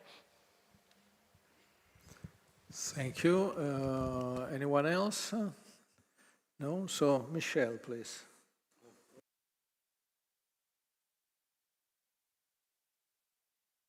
Is that at the end we start a depression because so many things are rooted in childhood. So I can give you a solution. And we invest in education, we take care of the children of poor family, and we wait 60, 70 years. And it will work very well. But okay, you see that this political program is a little bit difficult to implement. With a friend, we observe that you remember the theory of cumulative disadvantage. The psychologists have the same, in fact, the cognitive reserve acquired with education, and then you have the theory of use and disuse. If you have a high level of education, you will have a intellectual job, you will maintain an increase in cognitive reserve, and then you will have problems later, neurodegenerative problems later, and the opposite, of course. And with Andrea Sille, we show that if you don't do something very intellectual, like playing chess and things, but just playing cards with retired blue collars, it's already something positive for the cognitive reserve. So from time to time we arrive to do something. Because I come from an industrial neighborhood, and sometimes I was really depressed for my friends from Scheid. Then it's important, if we think to that, to keep in mind we have a lot of specialists of the impact of education on life course, and we have a lot of specialists of pension. But in fact, the pension system and the education systems, they belong to the same political philosophy in each country. So that's why the influence is so strong to some extent. So I don't remember who asked about an European welfare system.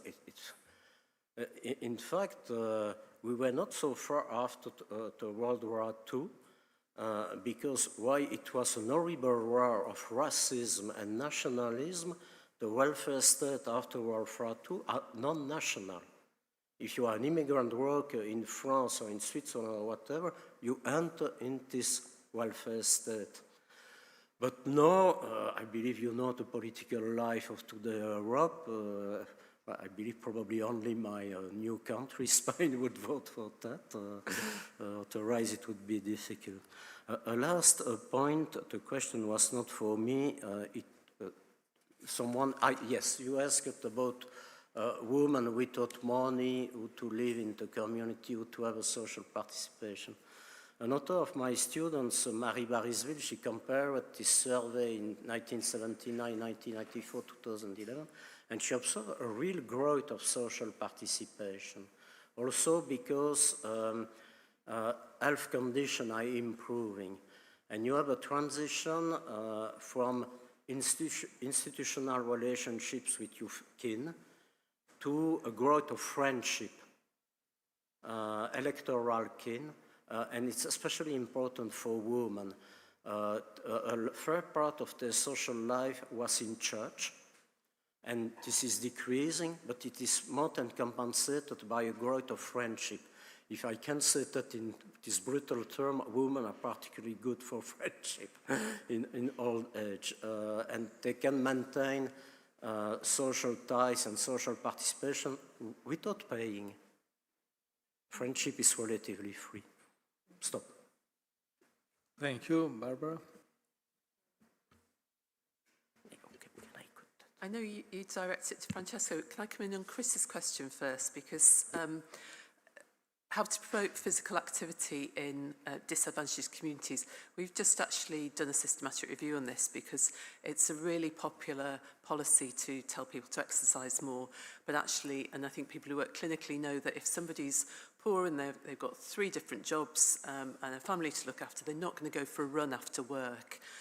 So we looked at the evidence and we were looking for studies that looked across the social spectrum. We did find studies that were just based in poor populations, but actually if something works in a poor population, it might work 10 times as well in an affluent population, so you would risk exacerbating inequalities by implementing that. In terms of finding studies where they'd looked across the social spectrum, the way things worked, there were very few and almost none that were of a robust level where you'd be able to base a policy on it.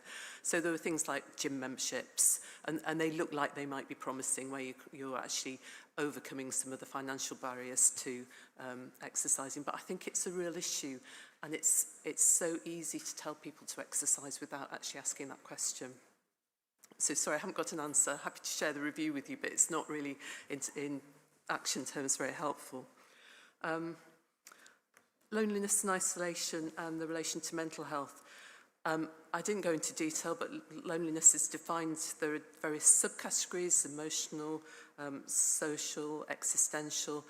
The measures, loneliness is defined as the mismatch between one's social connections and one's response to them. So it's a negative response to one's social connections and to some extent a normal part of life. Now the measures that are used to measure loneliness do have some overlap with measures of mental health. One of the geriatric depression scales has a single item that is asks directly about whether you've been lonely. But I think it is distinct. There's an association, but it would be wrong to conflate the two. And certainly the researchers in the area are trying hard not to do that. And then integration and integrated services. Our work looking at how to prevent, manage and ameliorate frailty it's aimed at the policy teams. The push, certainly in England, is to create more neighbourhood-based integrated services, and that is the goal. The reality at the moment is that we're not very integrated, and we're certainly not across the different components of the health service and not with social care, but the goal is to create more localised hubs that actually do get people working together more. So I think it's really important, and we're certainly doing some work on the quality of the home environment and how that will impact on people receiving care, and if that's a potential for generating inequalities again, if people's home environment's not taken into account when we say that care should be closer to home and not in hospitals. But I think it's a really important point. Francesco.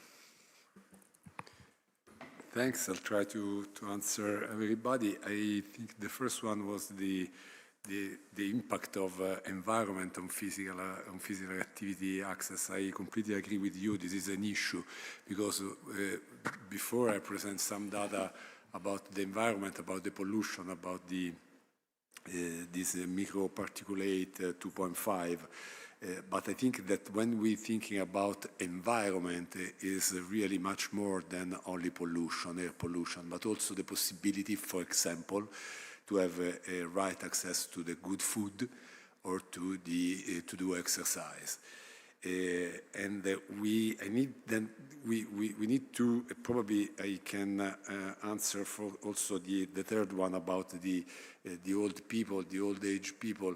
Okay, we need to rethink our cities, our municipality, to improve the access of the specific round for the old people, for the people with dementia, with the people like orienting approach. But again, I'm a geriatrician, so my patient is the old patient, but now I'm thinking that we need to improve exercise in the school. Because now I think that we have really a huge problem with the young generation. If you think that, for example, in Italy we have the higher rate of obesity, the child of obesity. So I think that this is important, how we can implement it to improve the access to do exercise, to choice sport, for example, for the young. I think it's really important in the healthy longevity trajectory. For the 80 years old, for sure, I think in different parts of our country, in Europe, I agree with you that we need something policy in this case for the entire Europe in terms to have a specific problem for the senior citizen, for the old people. But this morning and this afternoon, we know that income, education, social, loneliness impact negatively on this. And so we need to try to have the policy. I'm a medical doctor, but now I'm sure that this is not an issue only of the medical doctor, that's an issue that we have to solve all together. So I really thank this kind of conference that put different professionals, not only healthcare professionals, but professionals coming from other fields that we try to solve it, to have some idea to work together. Paul, your question is more technically about the statistical approach. For sure, now we are analyzing the data, the use of big data with a new approach, with the machine learning approach, putting together our data with the data coming from Asia, from Latin American, from Peru, and from Taiwan. We have the opportunity to do more data. And both for physical activity, for physical performance and cognitive performance, we have some variables that modify the trajectory. For physical performance and for mental performance, again, exercise, the amount of exercise, the type of exercise, in the different exercise, we can see different aging trajectory. For example, with the resistance exercise, we have had a better performance. We have clearly demonstrated, I just skip one of my slides, but we clearly demonstrate, for example, that exercise, the old people that during their life perform the resistance exercise has the same performance of the sedentary 40 years before, around 50 years old. The problem, I think that this is an important message, the problem is that when you have a great amount of intrinsic capacity of reserve, for example, in the middle age, you cannot really feel the difference and we cannot able to identify the difference between active people and sedentary people. But the difference will be when we will be age. So I think that is another important issue. And exactly the same for mental health. Now, for example, we have published data really interesting that the central adiposity, that it's really easy to assess, the weight circumference and the height, this ratio, correlate negatively with the mental performance. So for sure, in that trajectory, we need to study in this kind with the machine learning approach, because our data is cross-sectional, for sure, the correlation is cross-sectional. But we probably in the future, we need to have also more longitudinal data to better understand this trajectory. About the intergenerational pact and the impact of social media, again, I think that we need to think all together how to solve this problem. I'm sure that I have done an experience in the primary school, try to present this kind of data in an easy way, but it's not so easy. It's easier for a famous singer to communicate something. If we have organized 2 weeks ago a concert with a famous artist, probably it's easier to try to communicate this. And about the social activity like Instagram, Facebook, honestly, I have no data if we banner the young people to use the smartphone, we obtain some results. I'm sure that we need to do some physical exercise and mental exercise. I think that the problem is not for us using the artificial intelligence, use the ChatGPT. The really problem is for the young generation, because I'm not able to solve an algorithm, but when I was young in my school, I was really fast to solve any kind of math problem. And this probably improved my brain development. But now, if you just take a photo of a ancient Greek piece and translate, and ChatGPT translate in a few seconds, I think this is really a problem. It's the problem exactly the same, the mental exercise with the physical exercise. The other one is the correlation of disease and disability. You mentioned a document from WHO, CRFS, and I think it's important. In the first version, there are two words that now we avoid, but the semantic is more easy to understand: disability and handicap. Now is activity and participation. For sure, we need this and in part I try to answer the end of life. For sure, now I want to stress the importance of prevention with a young population. Probably I'm a little bit biased because it is my profession to have a care of old people, palliative care, prepare the end of care.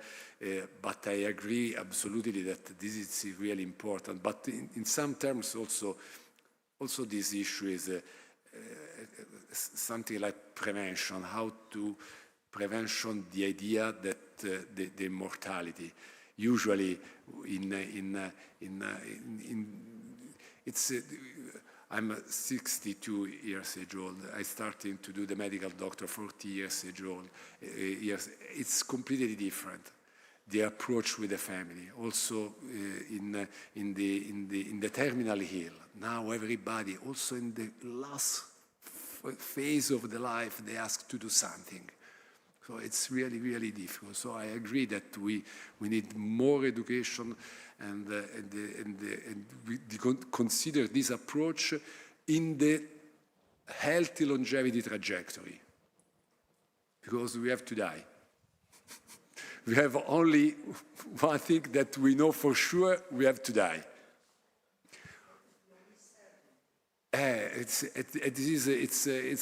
absolutely true that the palliative care is not against something of other people, other healthcare professionals. It's inside of this problem.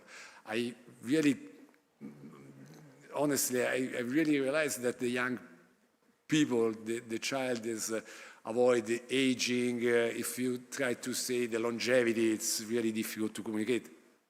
And I mean, palliative care is really difficult to communicate. Finally, the EU approach, for sure. I think that we need an European approach in these inequalities in longevity. That means inequalities in healthcare availability for all the people, but also in terms of welfare, in terms of income, in terms of pension and education. Thank you. We have two more questions. Please be quick, please. Great, thank you. It wasn't a question, it's more a comment. My name is Yeonji Yeon. I work for WHO Europe. And I lead the work on healthy aging. And I wanted to thank you for bringing all of us here, because it is so important to talk about aging, because it is a very cross-cutting topic to bring different sectors, different disciplines, different levels of government and society together. But thank you, Francesco and Barbara, to speak about the WHO framework for healthy aging. It is a very elegant framework that talks about intrinsic capacities, this is something that is actually a good news. It means that we can change it. You talk about grip strength. This is something that we can measure it. If we can measure it, we can actually act early, invest, and prevent. Even when you experience a decline in intrinsic capacity, you still have the capacity to prevent it. So I think when we talk about prevention, life course prevention, it isn't just about early childhood, it's every stage of life. And at the end, when we have this very severe drop in intrinsic capacity, this is where the environment comes in when you talk about. And this is something, it's not just the health and care sector's responsibility, it's every government, every sector's. One example, of course, I just literally came from Copenhagen, moving to our Venice office. You know, in our office, we have a traffic light, which I cannot even cross the street. It changed so quickly, but if we just delay by 10 seconds, that means older people can cross the street. They're connected to their communities. They promote physical activities. This is an example about how the environment can support the well-being. And I think this is where we're currently developing a dashboard to measure intrinsic capacities and functional ability so that we can act early to prevent this. And I think this is an important work where it requires this intersectoral collaborations and working across to promote healthy aging across the life course. Thank you. Lucia, you... Later. Oh, you will, okay, thank you, Lucia. So, thank you very much. We go for coffee, but before going for coffee, we go to the main staircase for a photo.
So let us get started with this final session for today. We have 4 presentations and speakers are already here, so I think we can get started. Agar, you are number 1. Okay, good afternoon, and so my presentation, in a sense, is a natural following up to what you heard before this afternoon, but also in the morning. So the title is Active and Healthy Aging, and where is this coming from? As you can see, there are 2 logos. One is Ca' Foscari University, which is my university where I teach, and the other one is Spoke 6 Age ET, which is this large effort of an Italian project funded by the funds which are PNRR funds, which was all about aging. And I was leading Spoke 6, which is still going, about the silver economy. So the main approach of this major effort was multidisciplinarity, in some cases even interdisciplinarity, i.e. talking with a language which can be exchanged easily. So the general motivation is very clear. We need to understand the consequences of the demographic transition for society at large, but especially for older people. Solutions for a new architecture of the welfare state, which is what we have already addressed in several instances, and investigate the causes of unequal aging. So that's the line that has been through all the presentations today, and it is intentional that we stress the unequal aging aspect of this presentation as well. Why am I saying this? Because we need to understand the interaction between aging at the macro and at the macro level and various socio-economic domains of life. So we have seen health, we have seen being lonely or different arrangements, demographic issues, but we need to really make an effort to think about, we say, in a holistic way about all these aspects. We also need to take a life cycle view, a life course, someone would call it, of the decision-making process of individuals, households, because these, we have seen already several examples. If you decide to exercise age 10 and you're not an obese child, that has consequences later on in your life. And we, in this paper, we build a catch-all index that allows us to measure and track the level of well-being and being active for senior people in Europe. Now, I call it a very rough measure of utility. Now, I know this, the economists in the room will be horrified by this, by my saying this is a measure of utility. As you will see, this doesn't have anything to do with utility that individuals derive from their decisions. It is more, you should think of it as if we really had a benevolent dictator, as many times we assume in economics, that there is someone, a paternalistic view, if you like, there is someone taking care of you. Now, what he would think, or she would think, is good for you. Surely, good health is better than bad health. Surely, having more income is better than having less income. So this is the approach that we take here, right? And of course, it's not that simple, right? There are points where we may need to discuss. In order to measure well-being, we need a metric. That's why we resort to this index. We need a metric which is comparable. Comparable across people, comparable across countries, but most of all, comparable for the same person over time. And so this metric is what we call the Active Aging Index, AAI, and it comes from a long story. We're not the first to discuss this concept. The WHO defines active aging as a process of optimizing opportunities for health, participation, and security in order to enhance quality of life as people age. There are some versions of this index by the OECD, by the UNECE, of the United Nations offices. But what is different here? We want to capture individuals' capabilities and opportunities to aging well, and changes in these capabilities. That's where the difference is. And that's why later on I will call it a dynamic index. So many of the applications I mentioned are indeed at the country level or maybe at the regional level, comparing, even in Italy, some regions between them. But going down, when we call it micro level, we mean we're going at the level of the individual. So we're asking each individual some of these questions and trying to infer their well-being. Now, another point that I want to stress, the literature where this is coming from is the approach of unlocking working capacity. So the echo of, active aging sounds like labor market, right? But I want to stress that here, now we're going over, and I'm sure this is the same for WHO, for OECD, and for the European Commission. We're going over the concept of unlocking capacity. We're thinking really about well-being. And this involves a lot of issues of disparities that can be measured on a common metric. And for example, we can talk about convergence or divergence of this measure. And one thing I really care a lot about is generations. We mentioned this before, there are differences across generations, and in this paper, I use birth cohorts as generations. So this index is based on, as I said, on microdata. The data is, which has been mentioned already, is shared, the Survey of Health, Aging and Retirement in Europe, which myself with other people in the room have been actually constructing, so we know the data.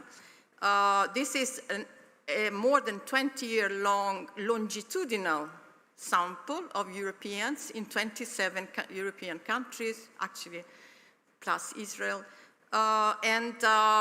We regularly interview the same people and the same household, okay? And so we know changes that occur in health and in other dimensions.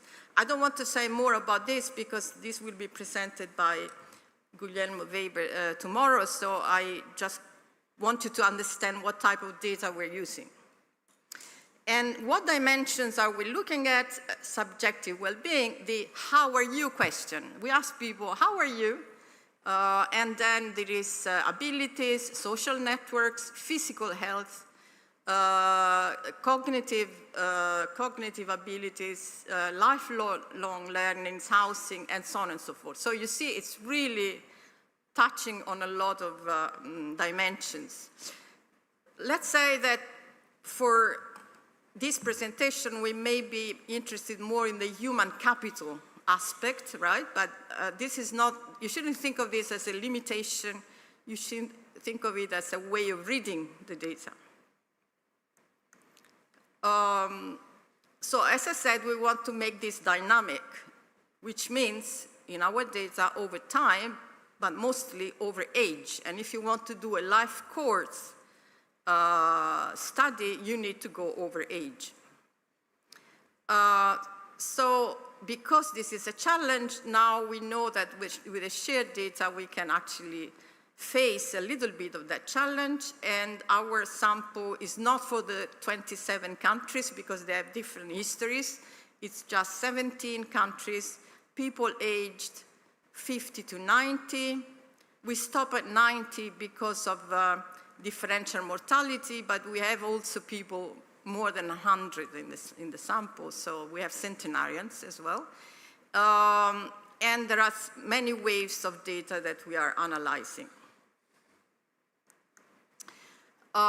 In terms of measures, of course, again, I don't want to go into too much detail, but we need measures like cognitive functioning, physical health, depression, so we use the EuroD scale, body mass index, social interactions, and so on. So we have this massive amount of data, right, for all these people, and we use some statistical technique to combine this in an index which has the same measure between 0 and 100.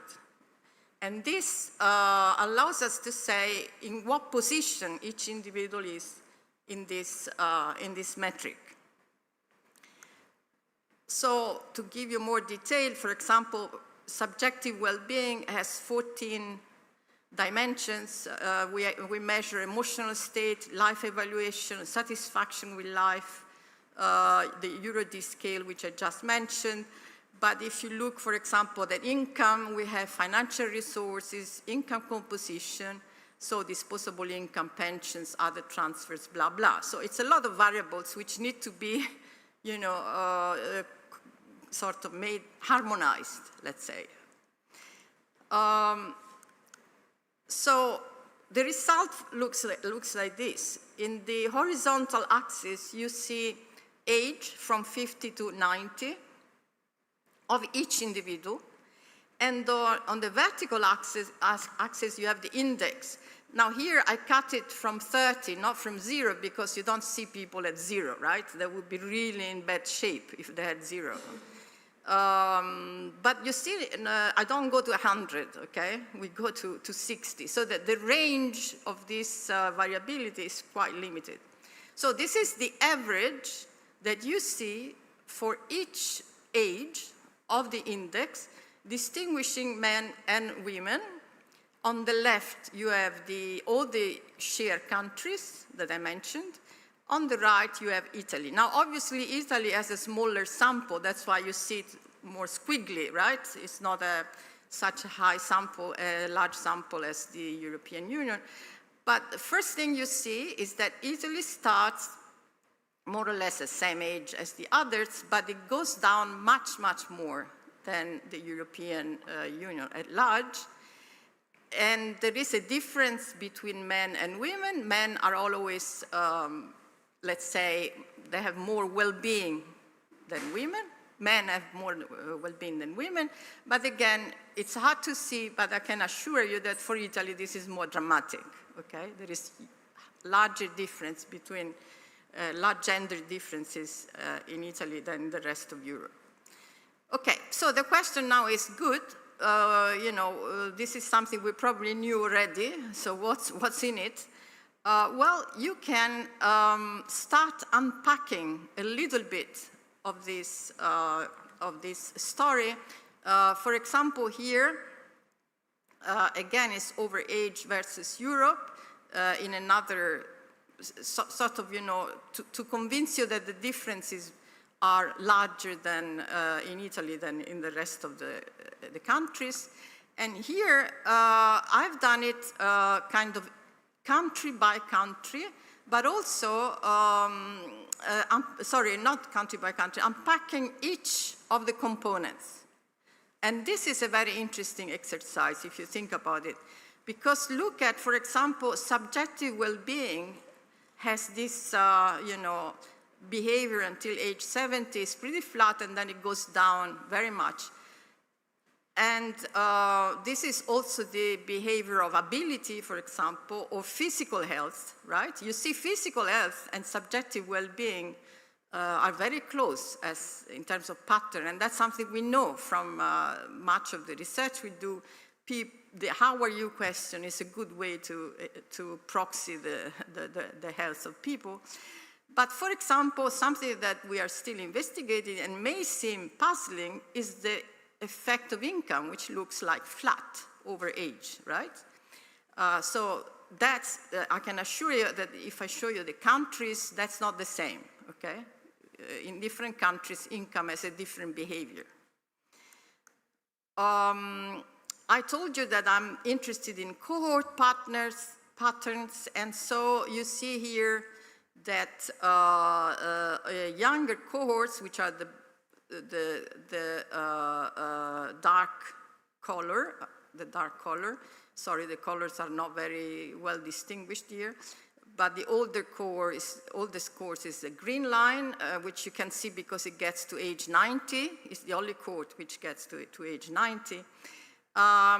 So, you know, you would expect that younger cohorts perform always better than older cohorts, but if you look at, for example, men age 65, you know, the red one is on top of the blue one. So this means that it's not obvious that younger cohorts do better than older cohorts, and that's something we know already from other research. And this is what I like most about this index, the way we do it, because thanks to the fact that we have this index measured person by person over time, we can really do the distributions, right? And the distributions are interesting because you go beyond the average value. You can see the tails of the distribution. For example, if you look at values like 30 or 40, the density changes a lot. You have more concentration in Italy, for example, than in other countries. Or you can see many of these characteristics.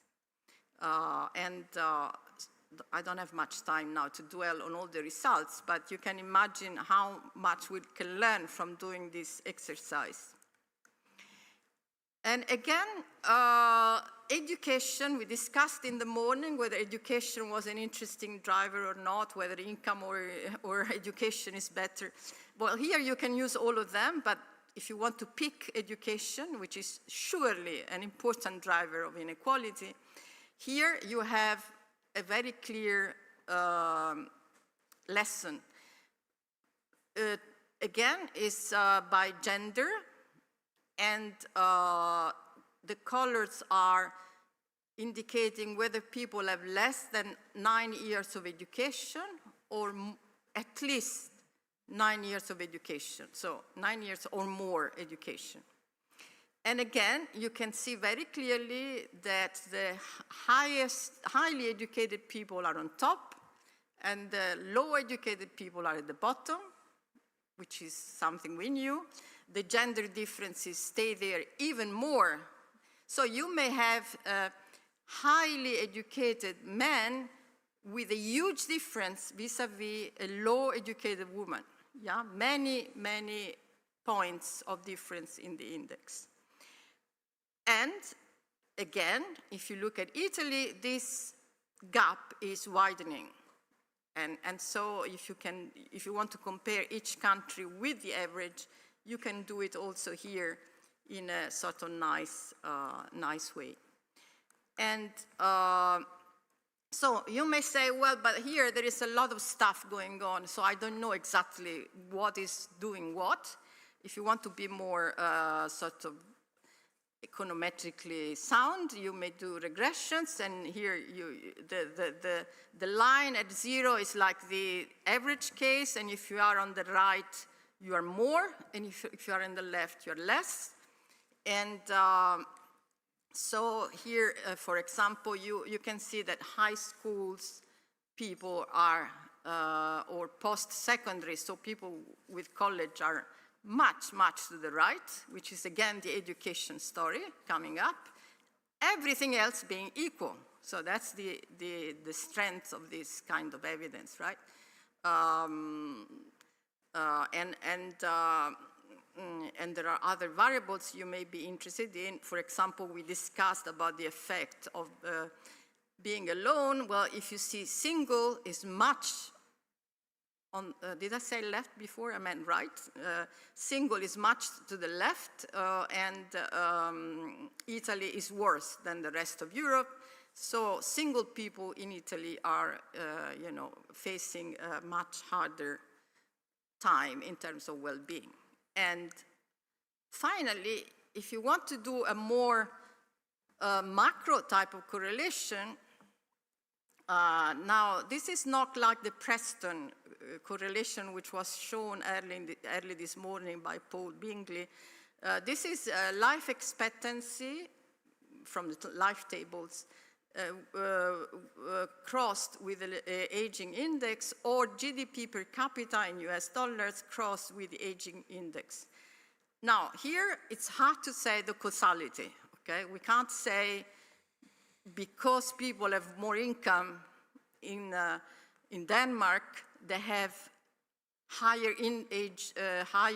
active aging index, okay? So it's a simple correlation, but it's very interesting. So Denmark sticks out in the GDP active aging chart, and you can see some other countries below, which is Greece, Italy, Spain, what is sometimes called the Club Med in this type of studies.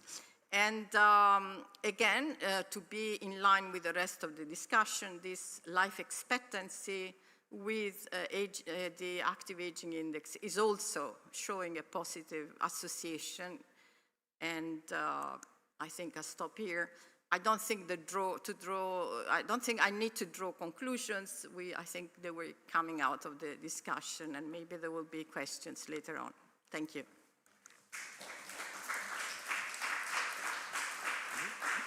Thank you. Thank you, Aga. Now we have Chris from WHO Venice.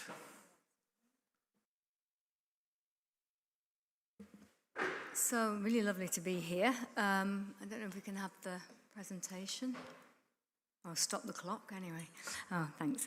The story behind this is that in 2016, the then regional director of Europe, Susanna Jacob, called me on about the 23rd of December and said, we are presenting to our member states on the impact of our 5-year health and wellbeing strategy, of which equity and leaving no one behind was at the core. And I need a tool that helps me to say what progress we're making, and also to be able to engage with policymakers and politicians to advance the agenda. So the work that I'm promoting today is from that work from 2016. The first report was in 2019, and the new report will be launched on the 7th of September. These are the kind of figures that you see in all of the other slides. I'm not going to dwell on it in terms of a difference between men and women, highest and lowest income groups across Europe. And just for Europe, we have 53 member states in the WHO European region, covering the Central Asia, right down to Western Balkans, up to the Nordics, and across to Western Europe. So, as we've heard, health hasn't improved for everyone, but fragility is increasing within countries, and we can see both for men and women for indicators of well-being like self-reported health, mental health, and illness. You're likely to have twice as much illness if you're in the bottom 20% compared to the top 20%. And you can see there the kind of annual cost that has for the EU. What's explaining it? So we have 133 indicators, and we use decomposition analysis to help us to identify what are the main drivers of those figures. Statistically significant are the 5 factors on the left, which is access to and quality of healthcare, quality and security of housing, and the safety of neighborhoods, financial insecurity, and particularly not being able to make ends meet, using probably 2 or 3 jobs, but not making ends meet, lack of trust in others or in institutions, not feeling that you belong, not having access and quality of education and lifelong learning, and then lack of decent work and poor working conditions. And you can see that different age ranges from 16 to 75 plus, the relative importance of those factors in explaining inequalities. And that helps us then to have conversations with politicians and policymakers really about where they're spending their money, what activities are working, and what things to move on from. So in the new report, we decided to take a look at what's happening at every stage in the life course, with the view that it's no point waiting until we get to 65 to try and do something about inequalities. We can do something at every stage of every life course to turn around that trajectory. And here we can see some of the data behind that. So for children before they attend school, twice as high risk of dying before the age of 5 in the east of our region. And for all of the region, we can see therefore indicators of well-being for young children before they're at school in terms of how well they feel. We already see at that age a difference between children from families who are struggling and children living in families who are better off. And you can see the difference already at that age between boys and girls. So we just picked out some of the things that we know are really key. So children and adolescents, this is then when they get to school. Bullying is higher in children in families who are struggling, 28% compared to 31% for girls, 26 to 31 for boys. And also there's 50% less participation in early childhood education and learning for children from poorer families. So already you've got two factors here that are explaining sense of fragility.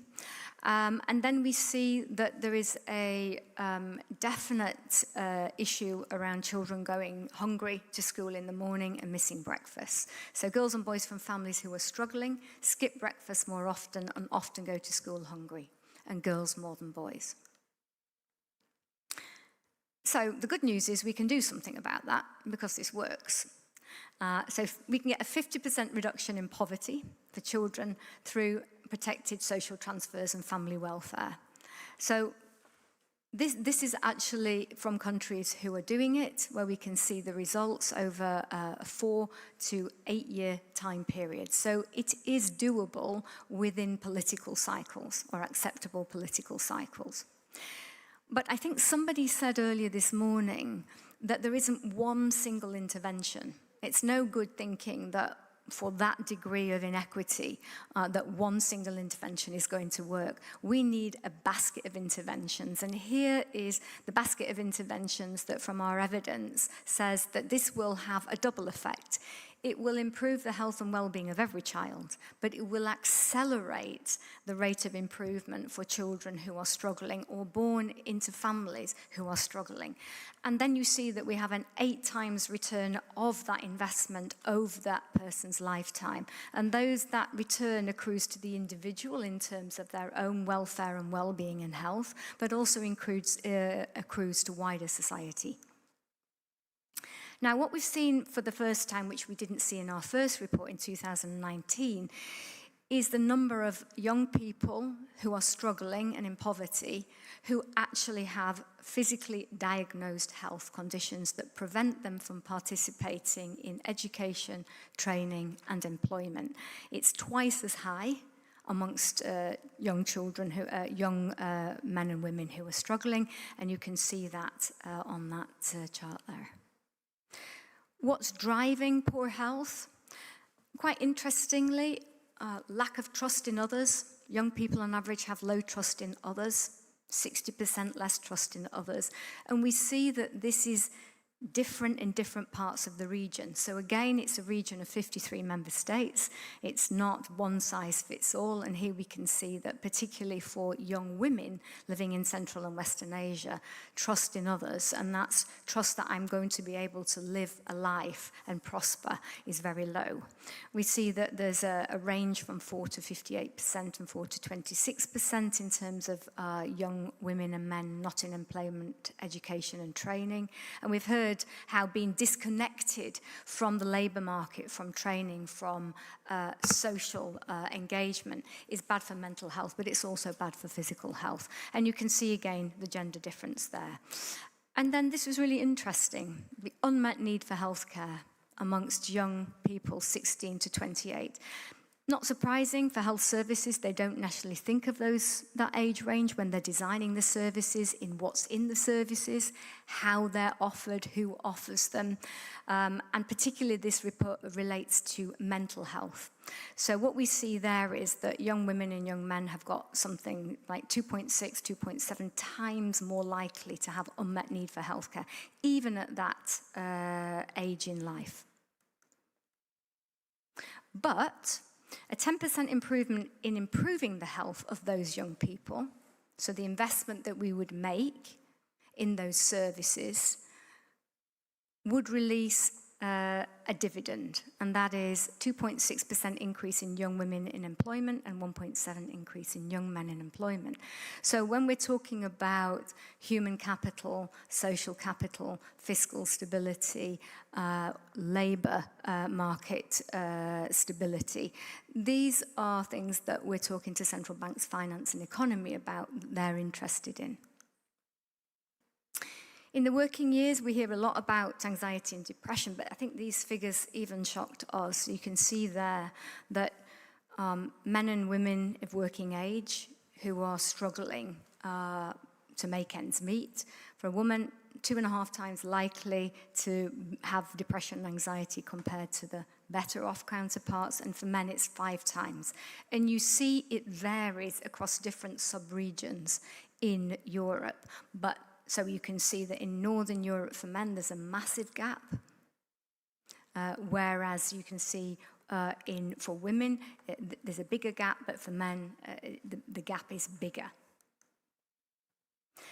What does this look like in terms of cost? So it's not just cost to individuals or their lives or their families, but we can see that it costs EU countries more than 4% of their GDP.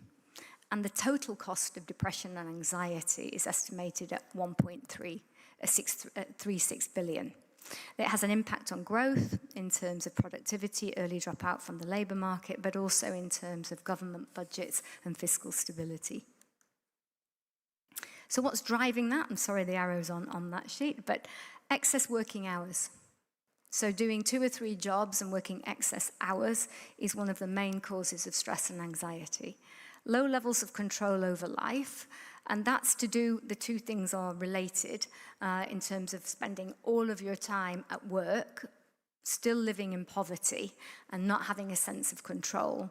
And also we found with the COVID that what this group, working age population, feel is that they're working, they're doing 3 jobs, they're paying their taxes, but the government policies are benefiting other people but not them. And this is one of the reasons where we're seeing lack of trust, radicalization, and political extremism coming into the fore. Not meeting family and friends, twice as likely to have a loneliness and isolation if you're in if you're a poor man and a woman, and this also has an increased risk for depression, earlier cardiovascular disease as well. What's leading to that? Well, some of it is poor financial decisions with dire consequences. So government spending as a percentage of GDP on wages and social protection has decreased in nearly 1/3 of European countries. Out-of-pocket medical expenses have increased in nearly half of the region. So what we've got is shifting the financial burden of healthcare onto households has increased the number of men and women with unmet need for healthcare, as you can see there, and increased risk of poverty. So those financial decisions have an impact even within the short term. What we're seeing is much more employers, small businesses, large enterprises, reaching out and working with health sector, occupational health and workers to ensure that people don't fall out of work due to poor health and poor working conditions. And if they do, they quickly get back into decent work and working conditions. And here we can see the impact of integrative policies, active labour market policies that include all of those elements. They improve the well-being of all workers. So it's a win-win for everybody, but you see the accelerated improvement in health and outcomes for those who are falling behind. So what we can see is smart investments in public health policies during working years. Benefit now. We don't have to wait to get those benefits, and reduce the risk of poverty over 65. And you can here see some of those results there. What we're not showing is a chart here on acting around pension security for women, particularly between the ages of 50 and 65. What we can see with that, it actually reduces poverty rates of women by 50% after they retire between 65 and 80. So if you're looking where to invest, that's a good outcome, given that women live longer. Is it possible to live well after retirement in Europe? Okay, we expect some limitations as we all get older, speaking for myself. But here we can see 40% more limitations to life for older men and women who are struggling with poverty, and you can see the gap there between the top and the bottom. What are the factors driving that? Loneliness and social isolation. Older men and women are 3 times more likely to experience loneliness and social isolation, poverty, and we can see that these have a direct impact on a 50% higher risk of stroke and dementia. Unmet needs for healthcare, particularly local healthcare that's relevant where people live, and you can see the poverty factors there. One of the big things that's contributing to older age health problems and inequities is living in poor quality and unsafe homes. So older people who are struggling to make ends meet, 3 times more likely to live in uncrowded, unsafe homes, so higher risk of falls, higher risk of respiratory. And also there's another aspect of unsafe homes is that people living in areas where they are frightened. So living in fear, fear of violence in the home, but also fear of violence in the local neighborhood. What's possible? So in fact, there's been quite a splurge of innovations in new approaches to local health and ecosystems. And we can see through expanded models of primary and community care, social prescribing, which are beyond paying for going to a gym, which are really rooted in local communities. We've seen that in the UK and in Belgium, where they've been implemented as a whole system, it's reduced emergency hospital admissions by 30%, and it's actually increased the confidence of self-managing chronic conditions by 80%, and a huge reduction in loneliness. There is something else that matters, and I alluded to it earlier when I was talking about trust. Social participation and the lived experience of people who are left behind in designing policies for them is important. We heard this morning about the AI and whether in fact people are represented in the data. Here is another thing, it's backing that up here. So where people participate locally, where there is a means for them to participate, where the local governance engages the public, informs the public, involves the public in service design and review, we get higher life expectancy. It's as simple as that.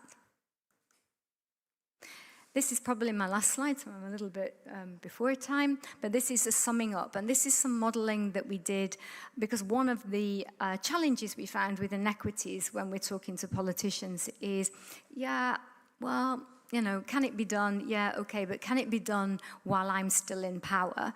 It can't be done within 4 years. So we did some modeling to say that with a affordable investment in these 3 basket of policies, that within 4 years in a country of 80 million, it can improve 300,000 lives. So our politicians have been in the Italian parliament quite a lot recently because of things like this. So this kind of stuff is helping us to move the agenda forward. Thank you.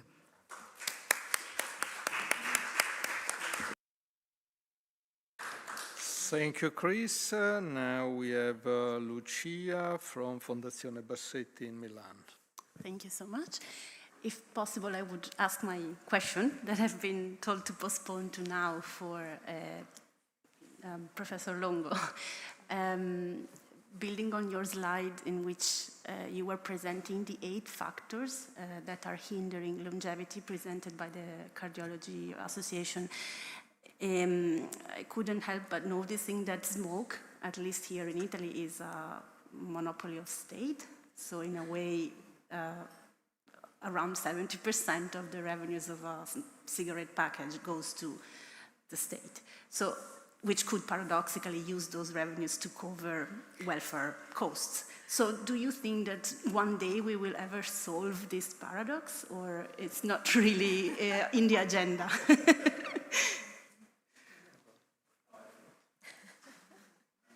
Maybe you can answer after the round. Okay. Okay. Just keep in mind.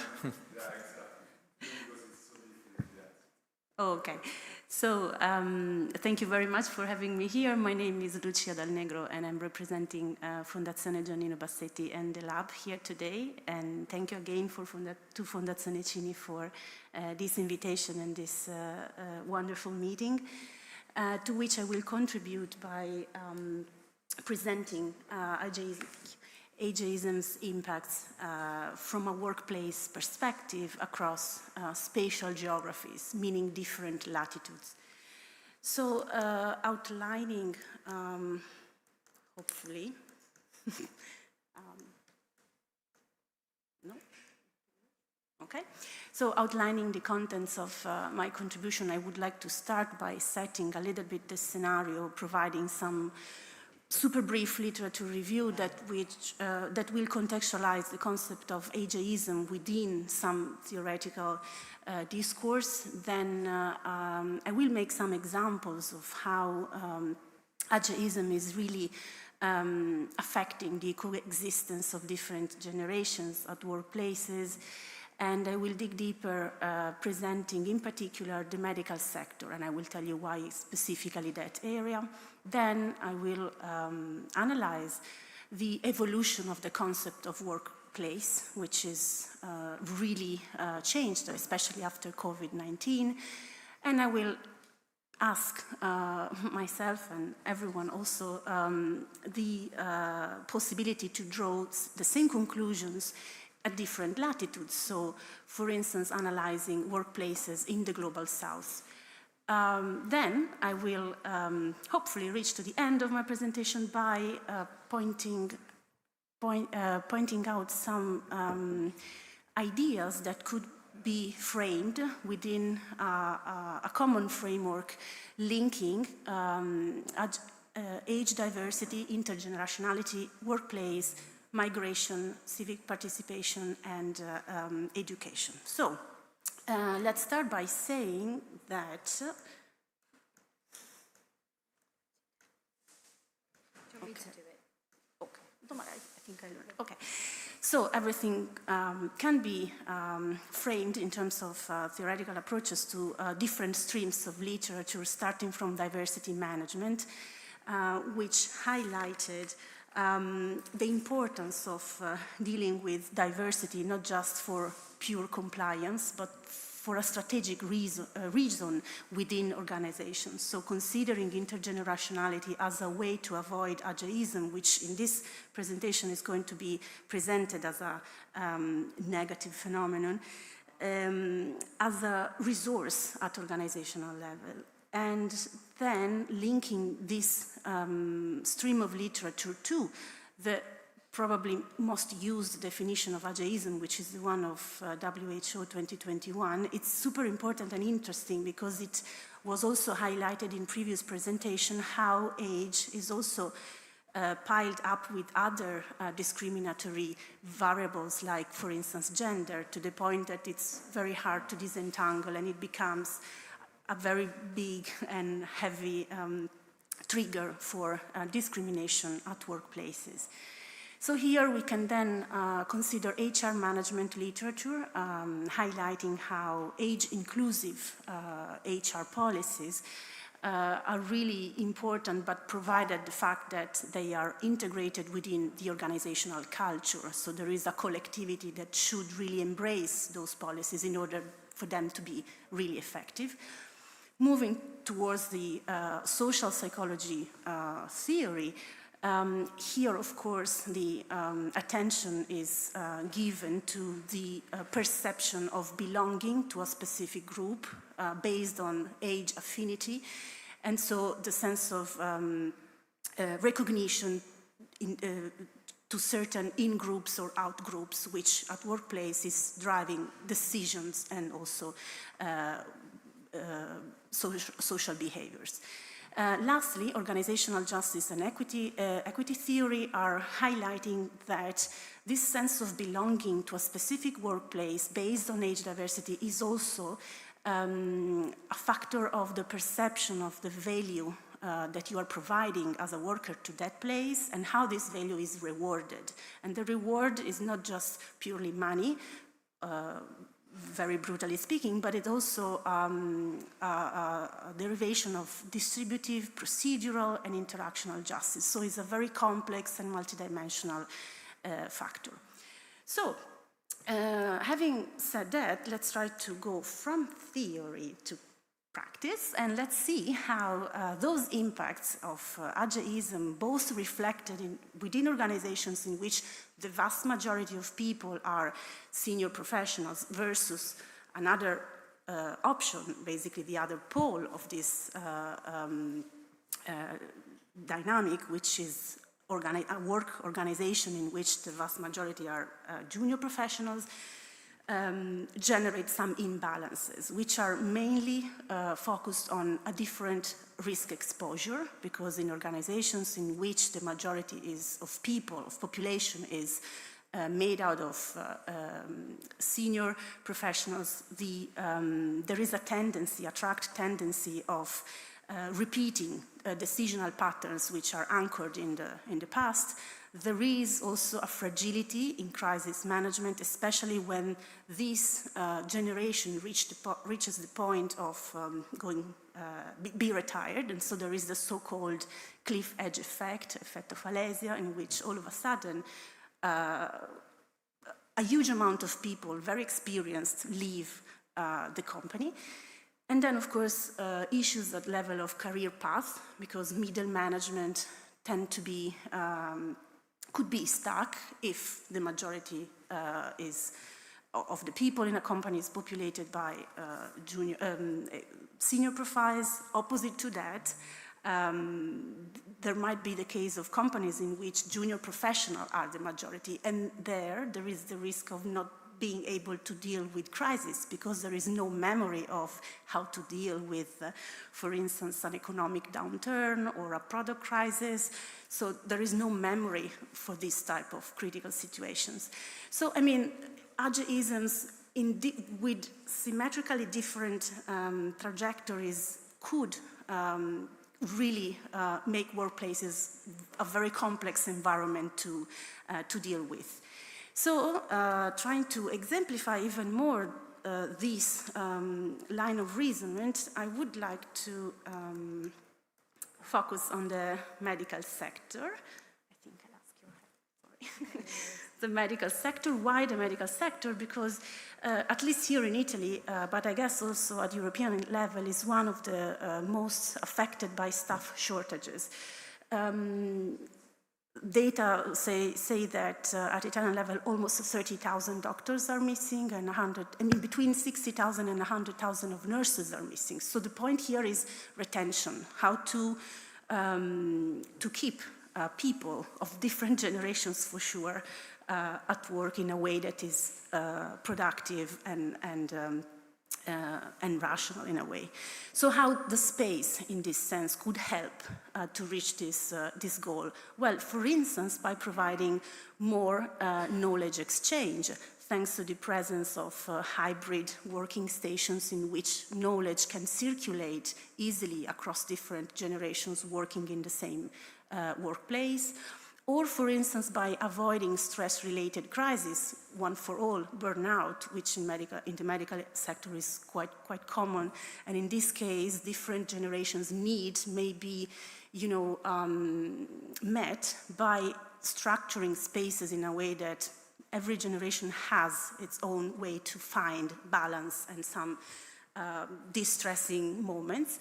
And also trying to dismantle hierarchies, not because we like anarchy, but because vertical top-down hierarchies in the medical sector has proved to be a discouraging factor in terms of fidelization and retention of young professionals. So the possibility to have briefing rooms open, physically built in a circular way in order to be more inclusive, more accessible, it's something that certainly at space level could help this type of goals.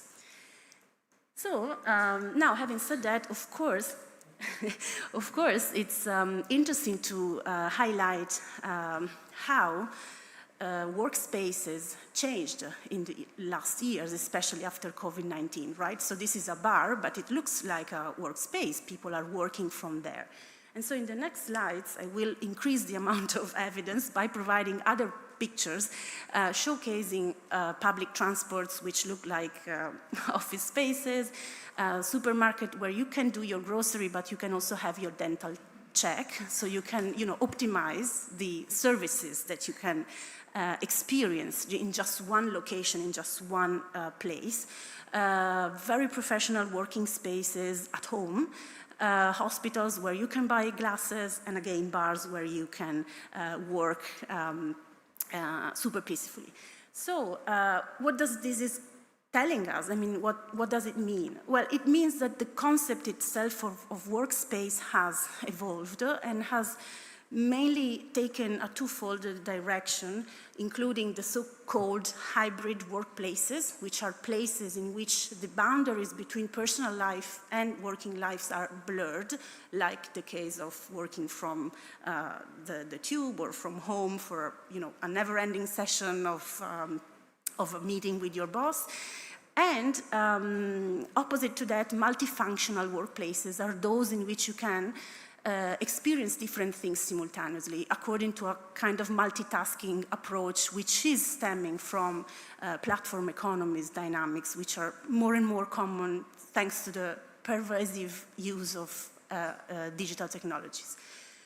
Of course, what we are saying here works pretty much in this No, it's okay, in this context, but I can't help but thinking that at some other latitudes, a workplace looks like that. And this is a picture that I'm using because I'm personally working in Eastern Africa, Sub-Saharan Africa, and in the childcare sector. So I'm used at considering those really workplaces. Of course, here I don't want to generalize in saying that Sub-Saharan Africa represents the whole global South. I'm not saying that, but I'm, on the contrary, taking this as an example to express my point, which concerning Africa, probably the battery is low. Okay, has to take into consideration the fact that when we are thinking about the coexistence, so the coexistence of different generations in the same workplaces, first of all, workplaces are very different from those at which we are more used to stay, and there are three important keywords to consider: retention, participation in the entrepreneurial, in any entrepreneurial ventures, and informal economy. So in the next slides, I will clarify this point more in details, because retention in Sub-Saharan Africa is very, very low due to the chronic use of short-term contracts and also due to the fact that people, as soon as they become skilled workers, tend to migrate. So migration here becomes a mega trend that has to be taken into consideration. Then secondly, participation to the business cohorts is not so open, considering that family businesses are representing the bulk of local economies in these contexts, but it's very unclear the logics of successions in these businesses. So this is, of course, discouraging skilled and junior professionals from entering this family-owned business, which, by the way, can be even very big. I'm not just talking about SMEs. And this is, of course, something to consider, because then young people at workplaces risk not to enter anymore and end up in the so-called informal economy domain, which is a domain where basically, according to data, youths are way more common to be found than adults, and in which, to use the words of an anthropologist working at the LSE, they are just condemned to a kind of waithood status in which they cannot afford a marriage, they cannot afford a real formal job, nor a house, and so they end up staying in this informal economy, which is then their workplace, but they don't really have a way to improve their living conditions, and therefore they are more likely to end up in poverty and exclusion.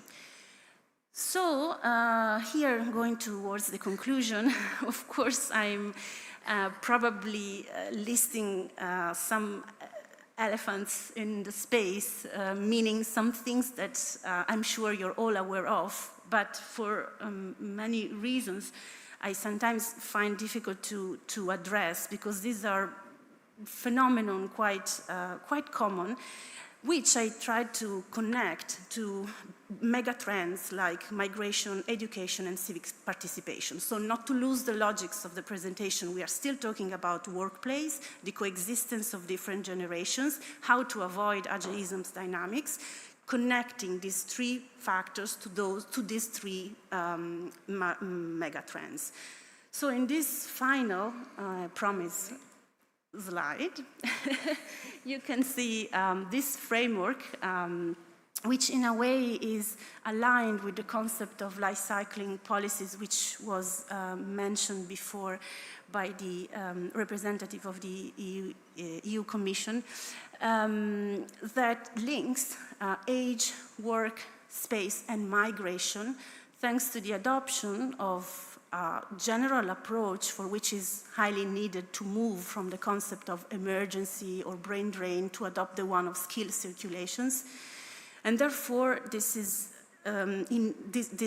encourages the information of policies like recognizing professional qualifications, facilitating tax regimes for those people that are working in different jurisdictions, so to make the migration the very, very end option, not the first option. And at a private level, so adopting a corporate social responsibility approach, firms can also do their part in adopting talent retention practices, diversity and inclusion internal policies, which finally recalls for the designing of spaces, workspaces, in which it is possible to favor cultural exchange, intergenerational onboarding, decompression spaces like for parenthood room that we've seen previously in the medical sector. This for, contextualizing the migration approach. Going towards the second line, linking age, workspace, and education, of course here the important, and it was said also before, is to connect and to balance the quantity of investments in education with the quality of the investments in education, which is going to inform policies willing to invest more in the young people and in the reskilling of senior staff, as well as symmetrically in organizations or latitudes in which youth are the vast majority, developing qualified TVET, skill certification, and school-to-work programs. At a private level, again, companies can do their part by strengthening career paths, so making clear how a young professional could grow within an organization, avoiding job hopping or, at the most extreme cases, migration. And spatially, this is also calling for zoning, so designing spaces according to different functions coexisting, learning hubs accessible to different generations simultaneously, why not engaging university at the same time, and hot desking policies. Lastly, linking civil participation to age work and space, being in Italy, in which the first article of the Constitution highlights the relationship between democracy and labor in the Republic entity, I would say that the general approach to adopt is the one of recognizing that the partial or total marginalization of young people is generating a democratic, or could generate more and more a democratic bias, which is a distortion of political power in this sense. And this should inform policies supporting youth quotas at institutional level, term limits, and favoring a lowering of the age for the eligibility in a certain institutional position. Again, CSR approach within companies, inclusive governance, and corporate citizenship projects. Lastly, working spaces, how to design working spaces that could be conducive to this type of goals. For instance, by designing transparent and accessible decision-making rooms. So why not bringing down people, deciding things at board level from the top level of a huge skyscrapers and bring them in a place where they can be a little bit more accessible to other people. So making a little bit more physically transparent their place, the place where they take the most important decisions. Physical voice walls in transit areas, which are nice initiatives to favor the circulation of ideas, civic participation at in the workplace. And lastly, the so-called reverse town hall format, which is a nice format for familiarizing people with decision-making processes which are not top-down, but are more inclusive and more at a grassroots level. So that was all. I just have an invitation for you. Should you still be interested in these topics, I would encourage you to have a look at a publication that will be released next week on age diversity in the workplace, and also have a look at the program of Scuola Bassetti, which is a very interesting 6-month initiative in which on October 15th and 22nd, I will personally moderate a sandbox, which is a format for innovating policies dedicated to society for all ages. And I will, of course, adopt this specific perspective of workplaces are engines for intergenerational integration. So thank you so much. Hope to keep in touch. So thank you, Lucia. Now the last presentation by Giancarlo from Comunità di Sant'Egidio. Giancarlo, you will tell us what Sant'Egidio is all about. Yes, thank you. May I have?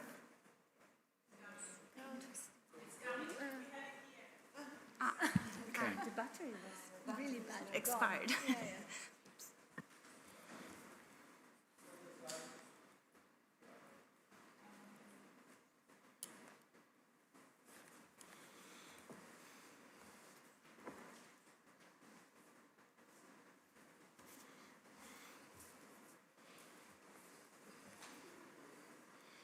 Thank you very much. Thank you, Daniele. Let me tell you frankly that my presentation will be a little bit different from the others. Take it as a story of an experience in Italy and in some countries of the world, but specifically in Italy. Starting from a question, why did a Christian community founded in 1968 in the wake of the protest movement, part of a youth movement that sought to change the world by sweeping away the old one, whilst alternative bands sang "I Hope I Die Before I Get Old," immediately begin to care for the elderly in the suburbs of Rome? The elderly were no longer considered important in society. On the contrary, they had become the remnants of a world that no longer existed and was changing rapidly. And there were few of them. In Rome, fewer than 1 in 10 residents. Those encountered in the suburbs or in the outskirts of the city seemed like survivors from a distant past, the unchanging world of the countryside or farming villages. This is how they were described in a study from those years. I quote, "Obscure, stubborn, silent figures, peasants from Calabria, Abruzzo, and Sicily, Italy region, each with their own language and the scent of their own land." The interest shown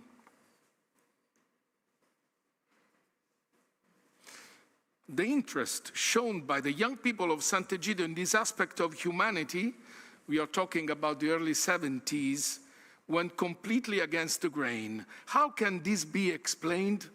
Pope Francis would put it well many years later by saying that reality is seen more clearly from the periphery than from the center.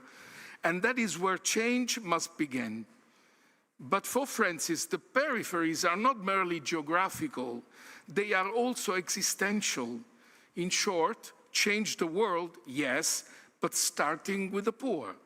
And in the large urban centers that were forming in the final decades of the 20th century, the elderly were the poorest of the poor. Simone de Beauvoir wrote in 1970 that for the last 15 or 20 years of his life, a man should be nothing more than a cast-off is something that exposes the failure of our civilization. Poverty due to a lack of financial resources, certainly. In the early 70s, many elderly people did not even have a pension. This was particularly true of women who throughout their lives had held only a few lowly, underpaid, and informal jobs. Yet, even in 2006, 53% of pensioners in Italy were receiving less than 1,000 euros a month. But by staying close to them, accompanying them in their daily lives, we realized that the poverty of older people went beyond mere financial hardship. Poverty amongst the elderly is economic, housing-related, illness, lack of self-sufficiency, but also the loss of a social role and a lack of education. But, above all, is loneliness. Many years ago, we wrote that loneliness is one of society's great evils. So many of our cities, even though they are crowded and full of people, can resemble a desert that leaves one feeling alone. Loneliness is, to some extent, everyone's lot, but for the elderly, it is unbearable. The elderly are the ones most afflicted by loneliness. Since then, society has changed a great deal, as we are all well aware. The data, I think, is not up to date in any case.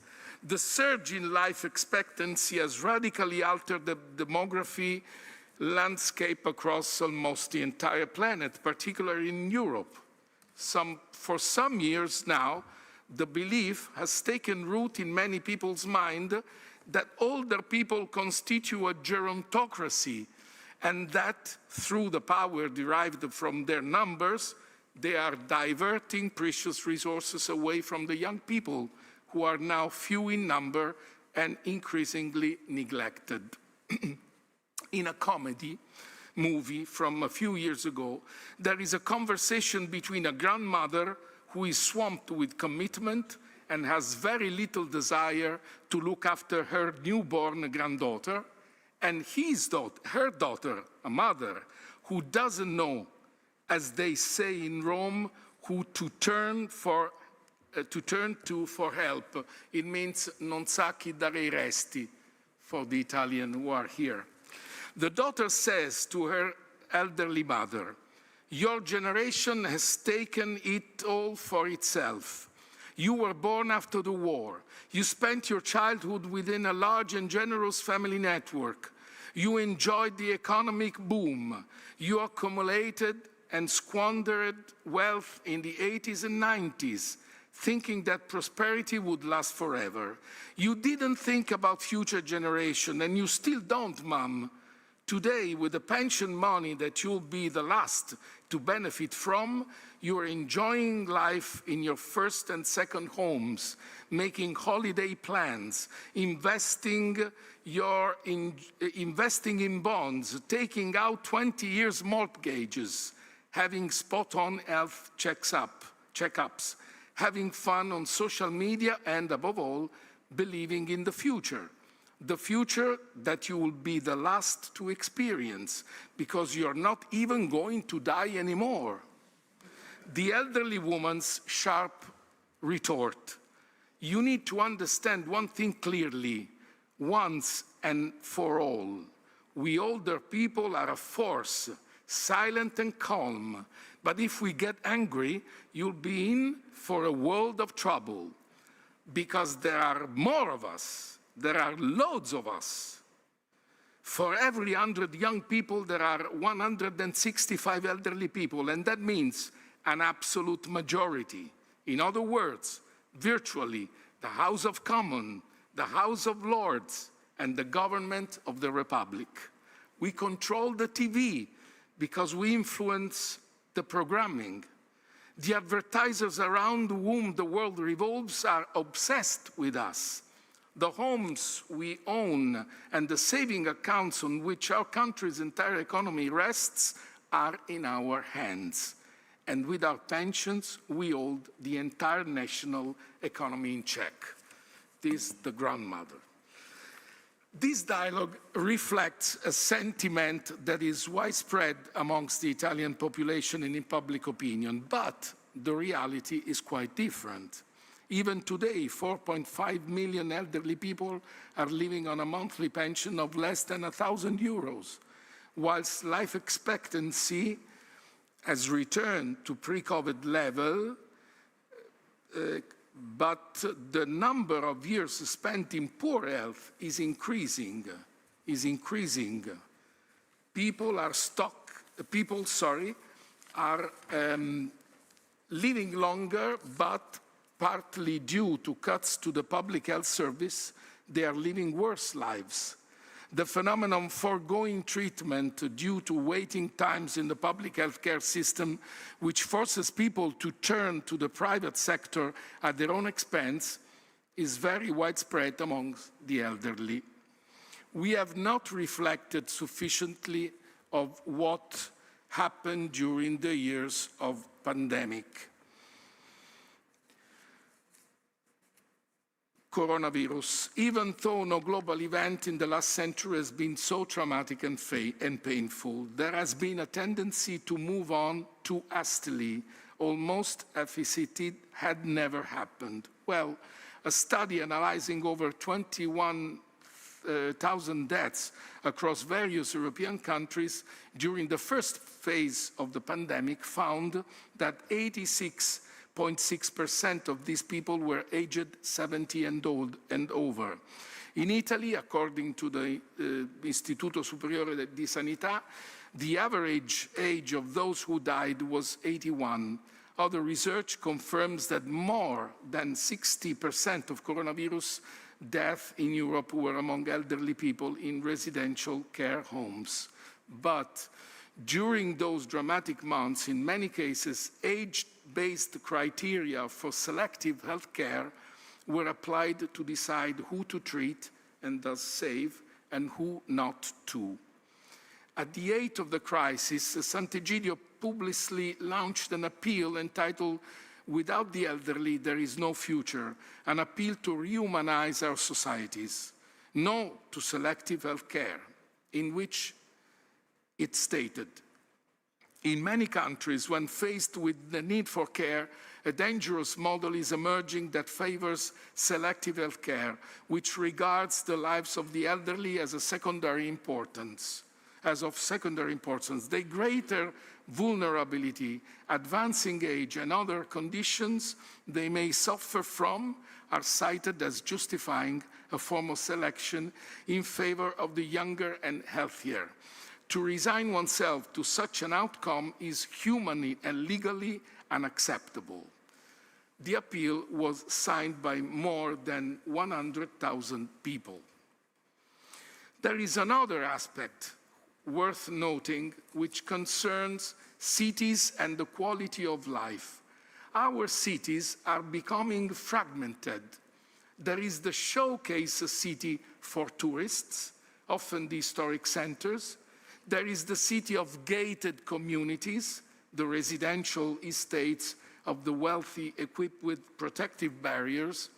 And there is the city of the vast suburbs with high housing densities and poor services. These three types of city rarely intermingle. This polarization of urban spaces goes hand in hand with the neglect of public policy. Housing is no longer a social right, but merely a source of income in the free market. People work in the city but cannot live there. The housing stock is being stripped of its primary function. For many families, renting a home means spending over 40% of their income.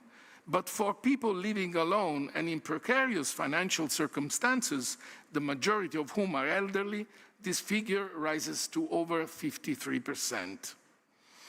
And then there is loneliness, lingering like an unwelcome flatmate. In Italy, there are 9.7 million people living alone. Of these, 4.6 million are over 65. 1 in 3 older people lives alone. The burden older women are the most vulnerable. From the age of 75 onwards, 1 in 2 lives alone. The burden of social isolation is also increasing as vulnerable people have fewer support networks. Against, according to Istat, as many as 900,000 older people report having no one to rely on, and the situation is worse in large urban centers.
I'm not an expert, but I know that Philip Morris tried to, in 10 years, completely to stop the production of the tobacco and the cigarettes and to shift to the IQOS. But I mean, again, the IQOS probably is dangerous.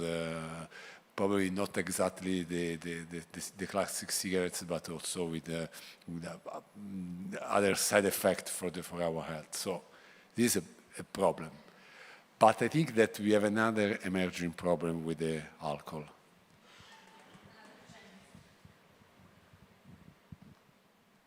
Thank you, Francesco. Other questions, remarks, comments? Yes, Fabiana?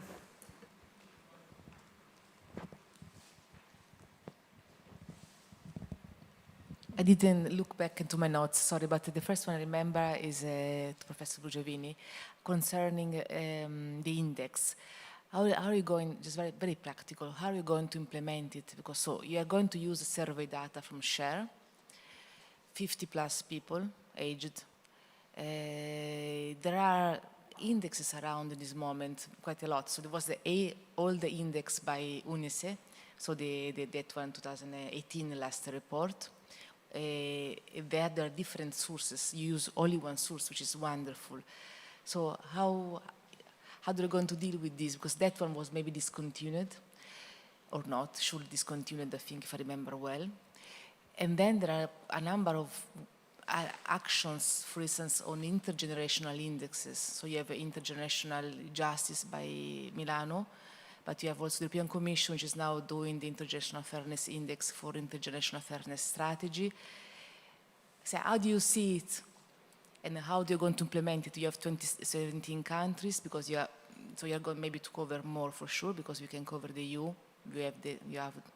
So this could be interesting to see next steps, because really practically could be very, very interesting from our side. Now I'm thinking to other questions, sorry.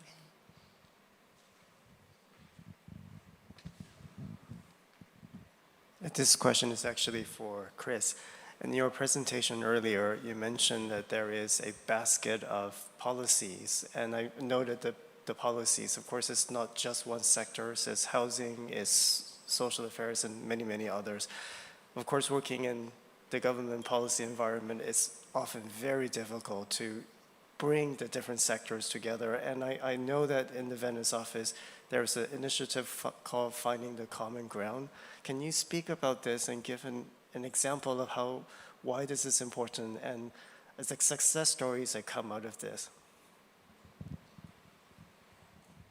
Mirko? Just a quick one for Lucia. Very interesting presentation, so congrats. Maybe I missed from your speech, I'm not sure if it is relevant, but do you see or did you investigate differences in your approach by industry or by type of occupation? Or where did you focus most? And then one for Giancarlo. You spoke about a couple of initiatives, which seems to me also, knowing a bit, your the community, it seems like most of the times are linked to single municipalities around the territory. Is there any, feasibility or in progress or in plan to have kind of a, more widespread initiatives at national level, just trying to scale it up, because that makes a lot of sense, but I was thinking about scaling it up over the territory even more.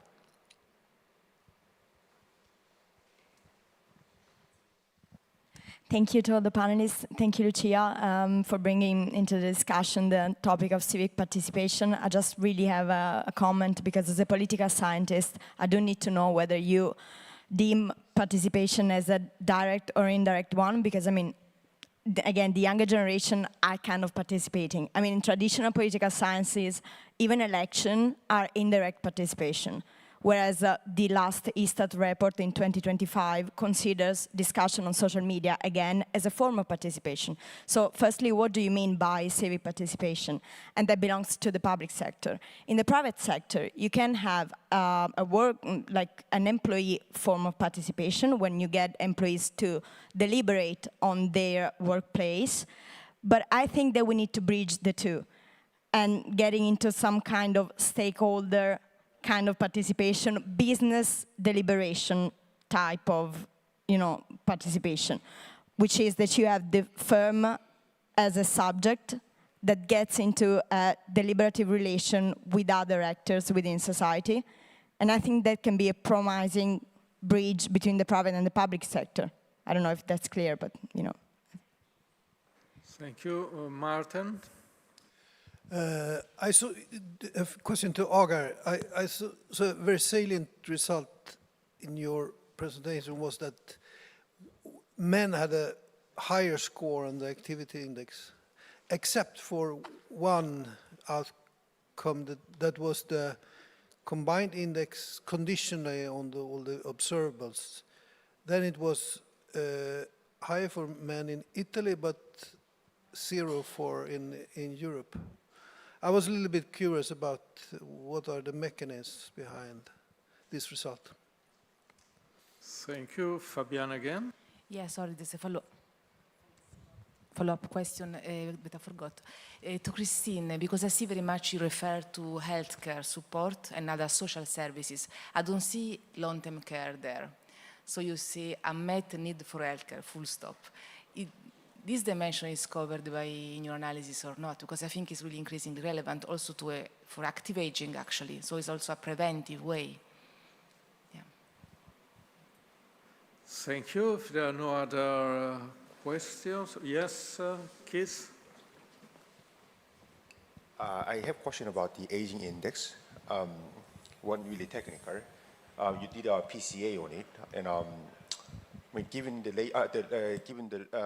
list of factors, the original data set, I kind of thought that there might be some multicollinearity.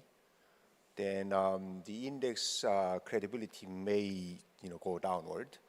So, and besides, after a few slides later, you had this decomposition from different variables. One variable, like there were 8 variables, and you looked at the index contribution, right? Then from there, actually a couple of them were very similar to each other, which kind of proves my assumption that there must have been some sort of multicollinearity. So I guess there has to be some sort of variable verification to remove those kind of effects. This is a bit too technical. And there's more qualitative comment on this one related to that, because when you have another chart with the each variable's impact on the index, the age and age square had very small impact. Age had a minor impact, but age square has 0 impact. So which actually gives me some sort of an idea that age does not really have that much impact. And age square, which means that ages are like, age square kind of symbolizes the fact that age has incremental power or not onto the index, then it has 0 impact. Then whereas the education and all other factors actually had great impact, like gender, age, education.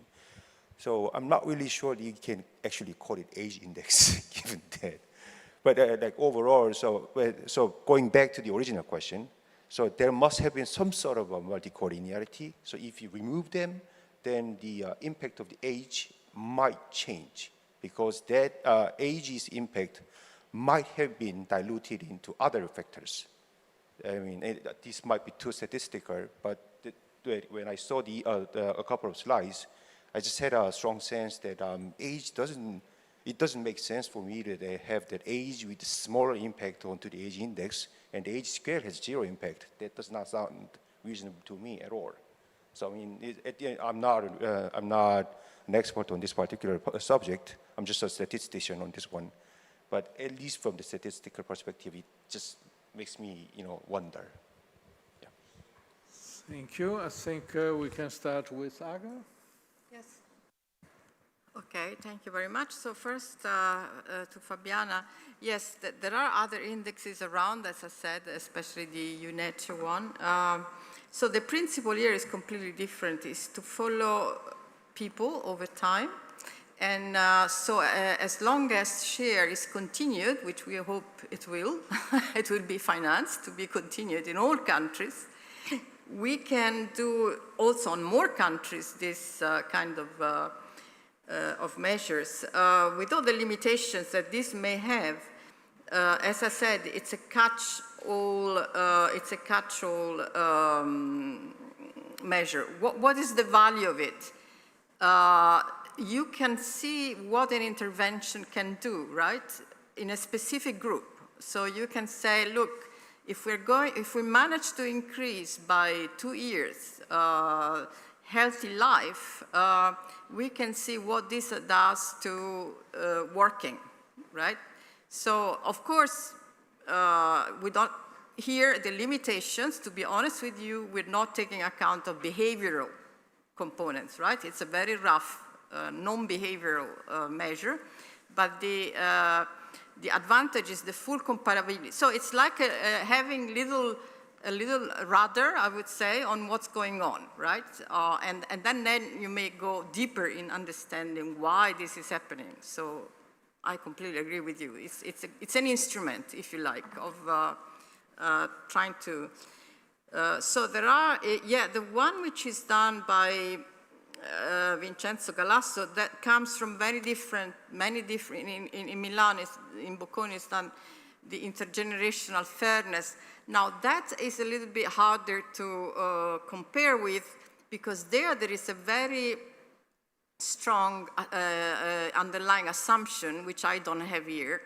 And there, you know, there is a premium to some generations coming from, say, having better environment, and a loss to other generations, which I don't have here. Here there is no compensation, let's say, across generations. It's just aggregating from the micro to the macro, if you see what I mean. So it's a different purpose, I would say, and also different data sets. And so I think it's and vis-a-vis what has been done already, of course, we're building on it. We're not saying this was not useful. We're building on it, but because we have the micro component, that should be, as I said, you know, helping us to understand a little bit better what's going on.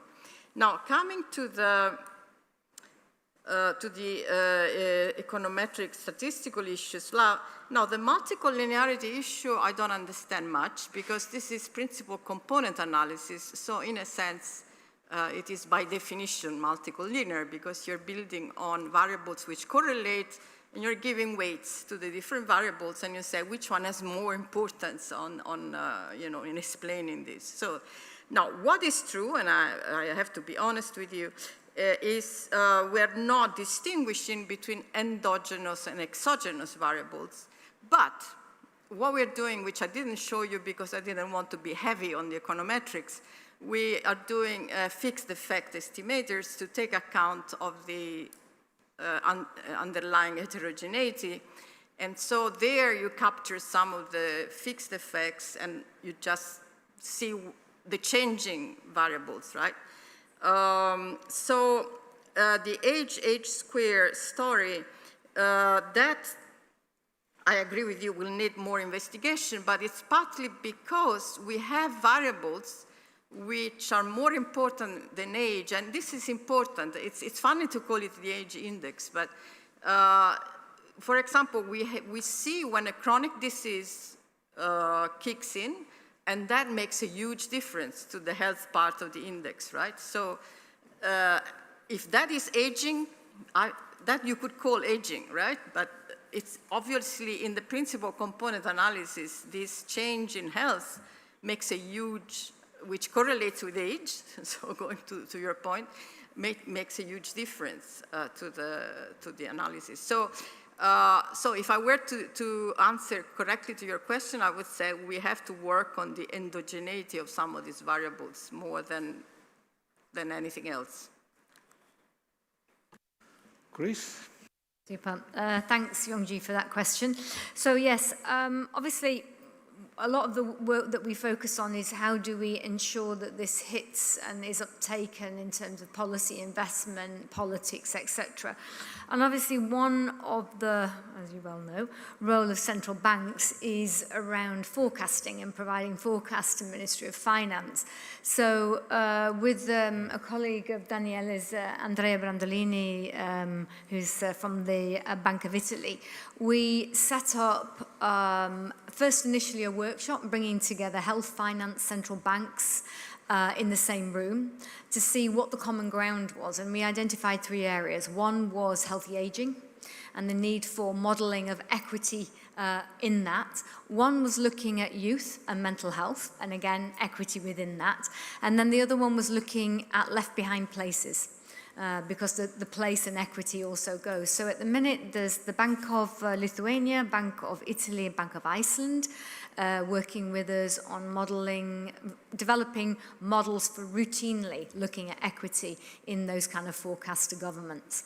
So that's quite exciting work. Once we've got that published, we'll let you know. And then you're right, around the health and social care. So in some of the figures, I didn't speak to everything, the poverty risk also is paying for social care. So we have that in that element of it. But we have colleagues in Copenhagen who specialize and work in that issue of social care. So we are still collaborating with them about how to bring that into our work. The challenge that we have is trying to find comparable data for 53 member states, which is a bit of a challenge. But I think the point you're making is highly relevant. I think if you were to ask us, what we would be wanting to do is to say, yes, we do need to look at social care, but I think as our colleagues have redefined what social care looks like, and I think that's the kind of thing that we would be looking at doing. Thanks. Hope that answers the question. Thank you. Lucia?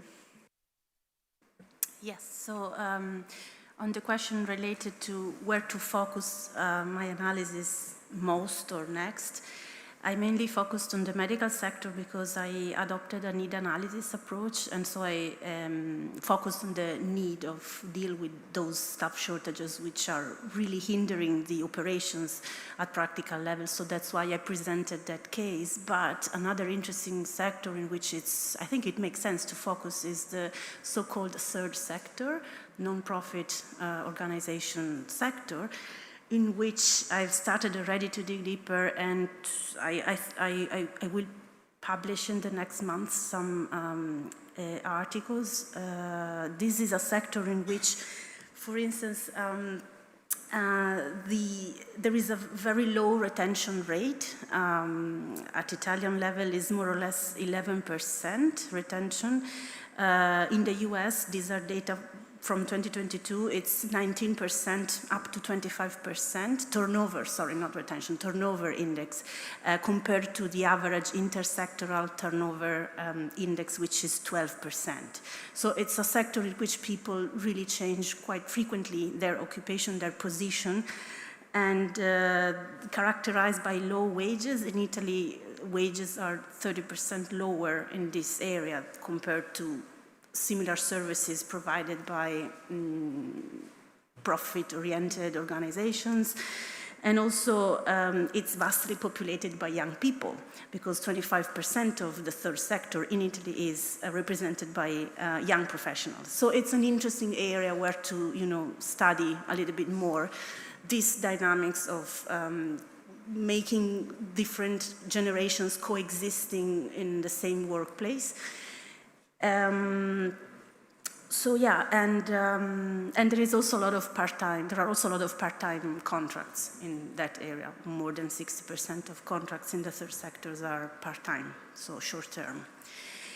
Concerning the other question, which was on which type of civic participation I was talking about, well, here I mainly focus on the direct participation because I wanted to keep the parallelism between space, physical spaces, workspaces, and civic participation. But of course, the digital participation is a completely different area in which we should shed light a little bit more, provided that, as we discussed yesterday, I'm not really sure that that is an equivalent level of participation in terms of quality, but still people are interacting digitally with democratic processes. So it's interesting, but it was not part, as you rightly noticed, of my presentation.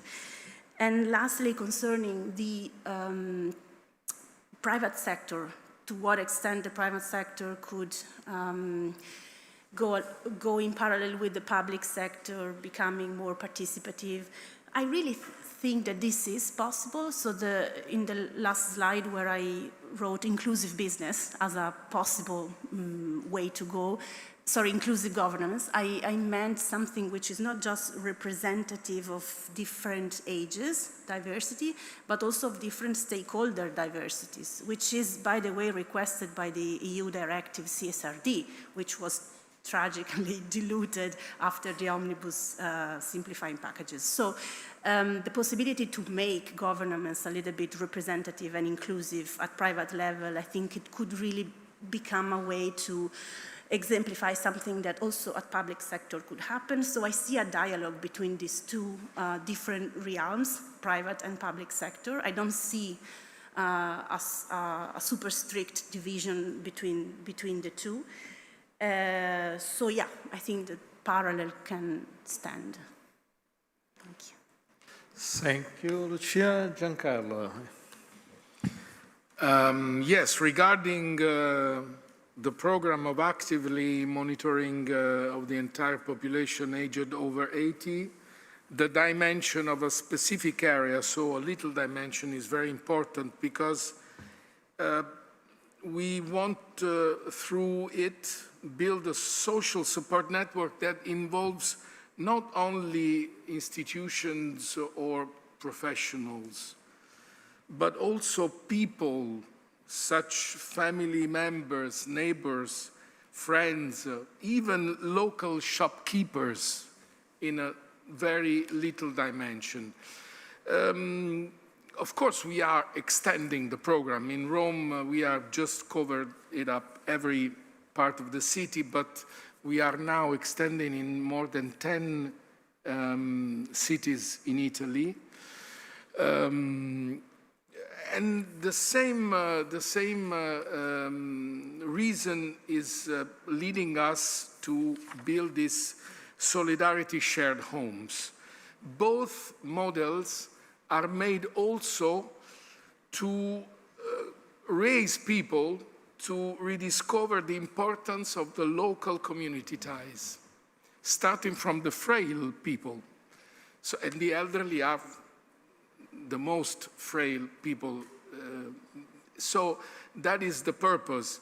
And this probably will lead us to change also this kind of fragmentation of the cities, which I tried to describe before, and to create a sort of a city community, which is necessary for the future, thinking about the demographic tendencies that we are affording for the next future. So this is my answer to this question. So thank you very much. Thank you to our speaker, to all of you. It has been a long day. Now we are going to invite you to a concert. And if you like, you can walk with us to the other side of the island where you will see a concert hall which is very interesting. It's really, if you look at this room, it's very old-fashioned, traditional, and the concert hall will surprise you. So.